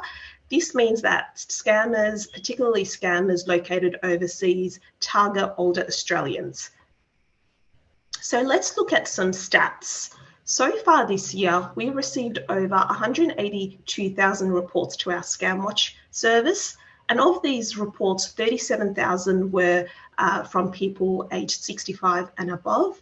So far, losses are exceeding $461 million. And of those, 95 million were reportedly lost by people over the age of 65. So these are some concerning stats, and these stats are really the tip of the iceberg, because not everyone that's been scammed reports to ScamWatch, and some people might not even realize that they've been scammed. So let's look at the top scams that are targeting people over the age of 65. So it's not surprising that we see investment scams, romance scams, remote access scams, and phishing scams. And we'll show you some examples of those later on in our presentation. And the top contact methods we are seeing are through the phone, email, internet, and mobile apps. And there may be games or dating apps or text messaging apps such as WhatsApp. So let's pause for a moment. I want to do a very quick activity with you to see how your scam radar is. I'll be showing you 2 text messages from Australia Post. One is a real one and one is a fake one. So let's see if you're able to spot which one's the real one and which one's the fake one. So this is the first image, image A. It's a text message from Australia Post, and it says your parcel from the Iconic is coming today, and if nobody is home, we'll look for a safe place to leave it. And there's a tracking link. So who thinks that this might be real, or who thinks it might be fake? Let's look at the second image, and maybe you'll be able to compare the two. So this is the second one. Again, it's a text message that says AusPost, and it says your package has been redirected to your local branch due to a pending delivery fee. For more information, there's a link for you to click. Again, who thinks this might be real and who thinks this might be fake? So let's see. Well done to those who picked that A was the correct legitimate text message from Australia Post, and B, the image that you're currently seeing, was the scams text. So let's look at what are the signs. So this message, even though it has AusPost, it's, as I said, very easy for scammers to disguise the text message alpha tags. So, and it's getting you to do an action. It's asking you to pay something. And there's a link for you to click. And if you had clicked on that link, it probably would have asked you for your personal information or your financial details. Although the first image also had a tracking link, if you had received that text message, you could have independently confirmed your tracking by going to Australia Post's website and entering your tracking information through a second or third party. So again, if a message asks you to click a link, I would be very cautious, and I personally never click on links that I get through either email or messages. Well, recently, I'm sure most of you would have heard in the media, there's been a couple of data breaches with dealing with Optus and now Medibank. So I guess scammers look at any opportunity to target everyone. So particularly with data breaches, scammers will use breaches to commit further scams. So they will use the information in these data breaches or the fact that a data breach has occurred to communicate and get your personal information or money. So be wary of any new communications that you receive pretending to be from Optus or Medibank. Always independently verify the message that you've received. And our ScamWatch website has information about what to do if you have been a victim of the data breach. I'll now show you some images of some recent scams relating to the Optus data breach. Like I said, the scammers are using this opportunity by perpetrating further scams. So there's a number of text messages on your screens and emails, and again, all pretending to be from Optus, asking you to click links for various reasons. And once you've clicked those links, obviously we'll be asking for your personal information or financial information. So again, be very cautious, stop and think, and if you want to be on the safe side, don't click on links. And now to some case studies. Mary will be taking over now. Mary. Thank you, Etty. So we're just going to go through a couple of case studies. The first that you see on the screen is an example of a romance baiting scam. These are scams that combine elements from romance scams with elements from investment scams. So they're basically investment scams, but they begin in a somewhat unusual way, a more personal way. Typically, the scammer will befriend somebody on social media, or they'll seek to establish a personal relationship with someone on a dating app. After a while, the scammer may move the conversation to an encrypted chat site like WhatsApp. As the relationship develops, the scammer might start asking questions about the victim's finances and encourage them to participate in an investment opportunity that they claim they've made a lot of money in. Unfortunately, these opportunities will be fake. They simply won't exist and there won't be any money to be made from them. There are some warning signs to look out for with these scams. So we're just going to go through a couple of red flags. So red flag number one is, having online admirers that quickly seek to engage with you outside of the platform where you first met. So say you met on a dating app or social media, they'll try to talk to you on WhatsApp rather than those other platforms. Another red flag is being presented with an offer that seems too good to be true. And we all know the saying that if it seems too good to be true, it probably is. And in this case, it's probably a scam. Another red flag is when you're invited to, invest in an opportunity, but immediate action needs to be taken. So you don't really have time to think about it and consider things. You need to act very quickly and they need a quick decision from you. That's another red flag.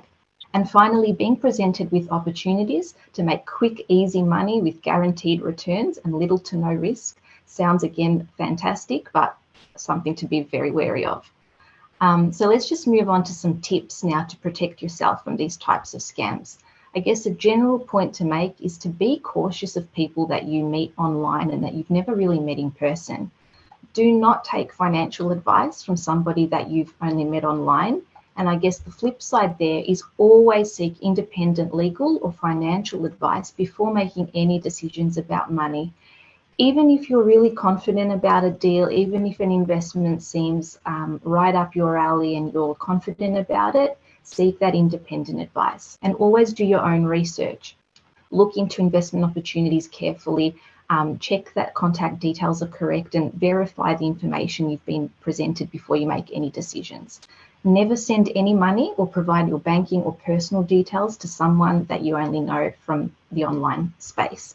And remember that you're in control of yourself and your finances. And so if you start to feel pressured by somebody, just stop communicating with them. The next example that we have is remote access scams.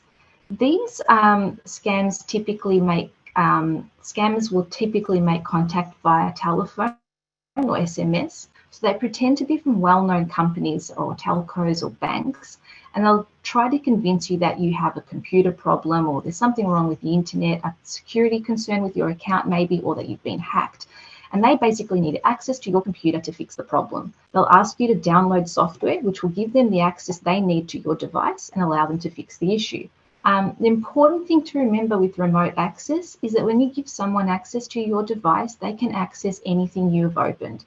And this includes anything that you have saved in your files, your favorite browsers, and includes any saved passwords.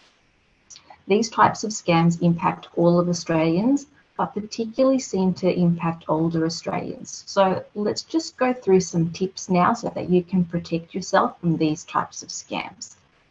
The first key tip, and I couldn't stress it enough, is not to click on links or open attachments that you might receive in texts or emails.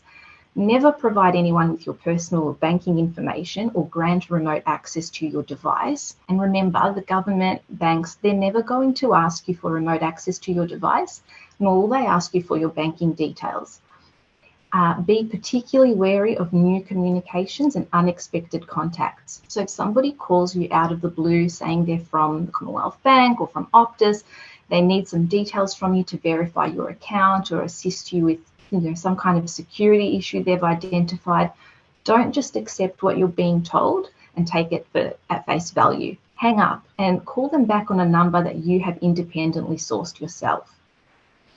Finally, use antivirus software for your computer and keep track of the latest updates for all of your devices. Now, of course, there might be situations where you actually have downloaded malware or you've given somebody remote access to your device. In that instance, immediately turn off the device, take it to a qualified computer technician so the software can be removed. You may also need to do a factory reset and return the device to original factory settings, but you just want to seek that expert advice and make sure that that software is no longer on your computer or other device. So we've talked a lot about people calling you, scammers calling you or texting you. So how do they get your number? There are a few ways. It can be quite random. There are computers out there that are programmed with auto dialers that will just keep sending text messages or keep dialing numbers until they get a response.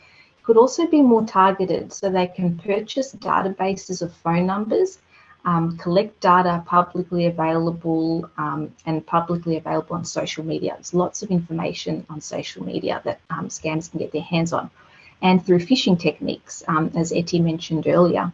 Also data breaches that we've experienced of late. You know, there could be information that's been leaked or in the wrong hands, and they can have people's contact numbers. So there's quite a number of ways there. So what happens then when somebody has your number and gets you on the phone? The key message that we have for you is the longer you stay on the phone, the more information the caller is likely to extract from you. So we would say just hang up if you're not sure who they are. Now, scammers are very clever and they use a sense of urgency to get you to act without thinking about it too much. They try to catch us off guard. So if you have to act immediately or do something very quickly and they create this sense of urgency, try and remember that that's a really big red flag and just hang up. Hanging up can be the difference between losing your money or keeping it. And then our next slide talks about some general tips. So we've got 3 key tips. They're quite general for protecting yourself from scams. The first being stop, pause. Don't give your money or personal information to anybody if you're unsure who they are. Think about the communications you've been receiving and ask yourself, could this be fake? Is it possible that this message I've received is not genuine? And if you're unsure or you don't have a good feeling about something, just hang up or delete the message. It's the safest thing to do. And protect yourself by acting quickly if you feel something's wrong, if you've experienced a near miss perhaps, or you've provided information that you've immediately regretted. Contact your bank, ID Care, we'll talk about in a minute, and report Cyber and to ScamWatch. So we're talking about scams a lot. So just to let you know that we are doing a lot about scams too. So we're very active in the scam space. We share intelligence with government and the public and the private sector, law enforcement. We raise awareness and educate consumers through various means like presentations we're carrying out today. We seek to disrupt scams. We try to block scam calls, work with telcos. We seek to remove scam accounts and scam websites. We engage with businesses and try to get them to consider their scam prevention and scam reduction measures. And we advocate for legislative change. So if you're after some more information about scams and interested in resources that you can tap into, we have a wealth of information on our ScamWatch website.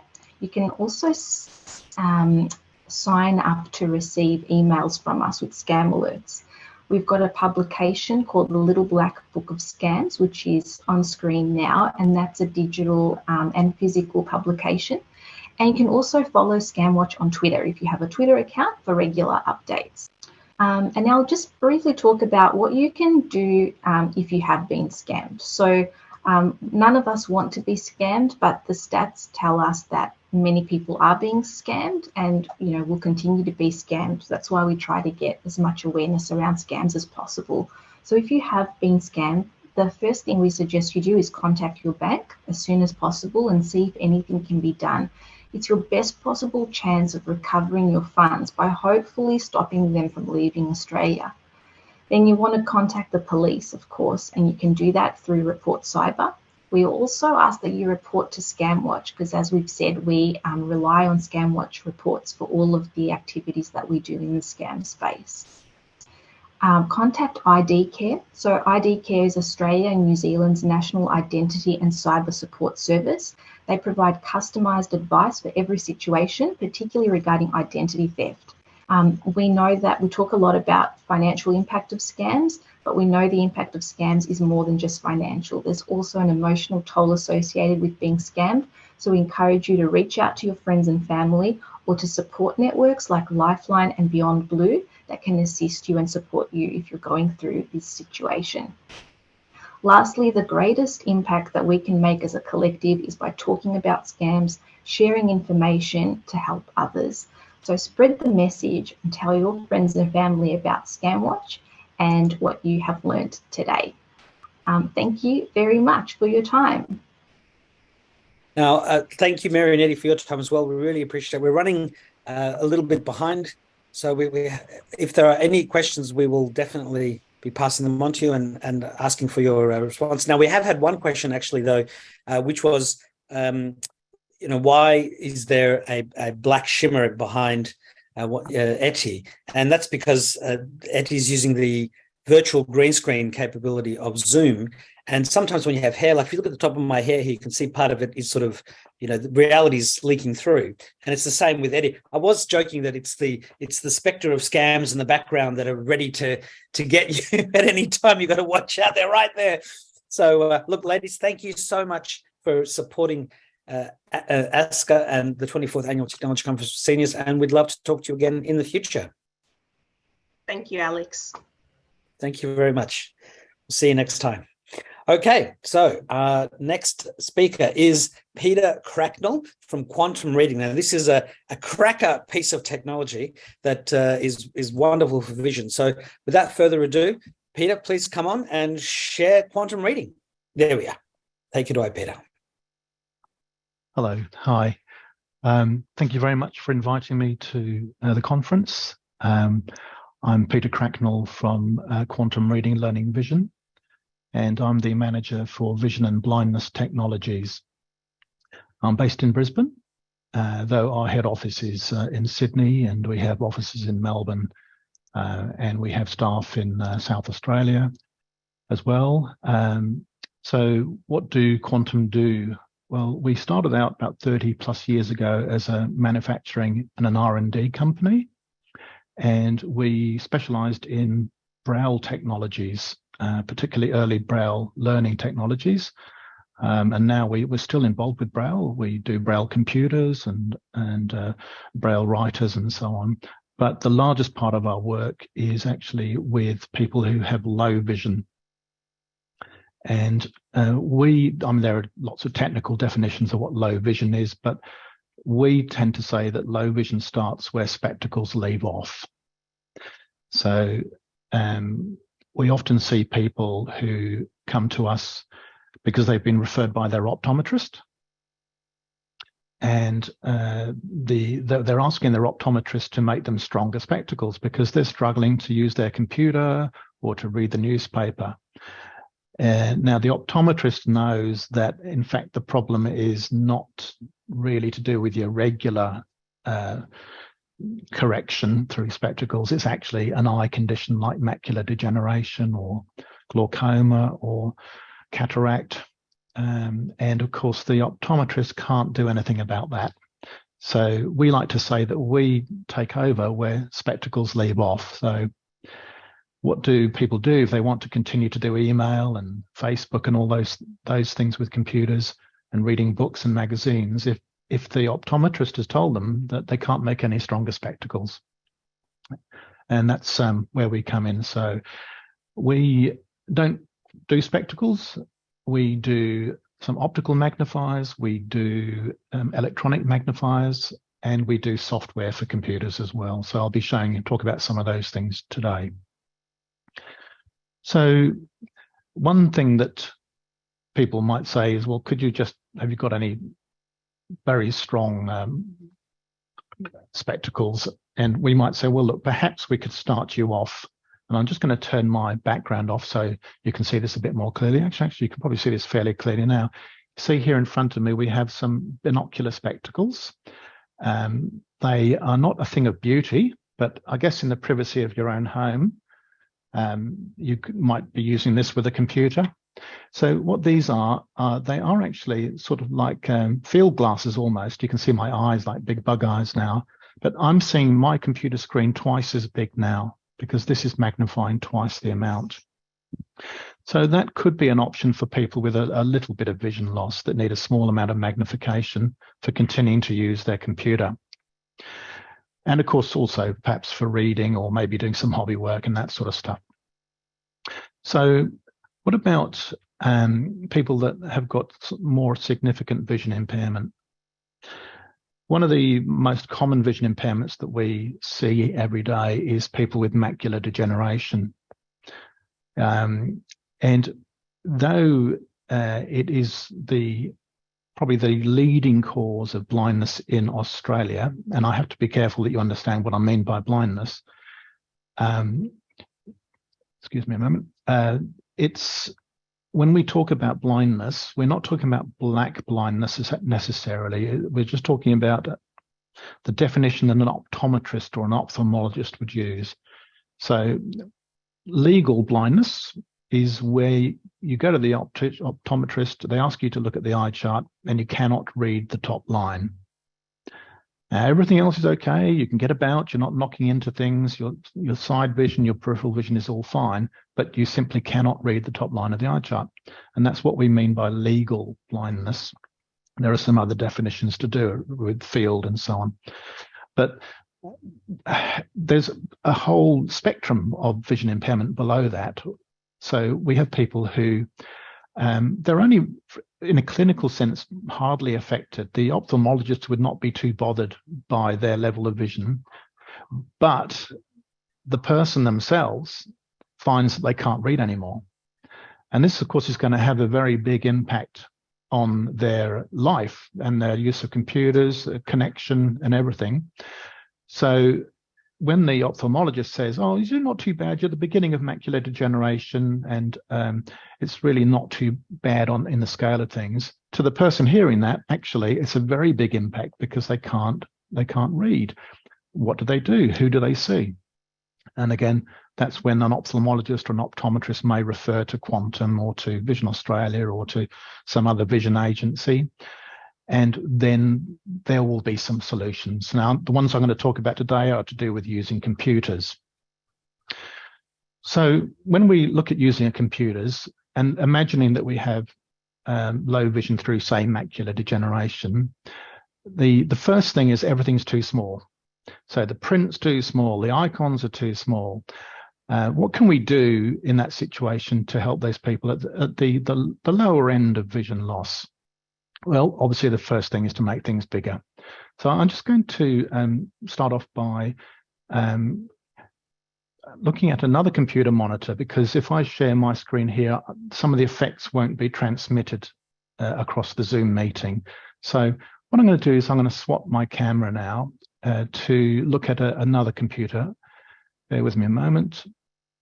Now you should be seeing there an image of a computer screen, and quite deliberately I've got it all just at normal sizes. So the icons are small, just normal size icons, especially along the bottom there. Now that's all very well when we're closer to the screen and we've got normal vision. What can somebody with the beginnings of low vision do?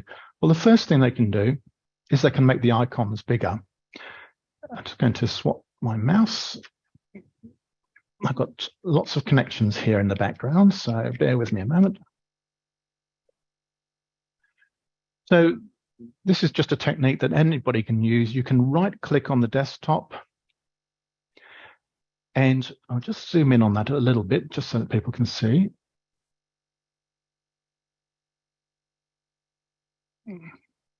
So when I right-click on the desktop, it brings up what's called a context menu. At the top of the context menu, is this option called View. And you'll notice that at the moment we're using small icons, but we can change to large icons. And that's a very simple thing we can do there to improve the experience. It also makes the text slightly larger as well. But what it does not do, and I'll just zoom out a bit, what it does not do is make the taskbar at the bottom bigger. And this is going to be a little bit of a theme that we'll have come across as we do this. So what's the next thing that we could do apart from making the icons bigger? Well, the next thing we could do is we could use something called Windows Magnifier. Now, Windows Magnifier comes with, as part of the accessibility features of Microsoft Windows, and it's actually started by pressing the Windows key with the plus key on the keyboard. So I'm going to do that now. And what you'll see now is that if I continue to press Windows plus, the screen will appear a lot larger. Well, not the screen stays the same size, but the area that we're seeing is magnified. And when I move around the screen now, you'll see that everything now is actually magnified, including menus and so on. So as I go through menus and whatnot, it will actually be made bigger, including typing. So if I'm in Microsoft Word or something like that, that will also be bigger too. Excuse my spelling. So you can see from that the everything, including the ribbons at the top of Microsoft Word, Outlook, and everything, is made larger. And that's by using the Windows Magnifier. And that's built in. It's a free accessibility feature. I've got it at 400% at the moment. To reduce it, I just go Windows key minus. So it's possible that people will only need 200%. And that is actually quite manageable at 200%. You can see it's really not too bad like that. To turn it off, you press Windows Escape. So that's an example of just using something built into Windows itself. Now, another thing that a lot of people find very, very useful is the Control key with the scroll wheel on the mouse. Now, the scroll wheel is the little wheel in the middle of the mouse. And what that will do is it will actually, if I just bring the mouse over into that view, if I can. Bear with me a moment.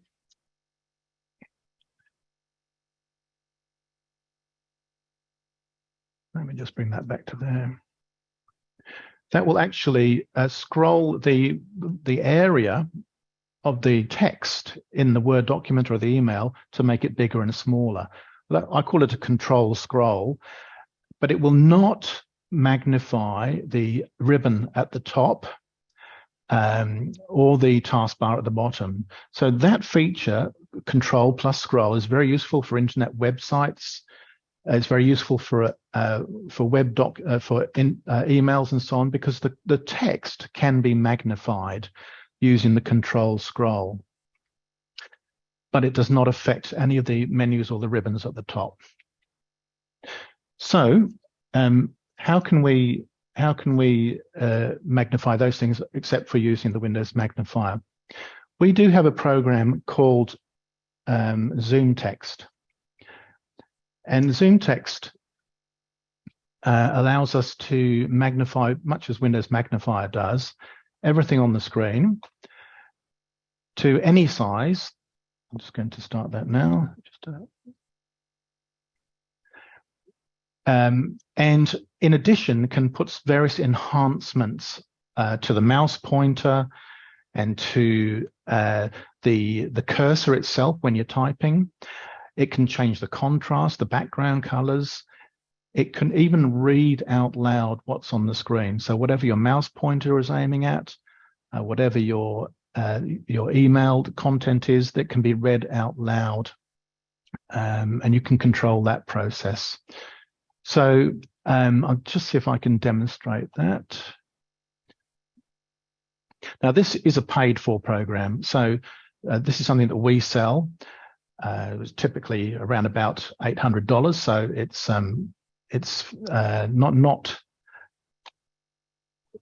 not inexpensive, as they say, but just having a little trouble with my mouse pointer at the moment. I'm just going to take control with the keyboard. So the first thing I'm going to show you is that you can, using either the keyboard or a spin control, use your magnification very, very easily to enormous sizes if necessary. As you can see, I'm going up to very large sizes there. But I can also, and there's just my website there magnified, all of it, including the top. I can also change the, colors of the background. I'll just do that now.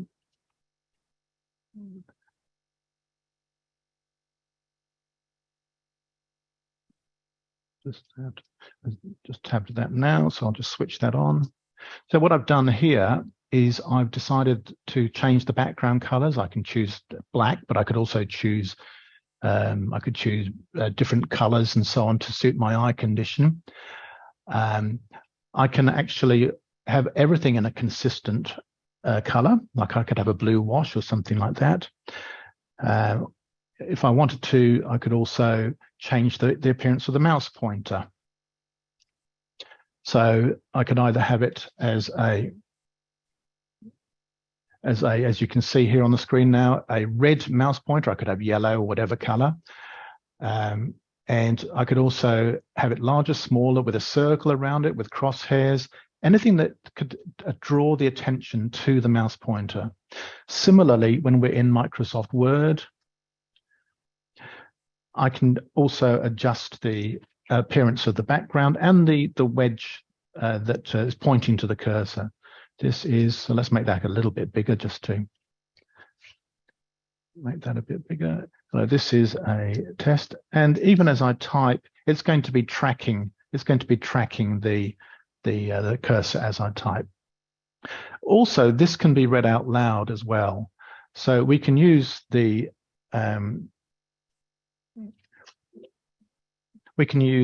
program to read out loud what is in the email there, or the Word document. So that is a fully featured software program called ZoomText. It's not necessary for a lot of people at the beginnings of low vision, but is very, very useful for people who struggle with significant vision impairment. And unfortunately, for a lot of people, it is a progressive condition with vision impairment. So I'm just going to come back to my other screen now. So bear with me a moment.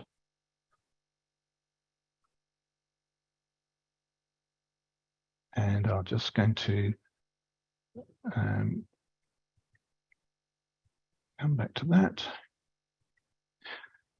So the software, we can get some pretty quick results for people who need just a little bit of assistance. For people that have significant vision impairment, they might need some training. They might need it customized to suit, to get the maximum out of their computer use. Now, with training, of course, it's always, we have to discriminate between training with the use of the assistive software, which we can do, or training how to use a computer. Now, this is one of the big issues that we have, I think, for many seniors with vision impairment, especially if it's only just hit them, is that oftentimes things that they took for granted because they could perceive the whole screen at once and they could work it out, you know, that looks like a printer, I'll click on that, oh, it's printing. We all do that. But what happens when you can only see 1/4 of the screen and the printer icon is off to the right somewhere? That's where it's almost like you need to learn a completely new way of using a computer. And that might take quite a lot of time.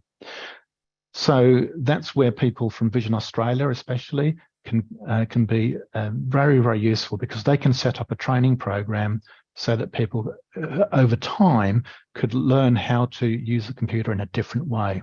In fact, all the way to the point, if they had no vision at all or no usable vision, then they could use just the speech output from the computer to operate it. But once again, it requires quite a lot of training because we have to relearn the way we're using computers. I've been involved with people who are totally blind, who've gone from knowing very little about computers to being able to do online shopping. That is quite a long process. It's not something I'm personally involved in very much now. It's something that the people at Vision Australia and Guide Dogs and other organisations across the country like Visibility and See Differently, they have trainers that can do this sort of long-term training. We're more at Quantum, more involved in the let's install Zoom text, let's show you how to operate it, get you kick-started with the program. So I just might finish with just to show you a couple of new directions that some people are embarking on, apart from software. So this is a virtual reality headset called the Vision Buddy TV. It's a pair of goggles that you can just wear. You can wear it over your glasses as well. And inside the goggles, I've got some little protective things on at the moment, there is a screen. Now, this Vision Buddy was designed principally to stream television into the goggles so that you didn't need to look at a television. The experience is rather like being in an IMAX cinema. You can imagine the field of view with an IMAX cinema. In fact, it's so big, the field of view in the goggles, that you actually have to turn your head to see from one end of the image to the other. That's what I mean by it being like a cinema experience. That's great, but in addition to streaming television and Netflix and all those other things, you can actually stream in your computer as well. So at the moment only with a cable, but it means that you have that cinema experience for using the computer or the gaming, the Xbox or whatever it is. But for many people who are not going to be able to work with this sort of like screen with bits being off the screen because they've magnified it with software, having the whole screen available in the headset where you're turning your head to look around the screen, that might be an option for some people. So I think Peter, that's a bit like the metaverse where yes, you put on the headset and look around, and the metaverse has come to reading. Yeah, practical application has been found at last. Yes, and what's really interesting is that you can when you're looking around this virtual screen, when you come across something you want to click on, you can click on it just by clicking a button, and it will actually click on the link. So that's really fantastic as well. But you're right, it is really an extension of this thing called the metaverse, virtual reality, but being put to good use. It's turning us into superhumans, or it's giving us cybernetic upgrades, that are non-invasive, chips in the brain or anything, but give you these capabilities, which as we get older we inevitably need. So Peter, I'm really sorry, I would love to have you come back to the next club forum that we do and continue this presentation. We just had a few speakers go over the time, and it's getting further and further. I mean, if everyone watching comes to the next club forum, we have them once a month. They're normally on the second Friday. It's like a 1-hour version of this conference with 1 or 2 speakers, a competition of some sort. Come and join us every month. Those ones are free of charge. You just have to arrive. And of course, we have the annual one. So look, Peter, I'm sorry to cut you short. No, it's unfair. Thank you. I was coming to the end anyway.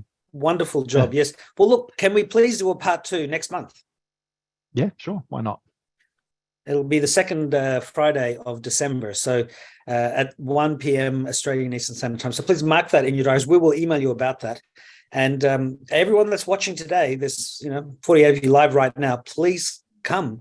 And we'll obviously share this with many others. But look, thank you very much, Peter. It's now time for me to introduce Kate Gooden from Amazon. She is in charge of Alexa. Just got a very short blurb. Kate is a passionate digital product specialist with extensive experience in the publishing industry. She loves working with tech, innovation, and capabilities, using them to create fun, helpful, and engaging experiences for customers. And we're going to learn all about that. So take it away, Kate. Great, thank you, and great to meet everybody. Thank you for having me. Oh, sorry, that's a voice call coming through. Sorry about that. I am here from Amazon Alexa. So some of you will have heard of Alexa or voice technology, certainly. Some of you will be really familiar with it, some of you won't. So what I wanted to do was just kind of present something that's going to introduce you to voice technology if you're not familiar with it. And then if you are familiar with it, hopefully give you a few tips and tricks to be able to get more out of your voice technology or whatever smart speaker or voice that you have in your home. So I'm just going to share my screen. Kick off. I've got a bit of a presentation for you, so hopefully that comes through.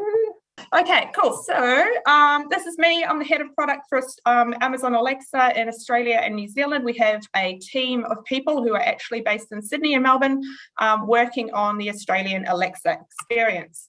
My lockdown hobby was hydrangeas, and you can see here they are blooming fantastic at the moment. They also came from cuttings.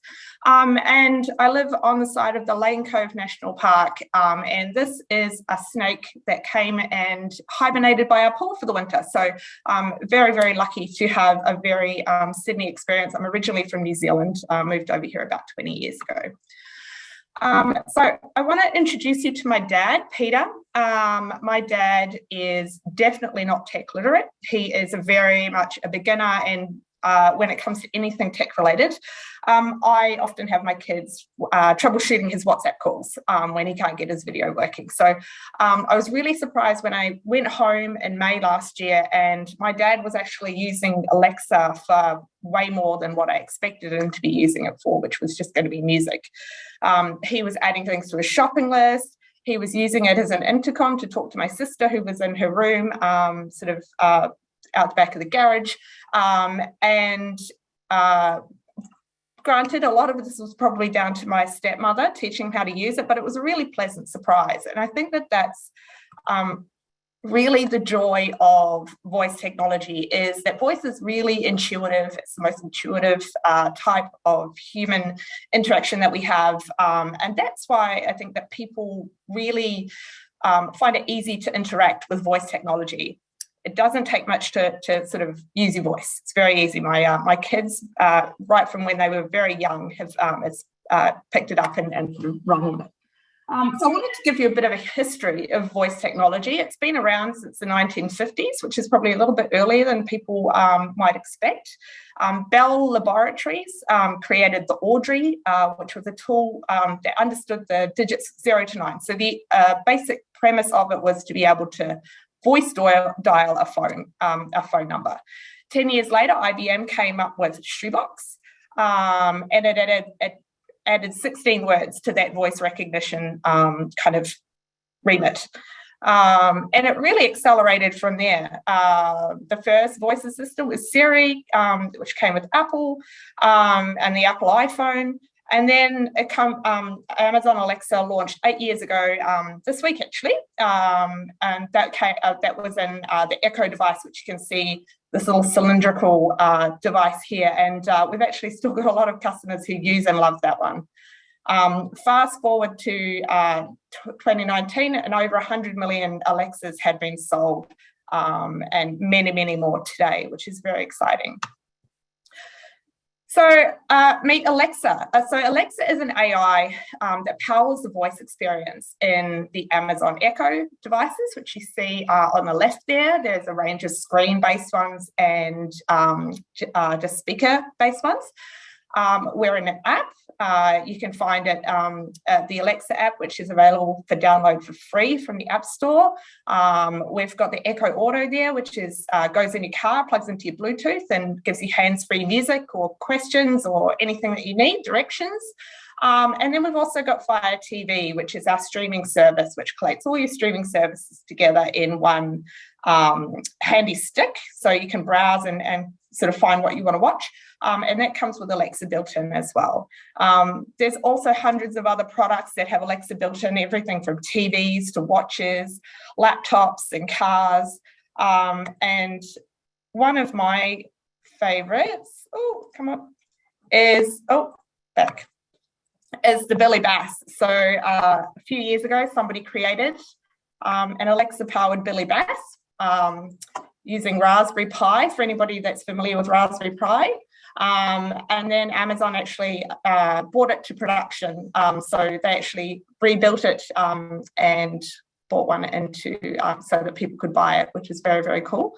So this is the original. Billy Bass. Yes. What time is it? It's 8:51 p.m. Billy Bass. Yes. Tell me a joke. A man walks into a pet store and says, "I need a dog." The clerk says, "What kind of demeanor are you looking for?" The man responds, "I need a guard dog. Demeanor the better."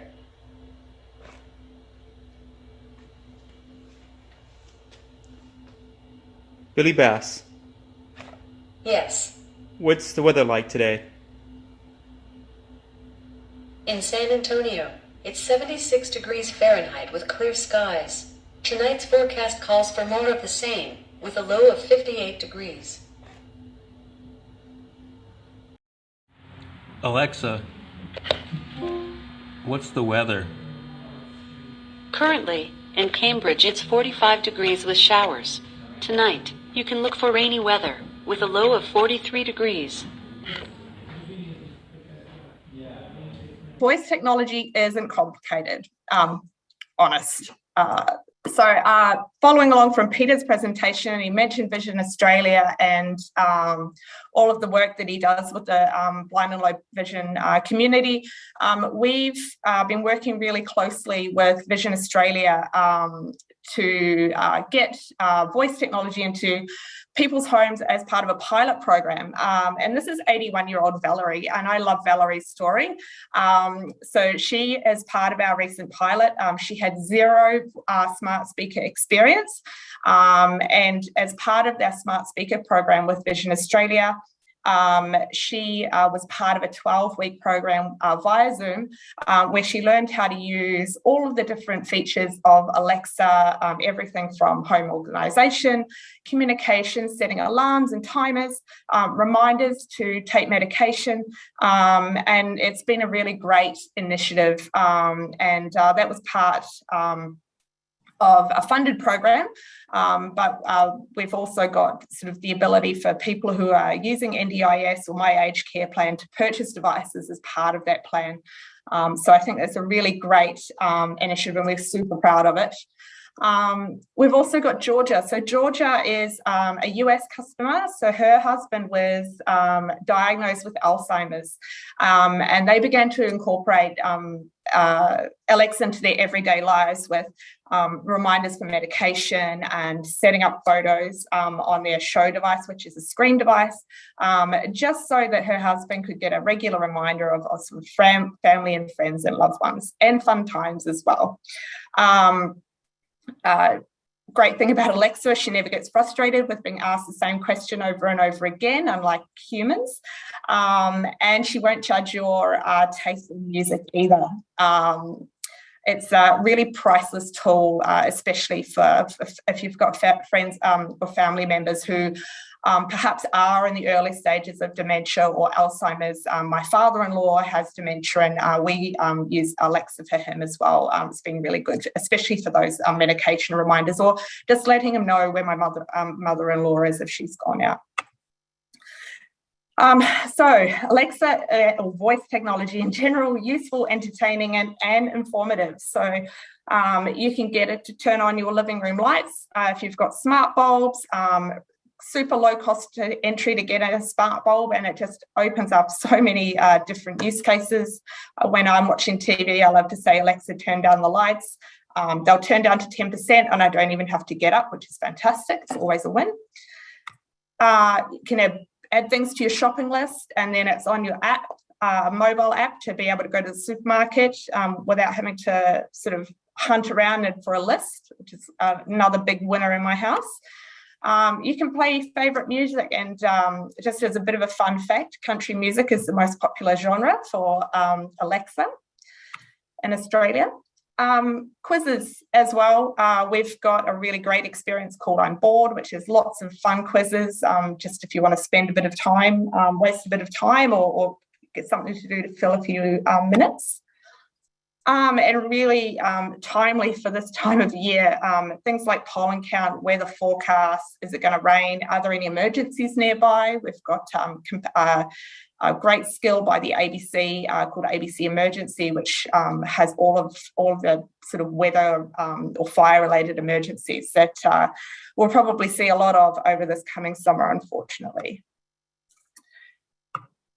So these are just a few of the skills that we have on Alexa. So basically, a skill is like an app, but for a voice experience. We have a range of different services and products and brands that have created experiences on Alexa that perhaps Alexa hasn't got already available. So on our screen devices, you can watch ABC iView. We've got radio stations like Smooth FM. We've got Audible for Audible books, Apple Podcasts if you love listening to podcasts, Ring doorbells, and this is just such a tiny selection of what we've got. So there are tens of thousands of skills available on Alexa to, I guess, pimp your experience and make it more tailored to what you need. And of course, and especially in light of the ACCC and some of the things that have been happening lately with data breaches, I think it's really important to let you know that privacy is at the heart of absolutely everything we do.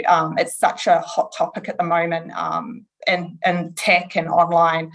And I can tell you really honestly that, like many people, my privacy, and especially that of my family, are always really top of mind. And I'm always looking for ways to control the information, how my information is used. All of my social media accounts are locked down, super careful with all my passwords and things. So I think that it's really important to share that I get peace of mind knowing that privacy is baked in right at the start when we're creating our products, right back at the design and hardware phase, and then we put all of the controls in the hands of the people who are using our devices.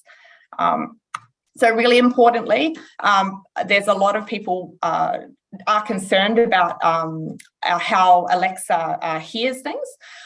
So Alexa takes a cue off a wake word, and generally that wake word is Alexa, but you can also set it up to be something else, so Echo or computer or Amazon.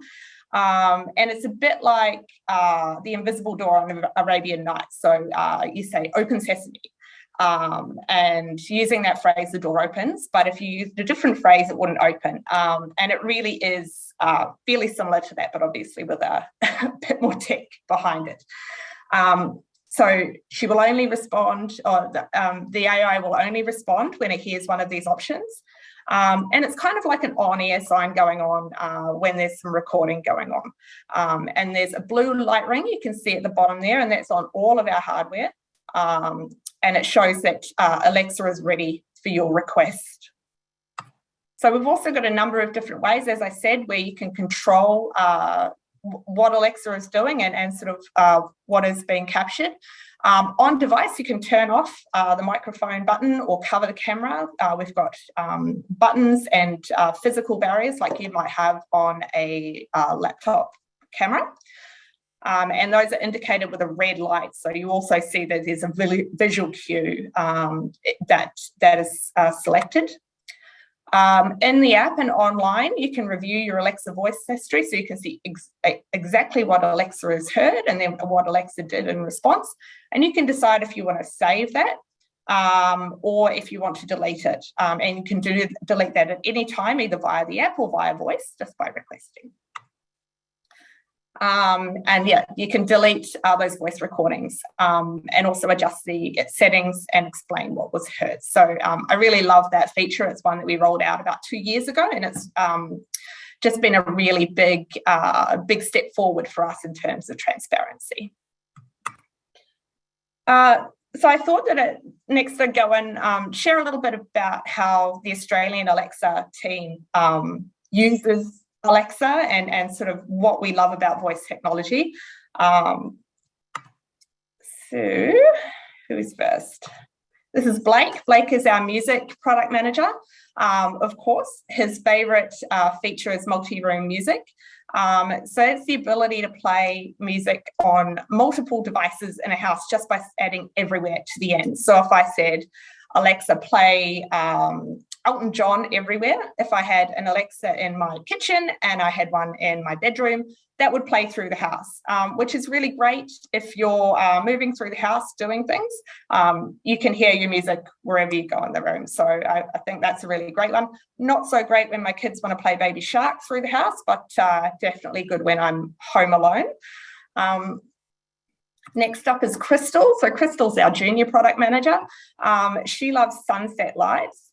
So she's got set up a routine, which is super simple to configure in the app. For when when it's sunset time, and that's kind of picks up off our weather product, it starts to bring the lights up so that she's not sort of having to find a light switch when it gets a bit dark. It starts to bring the lights up in her living room and kitchen where she'll be at sunset. So that's a really cool little feature, and she doesn't even have to think about it. It just happens automatically. Also great if you've gone out or you're away, having something that's automated just gives you a bit of peace of mind and security in your home. And this is Ashley. Ashley is one of our writers. So we've got a team writing a lot of content, a lot of jokes, a lot of fun for Alexa. And her favourite is music alarms. So every morning she wakes up to a song that I probably can't share with the audience, but it's really great. You can set any song or any radio station to as your alarm. So alarm goes off at 7 o'clock and it starts with music. For me in my home, drop-in, so being able to use my device as a intercom between rooms, avoid starting, which I do a lot of, I feel, or I can announce that lunch is ready and hopefully everybody comes running to the table.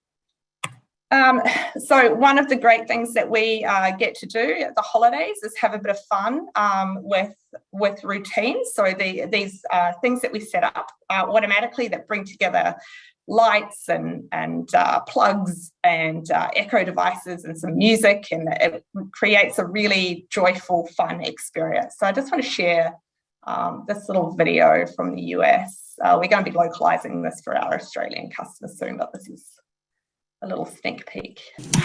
Hey babe, can you turn on the holiday lights?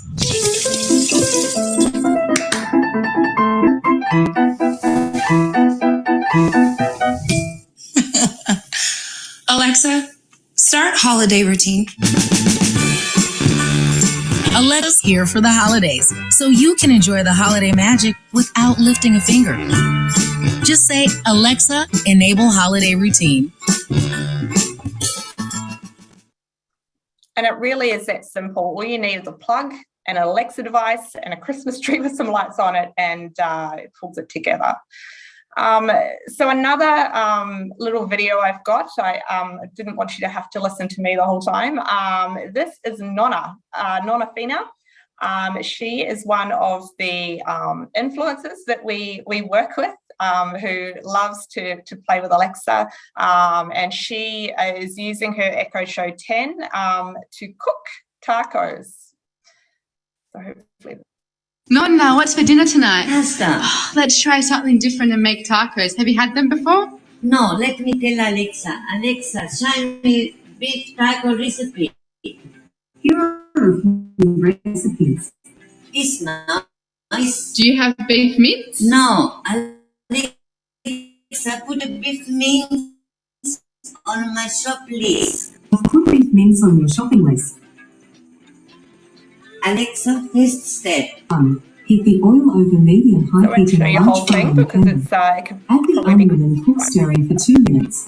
Yeah, that's Nonna. So just if you want to learn more about voice technology or Alexa and how to use a smart speaker, definitely head along to the Meet Alexa page. We've got all sorts of tips and tricks and getting started advice and troubleshooting. It's a great resource and a great place to go, especially if you're new to voice technology.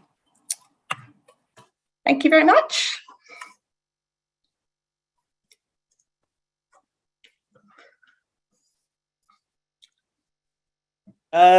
Yes, Kate, look, sorry, I had a phone call, but the ABC calling me to ask about if I can help them with a topic, and I'm trying to help find another technology journalist for them to speak to because I'm kind of busy at the moment.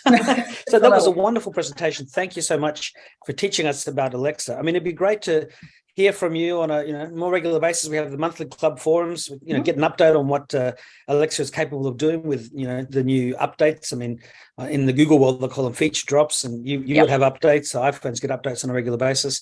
So there's always something new and exciting. So thank you very much. I don't see Susan there, so I'm just wondering, were there any questions? I'm just having a look here. If there are any questions, you can send them through to us.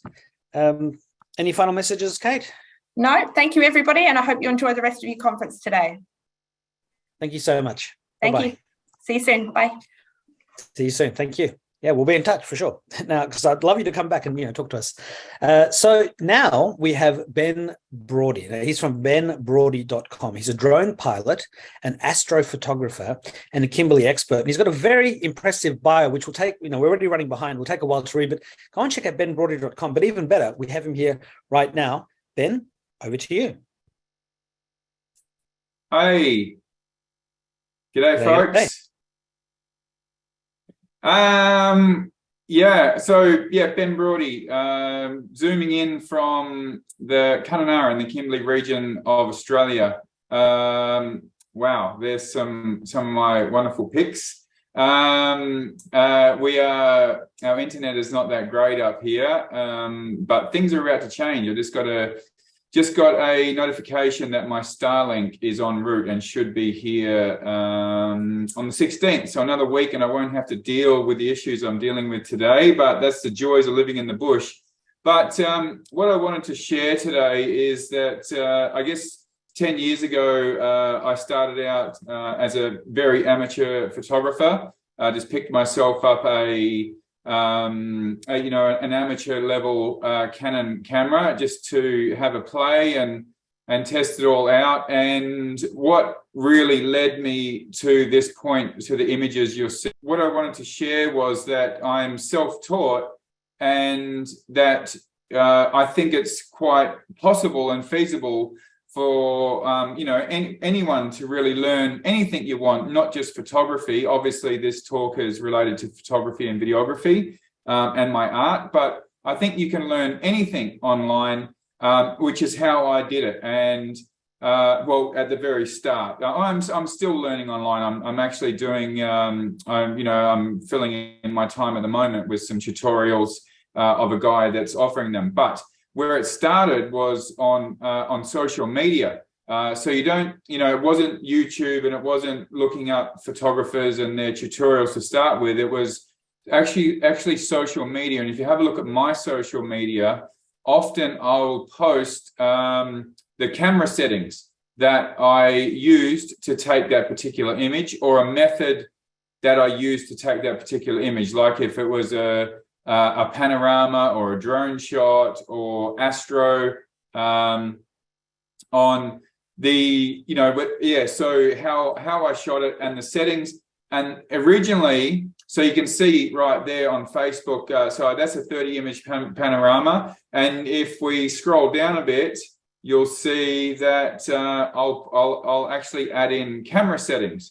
So that's what originally inspired me by other photographers on social media giving their little trade secrets, and I would take that out into the bush and try it myself. So you can see in this next image where I say this is an 18 image panorama. So each exposure was 15 seconds. My ISO, my f-stop was 2.2, and my ISO was 4000. So just that little bit of information that photographers were giving away in their social media posts was enough for me to go out, because this astro stuff just seems magical and mystical, and like, how can you shoot the stars? I mean, it's quite common these days, but when I started 10 years ago, it wasn't. But it was things like this that showed me how to shoot photos like this. But obviously since then, it's not just a matter of the camera settings. There's a lot more that goes into it, like the processing and things like that. But I've never done an official photography course. I didn't go to school for it. I didn't do any of that. But now it's more YouTube. So as I'm sure you guys are well aware, there's nothing that you can't learn on YouTube. So now YouTube is my greatest teacher to get me to this point. And then I guess more so on from that is finding a photographer that you like their style of. So not just photography, it could be anything. You find someone that you like what they're doing. And I found that people were quite responsive on social media when I would ask questions. Now you can send them direct messages, but I find that also personally, when someone asks me something on an actual post, that's engagement on my post, so the algorithm makes it do better, but I'll respond on the post because it's not only is the person asking the question benefiting from it, also then other people can see that and they might have the same question, or it might be something that they didn't ponder, and that response will be there. So I tend to respond fuller and better in people that comment on posts. So if you ever want to know something from an artist or someone that's doing something that you like, I think engaging on their post is a great way to get a response from them. Now, I guess the ultimate level of learning for me now is finding that photographer that I think they're the highest level of where I want to get to, and go onto their website if they do and look up their tutorials that they offer. So once I got the basics down and I got to a certain level, it was time to delve into that world of people's tutorials where they're actually sitting in front of their computer and they've got an image and they're editing it step by step and they're showing you how they do that. And I would at the same time open an image and follow along and try and replicate what they're doing and learn that way. So that's been like the big step up for me is actually finding tutorials. But knowing what I'm learning now is absolutely 100 times more technical than anything I've ever done. So it takes time to get to that level to understand the language they're speaking. But I guess my point is you don't need to start there, and I wouldn't start there. In fact, and my advice would be to start on social media and follow people that do offer advice. A lot of people want to share information. I'm very big on sharing knowledge and information myself. I think it's a wonderful thing that we can do. And there are many other people out there. I was inspired by people that did it, and now I do the same. There is another way, and I do workshops in several different formats. One workshop that I offer is a one-on-one. So everyone learns differently, and my preference is video, but some people prefer step-by-step written text, and other people may prefer to have that one-on-one experience with a person. And so now I do offer workshops. There's several, like I say, some are multi-day, and I do them all over the world. I've been to Iceland, Norway, and I do one here in the Kimberley. But also I do offer one-on-one workshops. So if someone comes to the region or they live here and they're like, hey, I really like that Astro thing that you're doing, the night shots, like, can you show me how? And I feel that in 3 or 4 hours, I can give someone the very basics of how to take an Astro shot. Yeah, how am I going for time? Well, it's I'm just having a look here. It's is it 3:30 now? I'm at in a different 3:30. time zone. Yeah. Do you have much more to go? Because we hang on, let me just start my video. No, 1 sec. No, that's all good. Because we're running. I mean, can you compress the last bit? Yeah. Give us a little. Yeah. Thank you. All I'd encourage people to do is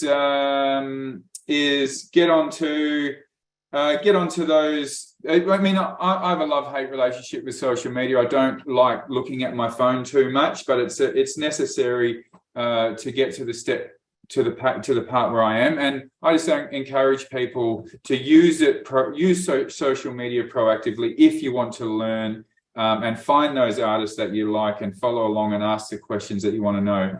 But yeah, that's about it. Thanks so much, guys. Thanks for having me. Thank you very much. We greatly appreciate it. Let's have a look here.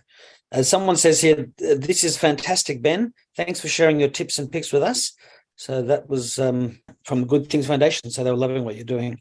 And if there are no other questions, pleasure. It's time. Yeah, we really appreciate that. And we'll also invite you to come back in a future month with one of the club forums that we do. Give us an update in a few months' time about some of the new courses or some of the new things you're doing. It'll be great. Lovely. Yeah, Thank you. Thank you very much. Bye-bye. So it's now time to hear about e-gaming and esports. Now, this is from our Director of Marketing, Brett Levy. He's also the host of the technology video show that's on LinkedIn every week, every Wednesday. And he's also the head of esports at Sports Gold Coast full-time. And he says, I will be building an all-inclusive esports ecosystem on the Gold Coast. He's definitely a great asset to ASCCA, and he's joining us in a pre-recorded video right now.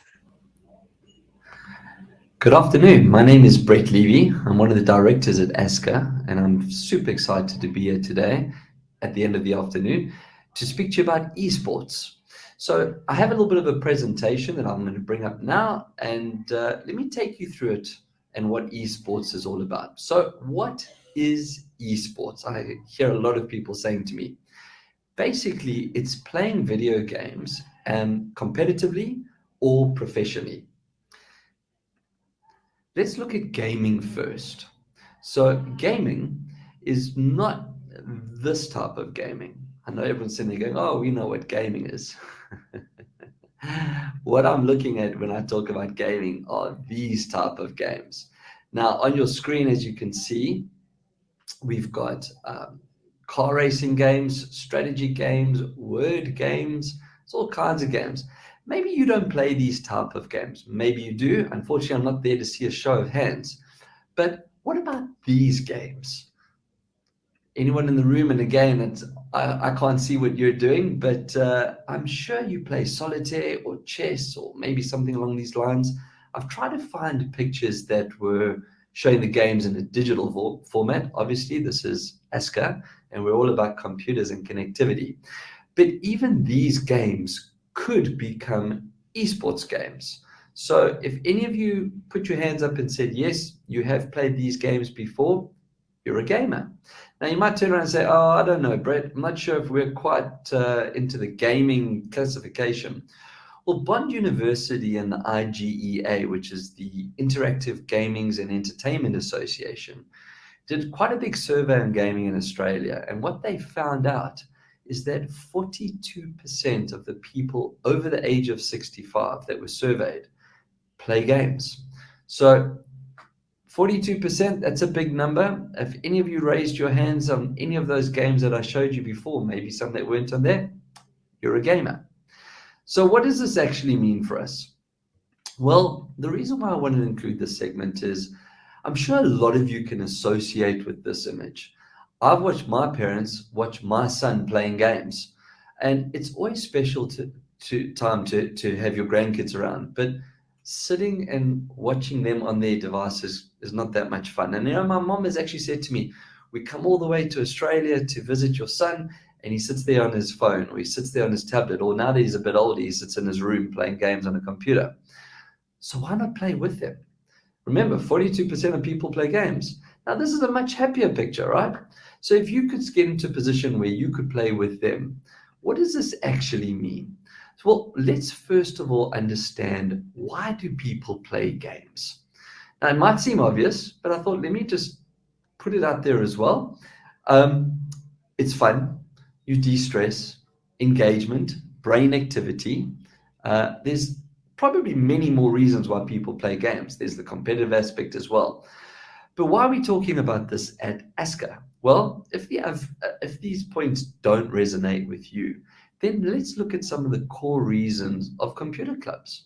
These were designed to be places where we can get together and not only learn about technology, but have fun engaging with friends and meeting people too.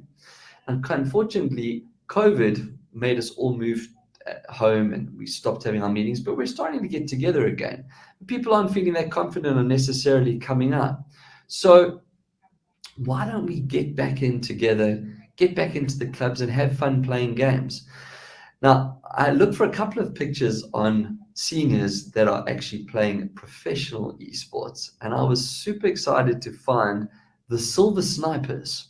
So here's a picture of the Silver Snipers. Now, let me tell you a little bit more about the Silver Snipers and why this picture really resonates for me, because this is one of the other things that I do like about esports and gaming as a whole.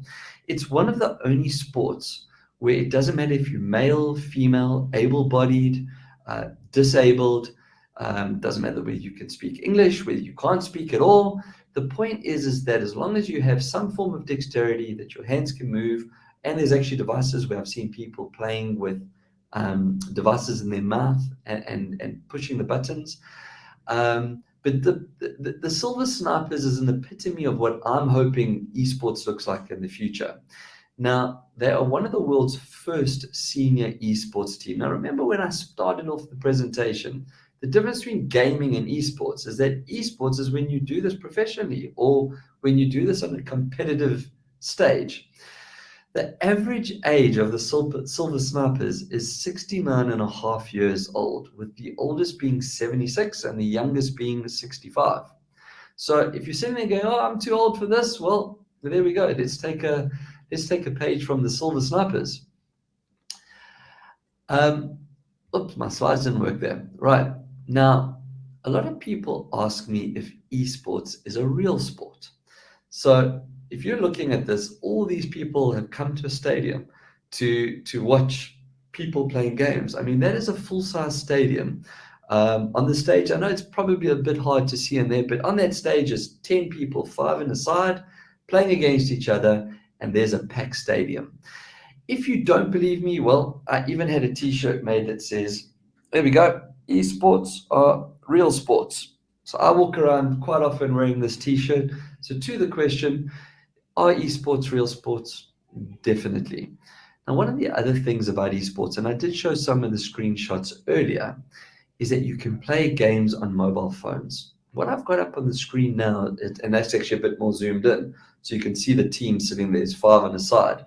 But if you look really carefully, they're not playing on computers. They're actually playing on their mobile phones. And the game they're playing, which is Arena of Valor, is probably one of, if not the biggest game in the world at the moment. So play it off a mobile phone. It's connected via a LAN, and that way it's shared up on the screen and into the scoring and so on. So you actually don't need fancy or expensive equipment to play esports or just to game. Everyone here has a phone. In fact, everyone here probably has to still be part of the whole gaming and esports phenomenon. So what's next in esports, and how does this affect you, and why are we talking about this? Well, it's very simple. If you're interested in setting up an esports team, maybe you want to take on the Silver Snipers and wanting to play, I'm going to ask you if you can please reach out to your club and ask them to get in touch with us. We'll be more than happy to set up a league and get everyone playing online. You know, again, this is the social aspects behind it. Esports is all about having fun, having a competitive engagement. And so the most important thing about esports is that we want you to actually get involved and get back and meet people. Now, I have asked you to speak to your club manager because I obviously can't field hundreds of emails and phone calls coming through. But if this is something of interest, what I'd like you to do is speak amongst the members of your club, and then go to your club manager and speak to him or her and say, you know, I've spoken to the members. We're keen to get a game, an esports team or a gaming component together at our clubs. Let them reach out to us at ASCCA, and we can then look at the next steps. I am also going to ask you to, when you speak to them, is to try and identify games that you might be interested in playing. Now, this is where it gets a bit tricky. Although solitaire and backgammon and chess are games and they are played on your phone and you can play them competitively. It's very hard to put a league together to play these games competitively. The software just doesn't exist. They're generally designed as one-on-one games. If this is where you're comfortable, please play these games at your clubs. Please find a fellow club member and challenge him or her and have a game of chess or have a game of backgammon or play solitaire with yourself just to get into the whole concept of gaming. When you get tired of beating yourself, let's find other people that you can go out there and beat. But the games that are generally played, I'm going to throw these names out there, and I'm sure we can put notes on the screen afterwards, or again, reach out to us. But there's different types of games. The one is the sporting game. So we get games like FIFA, which is soccer, we can put a side together. You get a more abstract game called Rocket League, where you have this car that's chasing a ball inside this big dome. It can be played one-on-one, or it can be played in teams of 3. So if there's 3 of you that want to play a game, we then have what we call the shooters. So these are games where you play strategic shooting. So games like Counter-Strike, Rainbow Six Siege, Valorant, Halo. These need 4 or 5. Most of them need 5 players. So you'd need to put a team together of 5, and then you would be able to take on other players. And the nice thing as well is, remember, this is just not only for the computer clubs and just within ASCCA and the group membership. Once you have a team, you can join any of the leagues that are available online. The last genre of games as well, the strategic games. So one of the biggest games in the world is League of Legends. It's a 5-player game. So again, you would need a team of 5, but this is all about strategy. This is about going against your opponents and utilizing energy and powers and special skills to try and defuse a bomb or lay a bomb. I don't actually play League of Legends. As I said, it is one of the biggest games in the world. It's not a game that appeals to me, but incredibly strategic. For all of those that just want to dabble on phones, I'm going to recommend a game called Clash Royale. You play it on your own, but you can play in a lot of competitive games, and there is ways of setting this up. But basically, you've got 3 little castles that you need to defend by sending different skilled troops to attack the other person's castle. And you're basically the first person to break all 3 castles, or break 1 or 2 or more than your competitors before the time runs out, wins the game. And you have to work out which of your troops you should be building, which are stronger, which are weaker, which have different skills that can help you. So I hope you enjoyed this presentation. I hope this helps you understand gaming a little bit better. And if you're interested in looking at an esports or playing more in a league, as I said, we'd love to help you set this up. But the last thing as well is, you might hear things like Rocket League or Minecraft, depending on how young your grandkids are. Google it, download it on your phone, download on your tablet, download on your PC, and start playing these games with your grandkids. They're really not hard games.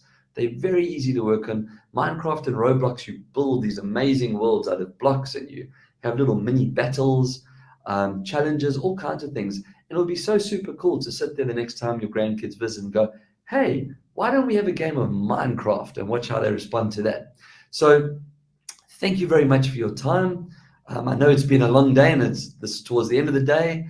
But as I said, hopefully you'll be interested in gaming, and we'll see you at a game online sometime soon.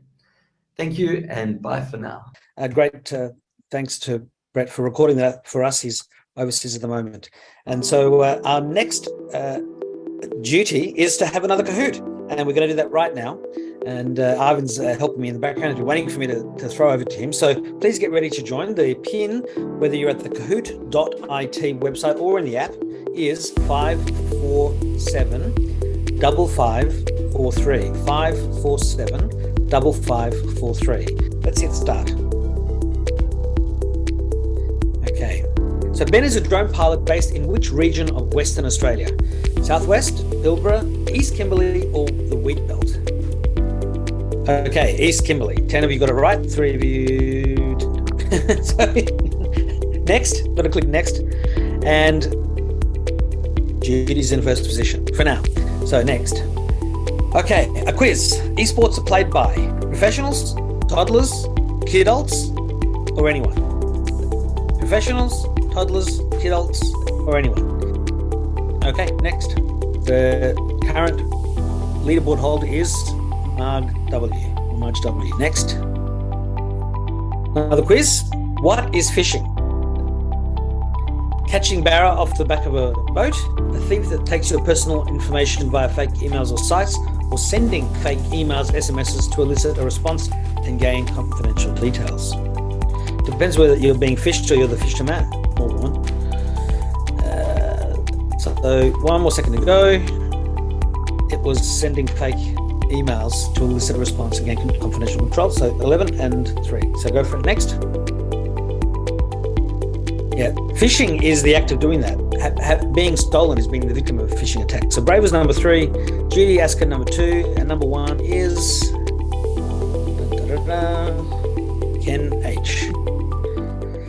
So next we have with us one of our sponsors, MindSpot Clinic. We greatly appreciate your support. And this is Priti Thadhani. She's the clinic manager and of the MindSpot Clinic. And there's a whole description here about technologies everywhere and it's fast evolving and how pandemic accelerated development. But look, it's better to just let Priti take it away and explain it all to us. So thank you very much. Over to you.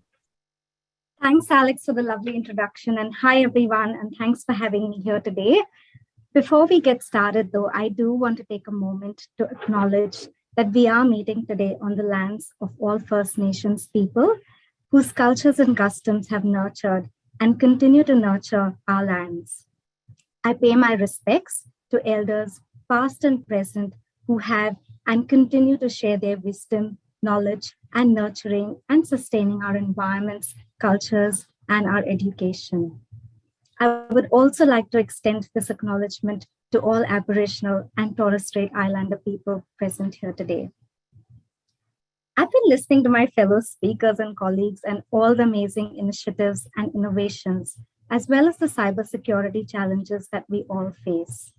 I've been reading about the initiatives taken by ASCCA and all the dedication and passion that goes behind the work into empowering people to use technology to make our lives better. I think I have a feeling that we're feeling a lot more equipped now with all the information and knowledge, and that's helped us to embrace technology. But I'm here today to talk about mental health and well-being because it affects all of us. And we've been through a lot in the past 3 years. I'm here to share our story and our journey and how technology has enabled us to build telehealth block by block and enabled us to reach out to more people in need. So a little bit about us. As you can see, MindSpot is a part of the Mental Health MQ Health Limited, as well as Macquarie University. And we operate 2 digital mental health clinics with a shared vision around building an emotionally resilient world. We have our East Center Clinic, which is like our R&D lab where courses get developed, tested, and we make sure that they're effective as well as safe. And then they come into MindSpot Clinic, which is our national digital mental health service that provides support to Australian adults.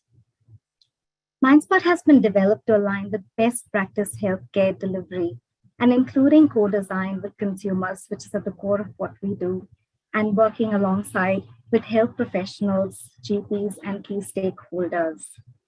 We have routine outcome monitoring, and we make sure that we've got good quality outcome measures. And together, our clinics serve more than 35,000 Australians each year. To talk a little bit of about our story, I need to go back in time. As you can see, we started with humble beginnings. MindSpot, or the virtual clinic as we were called back then, started or launched in 2012, and it was a key part of Commonwealth's e-mental health strategy. At that point in time, it had become obvious that there was a need for us to reduce barriers to care. and there were several different ones. MindSpot was a world pilot clinical trial, and there was a lot of responsibility on us at that point in time to make sure that the trial was clinically safe, effective, and make sure that participants in the trial were going to get the best out of it. I would have loved to share a photo of our new office, but I couldn't choose between them, and that's technology because we've got more than one, and we also have a hybrid model where our team work across the country. In terms of what we do, we provide high-quality, evidence-based digital mental health services to adults troubled by anxiety, depression, and psychological distress. We realize that when it comes to mental health care, there is no one-size-fits-all approach. And that is why we've developed a step care model where we have low-intensity as well as high-intensity interventions based on the level of support people need. All our services are free, and that's irrespective of what type of care you need and level of support you need. We provide 4 key services, as you can see in the slide. The first one is education. There's a lot of information and knowledge and awareness out there about physical health and what we need to do to look after ourselves. But there isn't a lot of information and awareness about what we need to do to stay mentally healthy. I didn't know growing up if an apple a day is going to keep my therapist away. We've developed various avenues to share information and resources so they can help people to stay mentally well. The second key aspect of what we provide is an assessment of psychological symptoms. People can either refer themselves by just going on our website and registering with us, or for some who need a bit more support to take that next step, you can talk to your GP or health professionals, and they can refer you through to our service as well to take the screening assessment. At the end of the assessment, you will immediately receive results that you can go through, and it provides helpful information about your symptoms, but also guides you through some of the next steps. We do encourage you to speak to our therapists and reach out to our team because they're able to talk to you about your individual situation, have a sense of your journey, and also tailor the recommendations to what's going to help you most. The third aspect of what we provide is guidance. We have a large mental health ecosystem in Australia, and there's lots of great service providers out there. But part of the challenge is sometimes navigating through mental health system as big as this can be a bit difficult. And that's where MindSpot plays an active role in helping you and providing assistance to navigate the mental health system. We also can make active referrals on your behalf, of course, in collaboration with you as well as your health professionals. But for a lot of other people, we have courses that are designed to help you self-manage your symptoms, because not everyone needs a mental health intervention. The fourth aspect of what we provide is our effective treatments. And we've got 3 treatment offerings. And again, they depend on your choice with regards to what's the level of care you need and what's going to most suit your needs, as well as where you're at clinically with your symptoms. Now I'm going to zoom in a little bit into our assessment and what that looks like, and you can have a read through some of the aspects here. But the key sort of messages here are, first, it's confidential. And the second one is you can stay anonymous. If you don't wish to give your information and that's more comfortable for you, you can register with us anonymously. The third aspect is it takes roughly 20 to 30 minutes, and you don't have to have high digital literacy to complete our assessments because it's not a test of your digital or technical skills. And we really do encourage you to reach out to our team because they're wonderful. They're just a phone call or a booking appointment away, and they can help you in every step of the way. In terms of our treatment offerings, as I mentioned earlier, we provide 3 broad treatment offerings. The first one and our newest one is teletherapy. Now, teletherapy is a brief 4-session intervention that was designed to deliver over the phone. It uses a lot of evidence-based techniques, but more importantly, it helps people manage their symptoms of stress or low mood or anxiety that are a result of life stresses that we all go through them. The other aspect of treatments that we offer are our online courses. Now, these courses go for a period of 8 weeks, and they're based on cognitive behavioral therapy.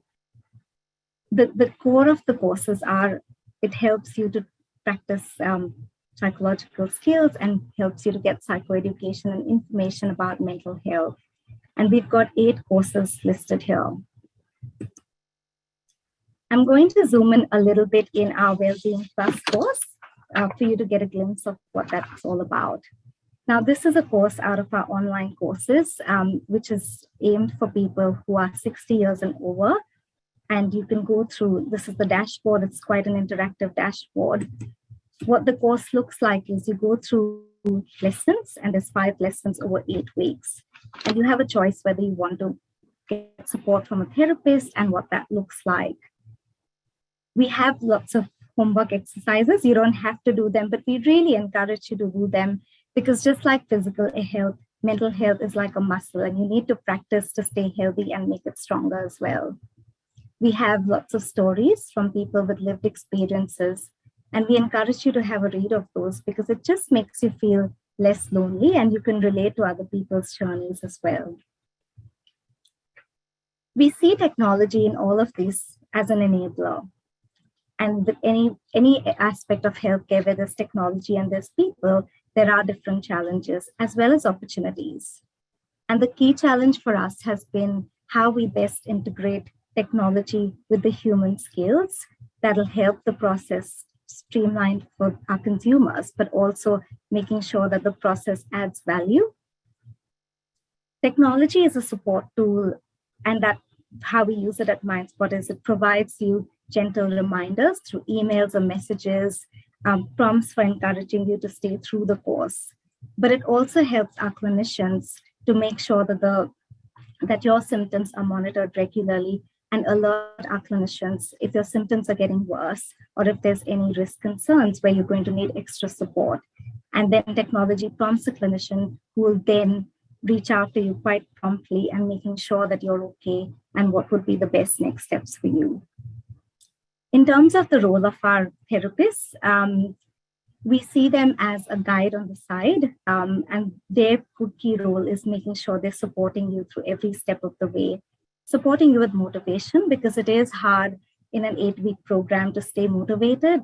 And that's where we really encourage you to reach out to them and work with them. They also help you practice skills and generally assess and see if treatment is the best option for you at MindSpot, or have conversations about where next for you. In terms of our clinical outcomes, because I mentioned that's something that we monitor quite regularly, our patients have demonstrated that there's 50% reduction in symptoms, and that's sustained not just post-treatment, but also at 3 months when we do a follow-up. Our patients have also reported to us that there's disability that's decreased by 40%. And overall, our satisfaction from the users is very high.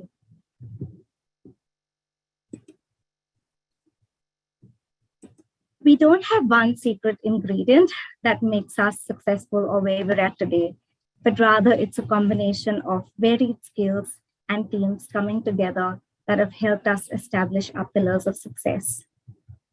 Our first pillar of success is our clinical governance and technical governance frameworks. And we make sure that they're meeting benchmarks nationally as well as internationally. We are accountable and we report not only internally to NQ Health and Macquarie University, but we also report externally to our funders. And more recently, we're embarking on a journey for accreditation through the National Safety and Quality Digital Mental Health Standards. And these standards are the world's first standards. So the world's watching Australia in terms of those standards. In terms of the third pillar, consumer safety, as I mentioned earlier, is paramount in terms of what we do, because we need to make sure that consumers are safe and our treatments and services are effective. And the fourth area is data and IT security, which we've been listening to that throughout the day-to-day. And our IT teams and data security teams make sure that we're in current and have benchmark standards, as well as the teams go through regular training to make sure that they know how to handle sensitive data. The fifth pillar is our workforce strategy and the MindSpot Academy. We believe not only in supporting our current team members to make sure that there's lots of professional development activities and supports available for them and how they learn to use technologies and their clinical skills to do the good work that they do, but we're also committed to the next generation of mental health professionals. And MindSpot Academy has worked with 9 universities across Australia and provided supervision to interns remotely, which has been very fascinating because during COVID, they had a lot of internships that didn't go ahead, and we were still able to continue and provide that support to students. So that's a bit about our success pillars. It's been a decade-long journey for us, and along the way, we've had lots of learnings and reflections, and I was hoping to share a few of those with you.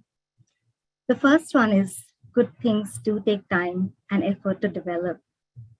There isn't a big bang solution.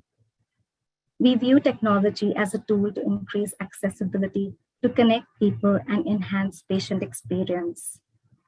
Whenever we embark on anything, we have a think about what problems we're trying to solve, the clinical process, but also the desired outcomes in terms of what are we trying to achieve. There is a lot of hype and enthusiasm around new technologies, and understandably so, because there's lots happening and there's lots of exciting things as well. But in the healthcare system, we also need to make sure that we know what's substantive and what's going to work. We focus on maintaining as well as creating new value for our consumers. And last but most importantly, we're not a panacea. We're not everything to all people. And there's several services we work alongside where we can be adjuncts and support people in need. The field of digital mental health services is evolving rapidly. And services like MindSpot are not a panacea, as I mentioned earlier, but they do have potential to increase access, choice, give more choice to people who are in need, who otherwise would not access care or cannot access care. They deliver clinically and cost-effective service options and harness new technology to provide more personalized care experiences. And we can be an important adjunct to the broader mental health system and help reduce the burden of mental health conditions. It's been 10 years, and as you can see, we have now served more than 200,000 Australians. I'd like to take this opportunity before I sign off to thank ASCCA for creating this platform for us to learn from each other and to also share our knowledge and our learnings. I also want to thank Macquarie University, MQ Health, our partners and our funders who have provided ongoing support and guidance to us. To our amazing team of passionate mental health professionals and broader professionals as well who come together and work together to help solve problems for people. And most importantly, a big thank you to our service users who continue to inspire us with their journeys and stories and help us be a better version of what we were yesterday. Thanks, everyone. Thank you very much, Priti. We really appreciate that. And it's a fascinating presentation. We do have some questions. So the first one is, if people are very depressed, they're not likely to talk to a person on the phone. Do you use face-to-face contact via computer, or I presume via FaceTime or a tablet, which can do Zoom and WhatsApp messages and FaceTime, those sorts of calls? That's a very good question, Alex. It is something that we've been exploring, but I think one of the key things we've also realized is sometimes they're apprehensive about reaching out over the phone and video as well. So one of the things we wanted to do is to make sure that people are getting into treatment and getting the timely support. So we've developed and used technology where they can actually enroll themselves in treatment. And there are supporting tools where they can make decisions about how they can come into treatment. And once they have a bit of a sense about what that looks like, they can step up and seek help from our therapists. So there is that process as well to help reduce the barriers. But definitely video is something that we are exploring. Sure. Now, it's actually Susan's job to ask the questions. I don't know why I jumped in there. So Susan, I'll let you keep going. Is there a specific program geared towards seniors? there is. So the Wellbeing Plus that I showed in the slides is an online treatment program for people 60 years and older. And people at that stage in life come to us with many different things. I have to say, I hope I'm not biased, but they're very engaging, that group to work with, and we get lots of feedback, which also helps improve our service. But yes, seniors are more than welcome to come to our services. Our oldest patient was 99 years old, and we still remember her with fond memories when we talk about her. So yes, you're more than welcome to come through to us. Thank you. Wonderful. Well, we thank you again for supporting us and everyone at ASCCA. So I'd love to talk to you again in the future to see how it's going. And we'll talk to you next time. Bye-bye. Thanks, Alex. Thanks, Susan. Bye, everyone. It's now time for us to hand over to our wonderful competitions coordinator, Susan Jensen. Please take it away. You're a sweetie. Thank you so much for that. And I'm sorry you've all had to wait so long for this, the highlight of today's meeting, but it was necessary because we were just running a little bit behind time. So we were a little bit flexible in pulling in those other speakers before me. So congratulations on sticking with it and still being here. So over to the competitions. And what I'll do is read the text in the slides so that those who are visually challenged can actually hear what we're saying rather than having to struggle with what's on the screen. So if I just go and play this now, if you just hate hearing my voice, and I know the accent is a bit strong, so just turn down your volume to 0 or just above if you find it really annoying. This year, ASCCA held 3 competitions which were open to members of ASCCA clubs nationwide. First off the rank was the multimedia competition, and there were kind of 2 parts to this.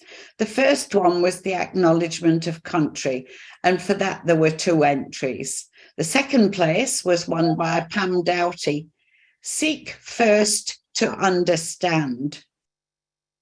Pam is from Awesome, and she put in an EPUB entry teaching children about creation. The first prize was for Tim Gorrie, Australia, a Land of Beauty, and that was shown at the beginning of the conference. If you missed it, you'll need to watch it online so that you can see that, because it's just beautiful. And Tim is from Awesome, and his judge said, this is stunning photography and narrative. So then the rest of the multimedia competition, there were 16 entries for that. And the highly commended was Keith Bishop, with his piece called Empire Roan. Keith is from Awesome. His judges said the artwork was magnificent and the way the rooms were detailed and lovingly prepared was exquisite. 4th place was Sandra Keane, Blinky's International Adventures. Sandra is from Newcastle. Blinky certainly got top billing in this presentation. He must have been the most well-travelled koala ever, with cute passport listings to all the amazing places he's been. This presentation was well narrated by Sandra with some great photos from around the world. 3rd place was Ray Chatterton, Waterdrop Photography. Ray is from Awesome. His judges said, well assembled, showing the setup and equipment and explaining the technology used to achieve the droplet creation. 2nd place was Pam Doughty, From a Book to a Poem. Pam is from Awesome. Multiple software and animations were used to create a form of genealogical entry as it chronicles the adventures of grandchildren. And first prize was Tim Gorrie. His presentation was called 100 Years. Tim is from Awesome. Great use of green screen, videos, interviews and stories, an excellent multimedia presentation. Sincere thanks now to our 2 judge evaluators and, of course, all our entrants. You did so well.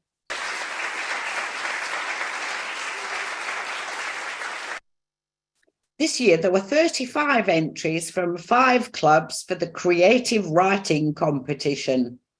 There were 6 categories from which entrants could choose 3 stories in total to submit. All these creating writing entries will soon be available for you to read on the ASCCA website, or by writing to me at competitions@ascca.org.au, and you can download them for yourself. It's a 16 megabyte file. Category 1. And this category was titled, What It Means to Be a Man, brackets, woman, close brackets. And for this, we got 6 entries.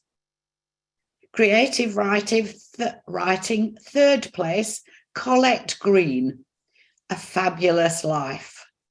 Colette is from Turramurra. 2nd place, Judy Young, You Can Do Anything. Judy's from Awesome. 1st place, Graham Walsh Green, I Am a Woman. Graham doesn't look like a woman, does he? From Turramurra. Category 2, Why the Dog is Better Than the Cat. Number of entries, 4. 3rd place was Barry Keane, Fido or Felix. Barry is from Newcastle. 2nd place was Pam Doughty, Dogs Are Best. Pam is from Awesome. 1st place was Carmel Smith, Cat and Dog, Let's Talk. Carmel is from Newcastle. Category 3, El Nino. Number of entries, only 2. So 2nd place was Barry Keane with his story, Climate Patterns. Barry, Newcastle. 1st place was Barbara Bartlett. El Nino was the title of her story. Barbara is from Newcastle. Category 4 was called Reflections, and the number of entries was 8. Highly commended was Lynette De Florio. The Reconnection was her story. Lynette is from Turramurra. 3rd place was Graham Walsh Green, One Day in the Life of Brenden O'Shaughnessy. Graham is from Turramurra.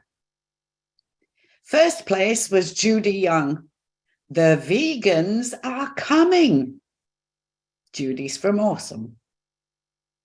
1st place, Carmel Smith, What If He Was Hungry? Category 5, My Trusted Friend. Number of entries, 3. 3rd place was Daryl Hoffman, Grandma Has a Conniption. Daryl was from Parramatta. 2nd place, Lynette De Florio, Take a Deep Breath. Lynette's from Turramurra. 1st place was Harold Franks, My Friend Bob. Harold's from Newcastle. Category 6, The Terrible Thing That Happened on Christmas Eve. Number of entries, 7. Highly commended was Judy Young, The Christmas Chef.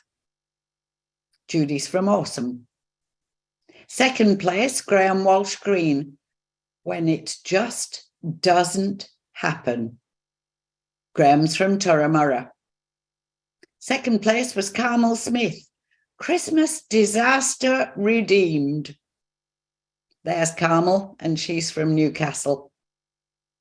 Our 2 judge evaluators for the writing competition scored their entries in points out of 10. The champion creative writer in 3rd place with 50.5 points was Judy Young. Joint 1st place with 51.5 points was Carmel Smith. And joint 1st place with 51.5 points was Graham Walsh Green. Thank you to our 2 judge evaluators and all our creative writers.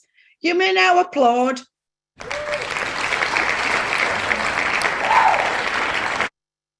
So now I'm about to present the Photography Awards for 2022.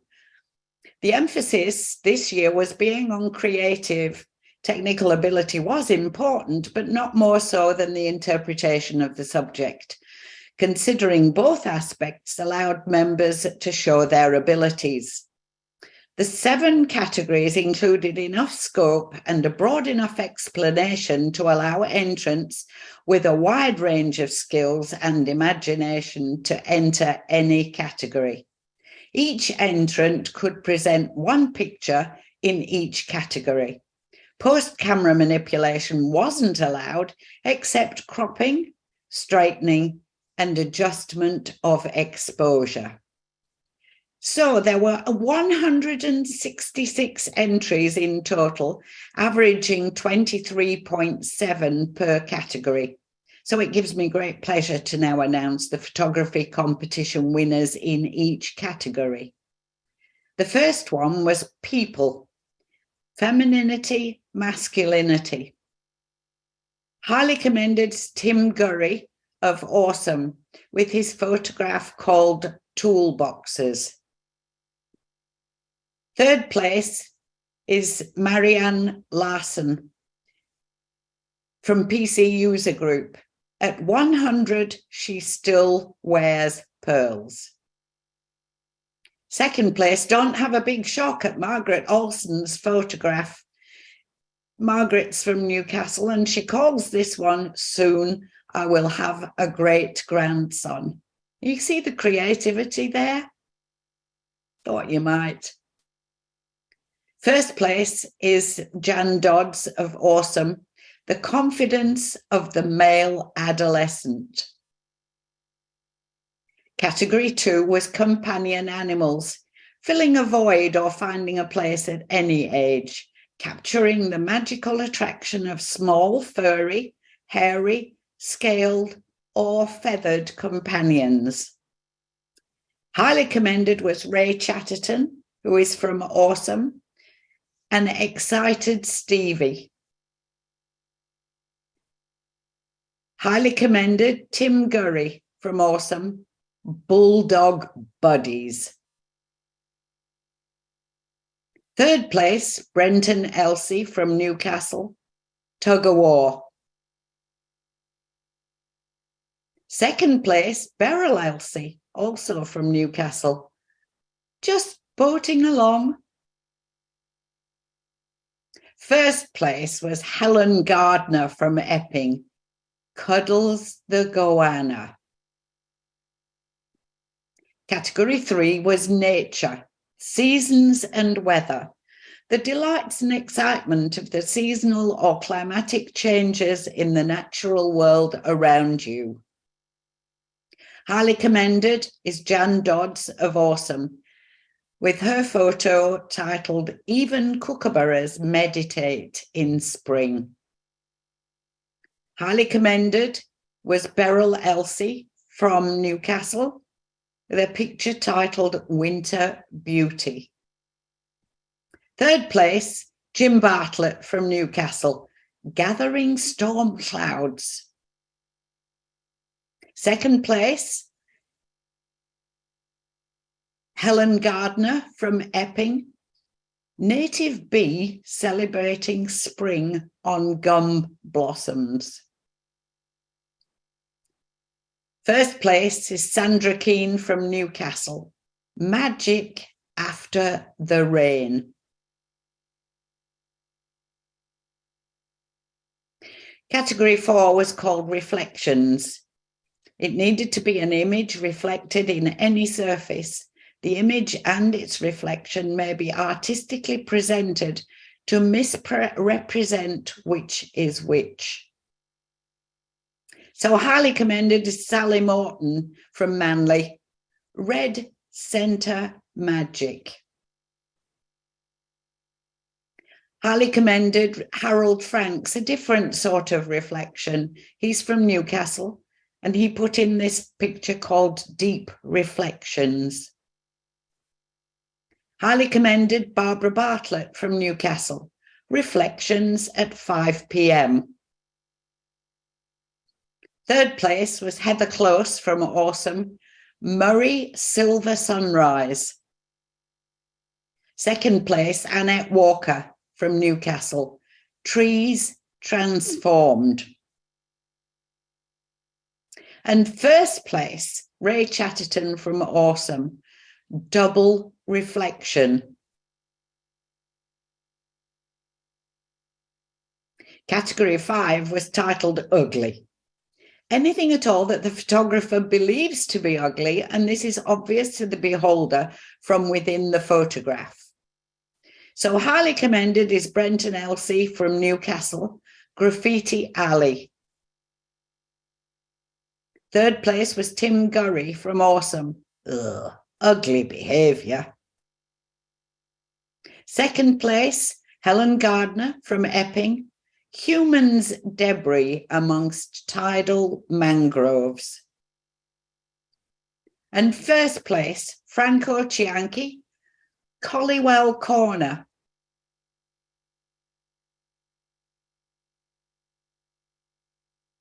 And category 6, simplicity. Images which say more with less, and or by powerful composition, and or the use or absence of colour. Highly commended Diane Williams of Newcastle, Tranquility. Third place, Peter McKinley from Awesome, Eastern Beach, Geelong. Second place, Barbara Bartlett from Newcastle, her photo, Beauty in Death. And first place, from Annette Walker of Newcastle, Power in Form and Colour.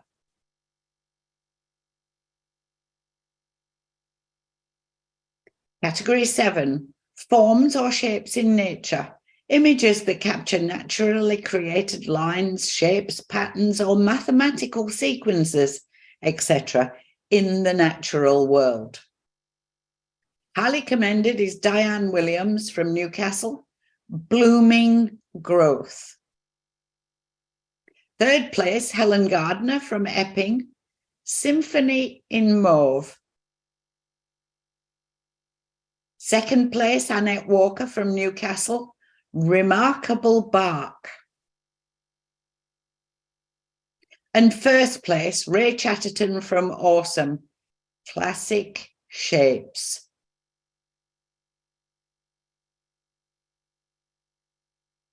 That wraps it up for the photography competitions of 2022, apart from recognising our photo champions. So first places were worth 40 points, second place 30, third place 20, and highly commended 10 points. Let's see now who becomes the ASCCA champion photographer for 2022. Second place is Ray Chatterton with 90 points.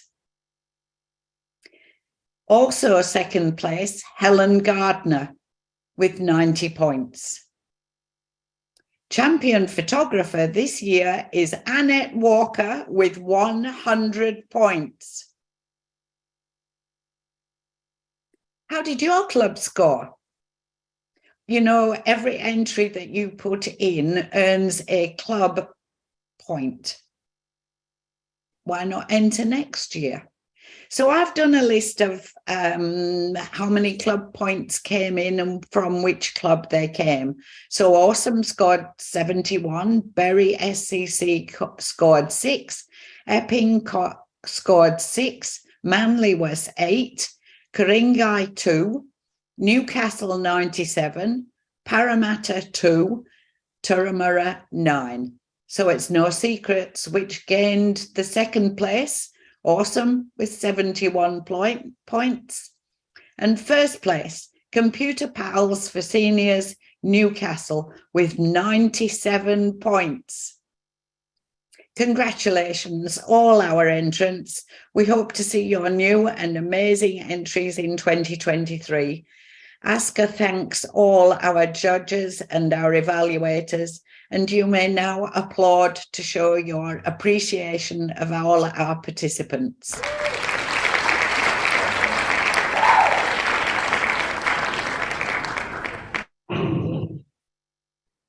So, Susan, thank you very much. That was a wonderful presentation, and hearty congratulations to all the winners and everybody for taking part. We really appreciate it. And any final words from you, Susan? Well, we just hope to see even more people entering next year. It's a whole new ball game next year, and everyone's got an equal chance right now. You can pull off the club winner as well if you get your club motivated. Do some advertising in your clubs and get people to be participants. Thanks, Alex. Yep. Wonderful. Thank you so much. Okay, well, now it's time to for my closing keynote presentation. So let's get into it. We're running a little bit late, so I'm just going to share. Let me click on share screen. So you might have to turn your video off. Susan, one sec. So here we go. So here's my keynote presentation. I'm going to click play. I've only got a few slides, but what we can see here is the coming VR, AR, metaverse, and more. And these days, they don't just talk about virtual reality and augmented reality. Virtual reality is where you're closed off, and what you're seeing inside of a screen, you don't see the outside. You're a space fighter, you're in the Wild West, you're in a different world.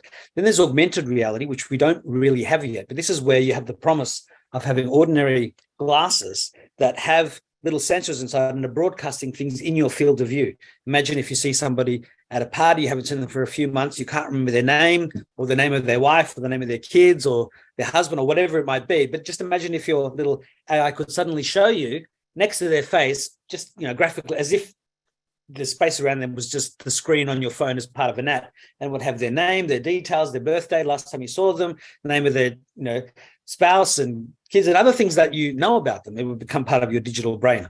So those glasses have been around for a while, but there's something called let's go forward here. So there is something called the metaverse. It was actually predicted in, I think, 1982 or 1981 in a book called Snow Crash. Actual terminology, metaverse, was used. And we've had people like William Gibson, who wrote Neuromancer, and we had, that Johnny Mnemonic movie where Keanu Reeves is putting the headset on and he's looking around and things are being flashing in front of his eyes and he's got the gloves. Well, that's starting to become real. Now, what we're seeing here on the screen is a picture of what Facebook's, or it's now Meta, what their new Meta Quest Pro headset looks like. And this is their third generation headset. Now, let's have a look at the video and you can make up your own mind and then we can have a chat. So if I go on to my desktop over here, I've got the video. Let me just click on this. It goes for about a minute and something. And actually, let me just make sure that I stop share. Let me share it again. Make sure that I optimize the video clip and share the sound. It's easy to forget. That's why I was checking if Robbie knew, because it's so annoying to have to play it and then you've got to stop it and play it again. So let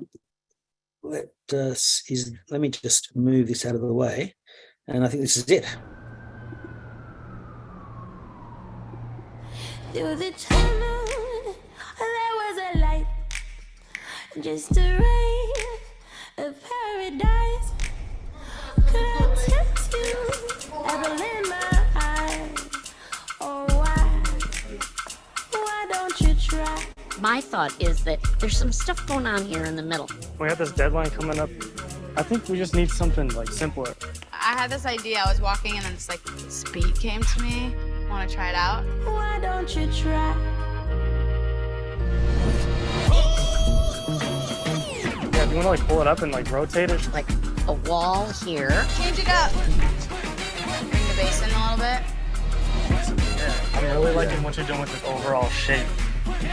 We're gonna put an archway there. She was special. She's a little shy right now. She understands she's being painted. Yes, give me more hype. Opening shot. So a car comes in to the front area of the hotel. Oh, Birdie, come on, yes! Are you golfing? No. I'm mini golfing.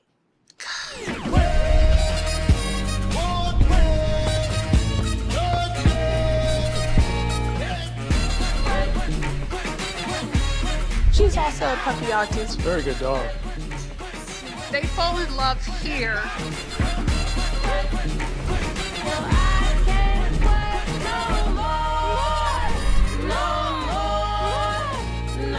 Yes! I'm good at this. So what they were showing there was a virtual world. So you would actually put the headset on. It's got the most advanced lenses and the most advanced processor. It just got released. In fact, it's their pro version. It's $1,499 US, not including whatever the sales tax would be. In Australia, it's $2,599. And so it is meant to replace or augment your smartphone, your tablet, most importantly, your computer. Microsoft has done a deal to put Word, and Office and Outlook and Excel and the Office suite. You can have Windows running in just a virtual screen. You could see they were touching things.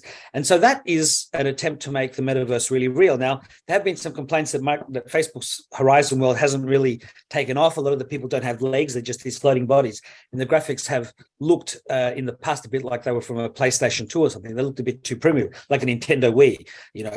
We should have much better graphics. And there was an improvement. Here's one other video that they launched about the possibilities of the metaverse. So one sec.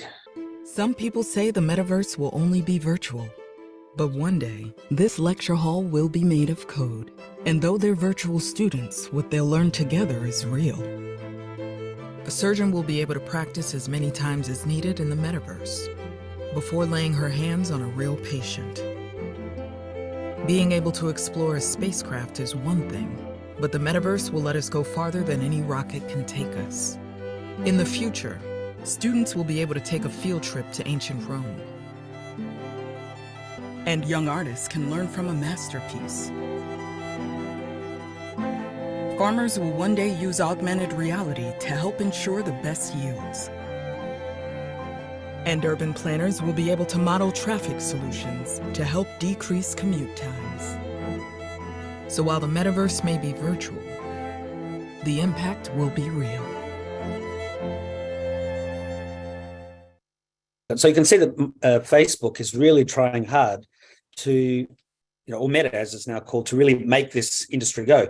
And they know that Apple is supposed to be launching a headset. There's rumors that it was going to do it in 2020. That came and went. We had the pandemic. 2023 is now mooted as a date. Some have placed it a couple of years still further in the future, like the Apple Car, but apparently it's going to come next year, and Facebook is trying to get a foothold against that. This is their third generation version. Microsoft has its HoloLens in a second version, and there are other competing things out there, but VR has been tried for years, and this metaverse is still an idea that's yet to come. I often ask in my video interviews, what do you think it'll be like in the 2030s when the metaverse should be commonplace and the augmented reality, virtual reality, mixed reality, and extended reality glasses as commonplace as smartphones and tablets today. Now, let's get off the metaverse and let me go and show you something else. Now, the robots, I love robots. And this is an idea for a robot that's quite simple and not too ambitious. Looks like they'll be able to make this one, but there's something I want to show you after that. But check out this one first. I mean, I'm not as impressed, but you might think it's cool. But let's have a look, because what I'm going to show you next is better. It goes for a couple of minutes. It's about this guy that comes home and he's got a little robot that can dance. So can you see it now? We sure can. Thank you. Okay.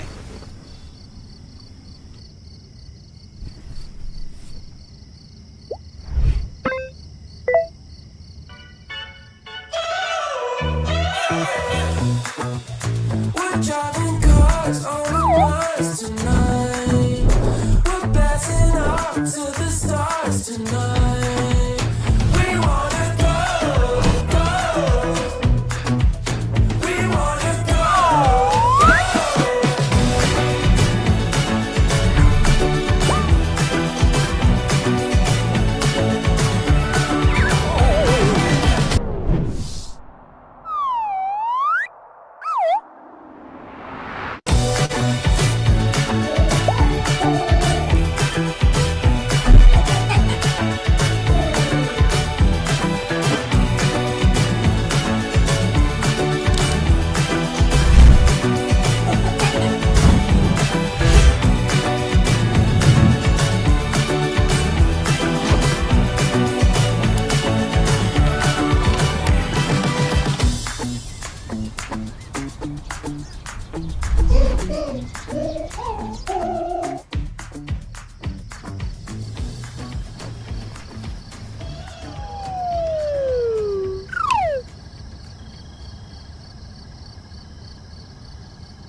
So that's pretty cool. So that was a robot, and this is a Kickstarter project, and they're hoping to get funding to create it. Now, I had a robot called Vector, and that was a little robot that did stuff. It was very basic. Now, this one has been sued for the eye movements by the people who made the Vector robot, and so this one is currently we're waiting to see what happens. But check out the video; you're going to love it. It's called Meet Luna. This is called Luna, and this is just adorable. This is your robot. This is your pet. This is your pet bot. Luna? Luna! Nah, this is your pet bot. This is Luna. She's gonna be your new best friend. When Luna wakes up, she stretches and sneezes. You know, like a pet. Then she hears the door opening. It's you! Luna is excited and comes running to greet you. Pat her on the head. She loves that.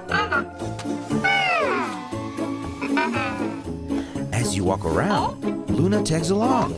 And no matter where she's at, and she'll come running.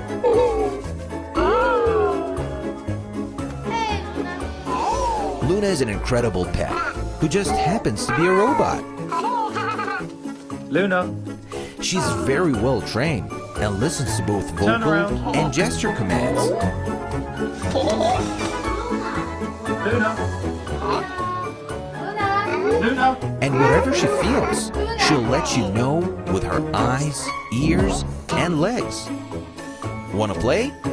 Luna loves to play.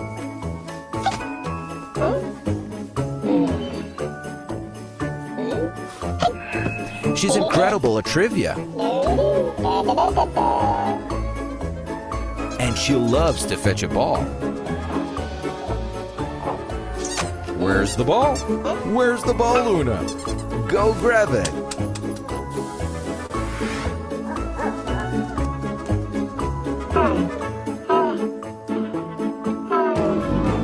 She's also a master laser light chaser.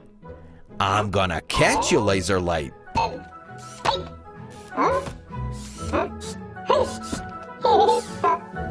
And so much more.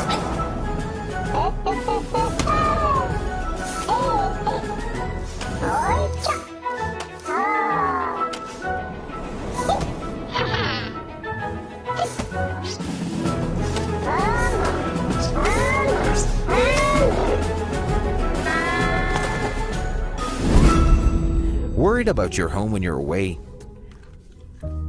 Want your pet to have a friend when you're not home? Or just want some communication from afar? Your new best friend got your back. Where are you coming home? I'll be home at 6.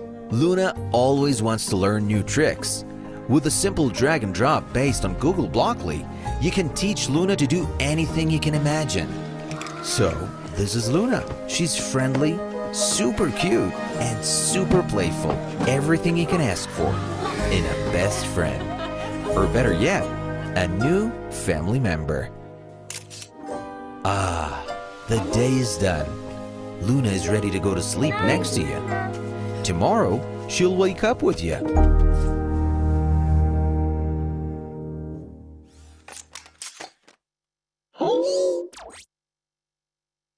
So was this the day that the robot revolution started?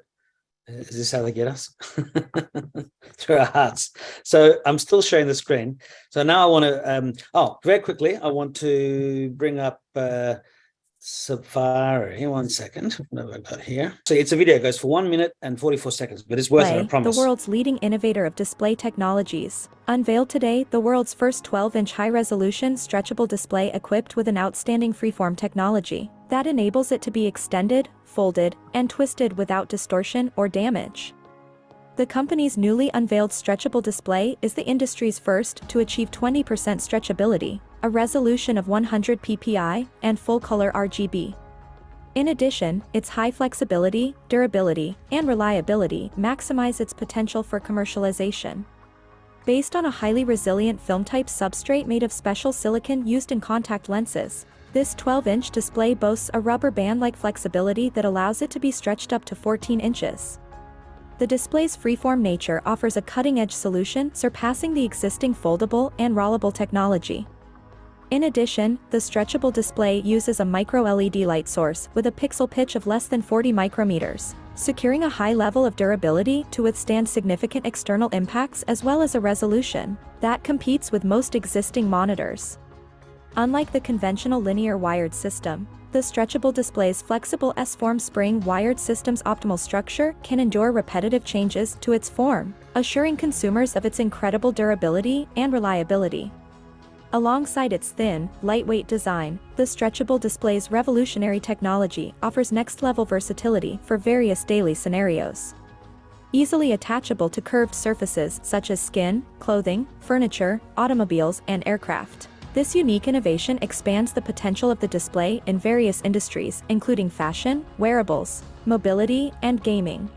So there's one more video, last video to show you. So I should go back to the share screen. Most people know that when you go to the airport and you walk on those moving travelators, that it's just nice to walk on those because you're being propelled faster.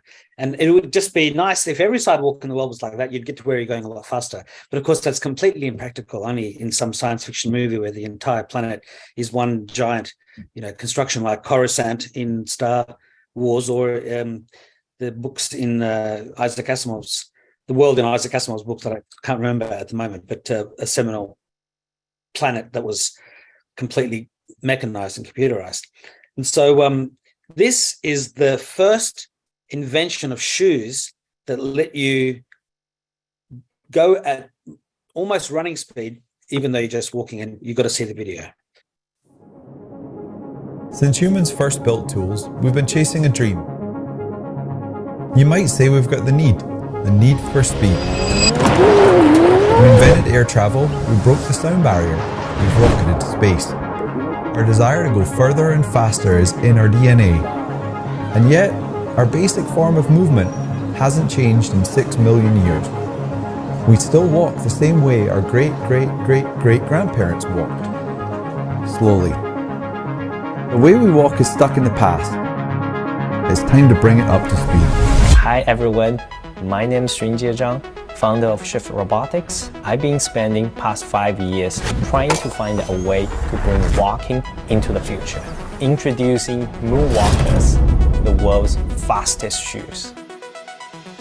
It all started on a day where I was riding a scooter and almost got hit by a car. That's when I started asking myself why I never walked just for 30 minutes. It's not only a safe, convenient, and healthy way of getting around, but also part of who we are. So I made that mission to enhance walking instead of replacing it. I started working as a jet propulsion engineer to really understand how to engineer safety reliability into a super powerful and smart machines. And then I went on a grad school to study locomotions in Carnegie Mellon's Robotics Institute. And I was fortunate enough to team up with a group of really talented roboticists, race car engineers, and sneak designers to do this only one thing: to pack everything that you find in a Tesla into a form factor of the shoes. So there's no need to balance, just walk faster to accelerate and walk slower to decelerate. To climb upstairs, simply lift your heel to signal into lock mode. And to go back to the shift mode, simply lift and turn your heel. With Moonwalkers, you can walk like a pro in under 10 steps. So at the heart of the Moonwalkers, we have our state-of-the-art brushless DC motor that sends its power through our gearbox, which is first cast using 350 tons of clamping pressure. Then we machine it to tolerances thinner than the human hair. That power is then sent to the ground through 8 PU wheels. The intuitive control is made possible by having custom control modules in both shoes. Each shoe communicates to each other, passing acceleration and gyro data, and then we pass that through a neuromuscular model. So we've spent the last 5 years generating 9 generations of prototypes to take Moonwalkers from concept to production. We've tested these on countless beta testers, covered hundreds of miles of the roughest urban terrain, from cracked sidewalks to gravel.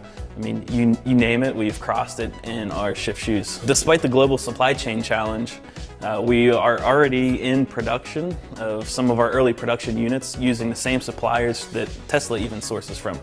And we've already procured all the raw materials, all the semiconductors to build our first batch of production units. We have shoes in production today. We believe in a future where everything can be within our walking distance. And our first step is to help people walk effortlessly at a run speed. So please join us and take one small step for walking, one giant leap for the future of urban mobility. Thank you.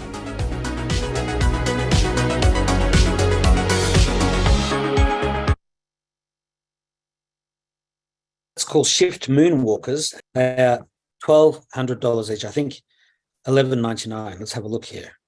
And so they've raised $285,000 out of their $90,000 goal. And if I was to click back this project, and if you click on that video, it'll start playing. But the early adopter, so it's 1199. That's the early adopter special, $200 off retail pricing, and that's US dollars. Well, and that to me is incredible. I mean, the Segway was promised to be that kind of a revolution, but the Segways never took off in the way that this easily could.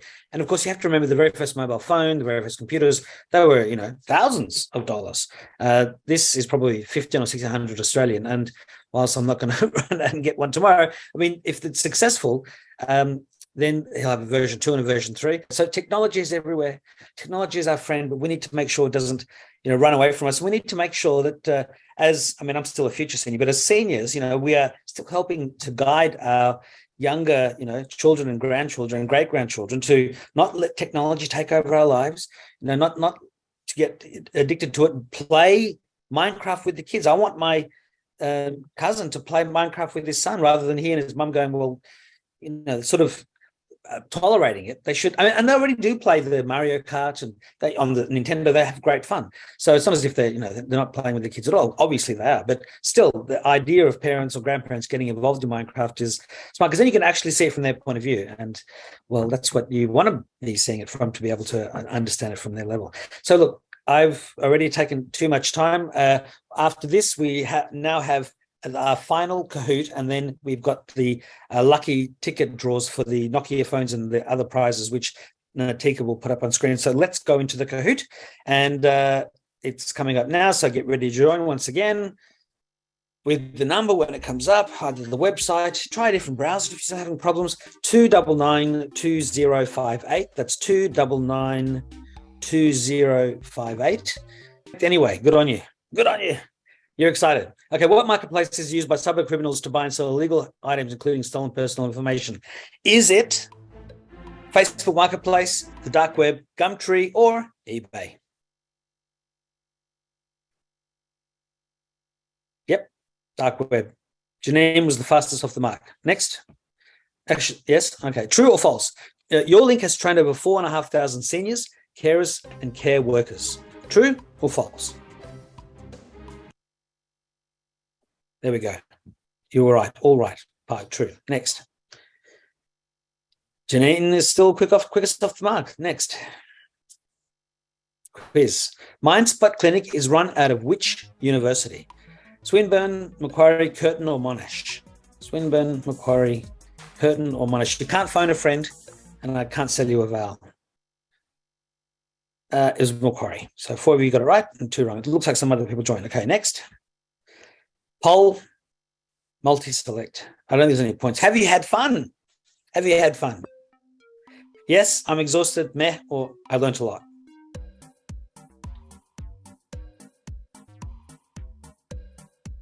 Should be 3 more. Funky music, it's kind of like game show music.